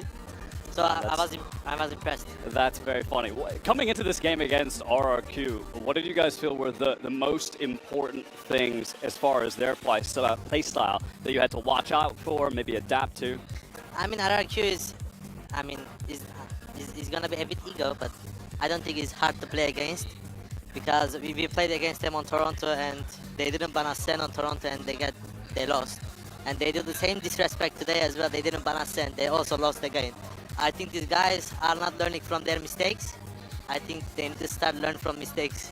Oh, well, that's big words, but I think you're right, because it's also, if we take a look at the comps you ran today as well, the last time you played, when they let us Sen through, you brought out a sick comp with you on Chamber, and then this time around, you bring out your comp again against them they have to deal with, but this is the Paper Rex comp. Alpha, I never thought I would see you on Sage. Do you like it? Is this your choice? You know, where does this Sage come from? I think Sage is pretty cool. After she got buffed, she's really strong right now. And I'm playing Battle Sage actually. It's great, If you check scoreboard, probably I had like 0 plant or something. I just didn't even go side. I was playing like a Chamber Sage. You have heal and res, is which Chamber doesn't have, so it's still safe. Is this a comp that you guys wanted to switch to pretty much straight after the EMEA playoffs were over, or did it take a bit of time? No, I think we just tried like 5 different comp, and we just ended up playing this comp because I think this comp is just more suits us as a team, so yeah, we ended up with this comp. Was there ever a world on Abyss, because everyone's playing Waylay Yoru, every region is running it. Was there ever a world where we get maybe like Kayak Yoru, you on Waylay? Did you try that at all on Abyss? I mean, we didn't try yet, which I think if we try, it's gonna be good. Yeah, me too, I think so too. I mean, maybe not for now, but maybe for final or something, we can just do a little bit changes to make them spread or something. When you get a little bit of break, right? When you have more time to prep. Has that been an issue at all for you guys? Because we hear you guys talk about, you know, you want to break. You're always playing. You're suffering from success a little bit. Do you feel refreshed? Have you had a nice break? Yeah, we had a nice break after EMEA. I'm happy that we lost actually against Giants and BBL because we had a little break which helped me and which helped the team a lot. I think, yeah, we just refreshed. We are more motivated than every tournament. We are like more ready than every tournament right now. And from my perspective, I also enjoy playing Valorant, and I can see the players also enjoying playing Valorant, which I didn't see normally the last 2 years. It's great to see actually. I'm going to Prague room, everyone is playing game because after their little break, they refresh and they want to play the game a lot. So it's really nice right now. Did you feel like the fatigue in Stage 2 was the biggest issue that you guys had, or were there some other things as well that you wanted to focus on heading into Champions? Yeah, I mean, we had only one mistake. I mean, we had one only little thing. We were struggling a bit. Every map, we had the same comp and same strategy because we didn't have a time to change anything on VCT EMEA. That's why I'm saying that I'm happy that we lost early so we could change stuff. Yeah, change comps. And that's why like we came here. Before we came here, we just like had a good time to change everything. And we had also time here as well. So everything is fresh right now. Other maps as well. So it's nice. Yeah, for sure. I'm happy to see you happy. And of course, you talk about people who like playing the games. I don't want to put Chronicle on blast, but I heard that in the Pro City, in the EMEA version of the Pro City, he was suffering a little bit. Because everybody first picks him, because you get Chronicle in the lobby, they're like, I'll take Chron. So he was sort of, his win rate wasn't the highest. Is that true? Yeah, it is true. I think he had like 115 or something, 1 win, 15 lose. Are you playing in the server as well? Yeah, I played a lot. I mean, I played 10 games, but I won like 9 of them or something. Oh. Are there any players from outside of EMEA that you got to play with you don't normally play with? Outside of, yeah, I think you can see every different style. Like, I'm playing with T1 players, Energy players was also playing. Like a lot of teams are playing, and you can see their style and their perspective to the game is really nice. You can, because you live and learn, and you can learn something from your opponents as well. And I think it helps, yeah. I think maybe Chron was like, the loss rate got to him, so he came today and he was like, I'm settling a debt. Yeah, were RRQ in Pro City? Or any of those players in there? Oh, I think I saw Crazy Guy in it. I'm pretty sure maybe Crazy Guy. Yeah. It's one of those 15 losses that he took. Monyet also playing. I saw it's Revenge. Yeah, Revenge Arc for sure. Yeah, Have any of the MIBR guys been in there? Great question. No, I actually didn't see any MIBR. But they played. They've been here for a few weeks. They've been grinding, as far as I know. Yeah, did you get to watch them at all today? They went crazy. I didn't expect that's coming, to be honest. I thought Bilibili is gonna 2-0, but MIBR showed really good game, which I didn't actually expect. That was insane. How are you feeling going up against them in the future? I'm pretty happy because Brazilian Aspas fans, I also said that in interview as well before, they were flaming me because my name is on Twitter is Paris Final Boss. And they think I'm an Aspas fan. They're just flaming me on Twitter, which I can literally show why I'm Paris Final Boss, not Aspas, in our next game. Yeah. Whoa! Wait, hold on a minute. When was the last time you played against Aspas? Do you remember? It was 2023 lock-in. Yeah. No, it wasn't. Champions. Yeah, it was. Yeah, what happened? We lost. Yeah. So you got a bit of fire in you. You know, you got to get that revenge. I don't have any fire, to be honest, because I like Aspas a lot. He's my really good friend. So when I play against my close friends, I don't get fired that much, to be honest. I'm sure Boaster will after today. I don't know what was going on. But also, very quickly, tomorrow, the next time we see you guys, we've got PaperX versus GX and DRX versus NRG. Very quick predictions, Alpha. Give it to me. PaperX, GX first. GX. Oh, why? Because I think PaperX game style, GX game style and PaperX game style, I think is same. Like, if PaperX is going as somewhere as 5, Giants will be there as 5. So whoever shoots, he will win. That's actually great analysis. DRX versus NRG. NRG. Why I love that. I do. I like NRG a lot. I know. I'm a big fan of the team right now. I like where they're at. Any more questions about Alpha before we get kicked out of the venue? No, I'm all good. I feel like, I don't know, I can see security approaching us. I feel like it's our time. No, don't worry, Alpha. We're out of here. You guys get behind me, get behind me. But thank you very much, Alpha, for joining us. Congratulations. Thank you, Wyatt, for today as well. Thank you for you guys for watching us in the last 4 days. We're going to take a wee bit of a break tomorrow. Catacombs? We going Catacombs? Yeah, I went yesterday, actually. You went already? Yeah. Okay, they went to the Catacombs already. We're going to go there tomorrow. But for now, have a lovely day off. You guys are home tomorrow. But make sure to come back the day after and join us for more Valorant Champions action. Have a lovely evening, and we'll see you then.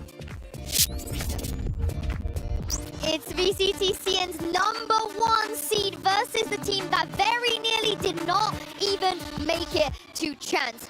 2 kills found, but MIBR punch back. Time dwindling away. The shot just a bit off the mark as Renner repositions, looks to take the fight into Levius' lap and does. A 1v1! And Bruno delivers for MIBR. MIBR with the double smokes. Now another fight into long, but this one even between the two squads. Hold on, what is going on? Body blocks, net falls. Aspas left to fight. Will find his one. And one more waiting on the other side. Dashes back, throws it in reverse, and gets another for MIBR. Flawless to close out map 1. BLG's map pick. The Hunter Fury through, and this time it finds Burno. Art scene falls. Aspas swings into his death. Cortesia waiting for the first challenge, waiting for it to arrive.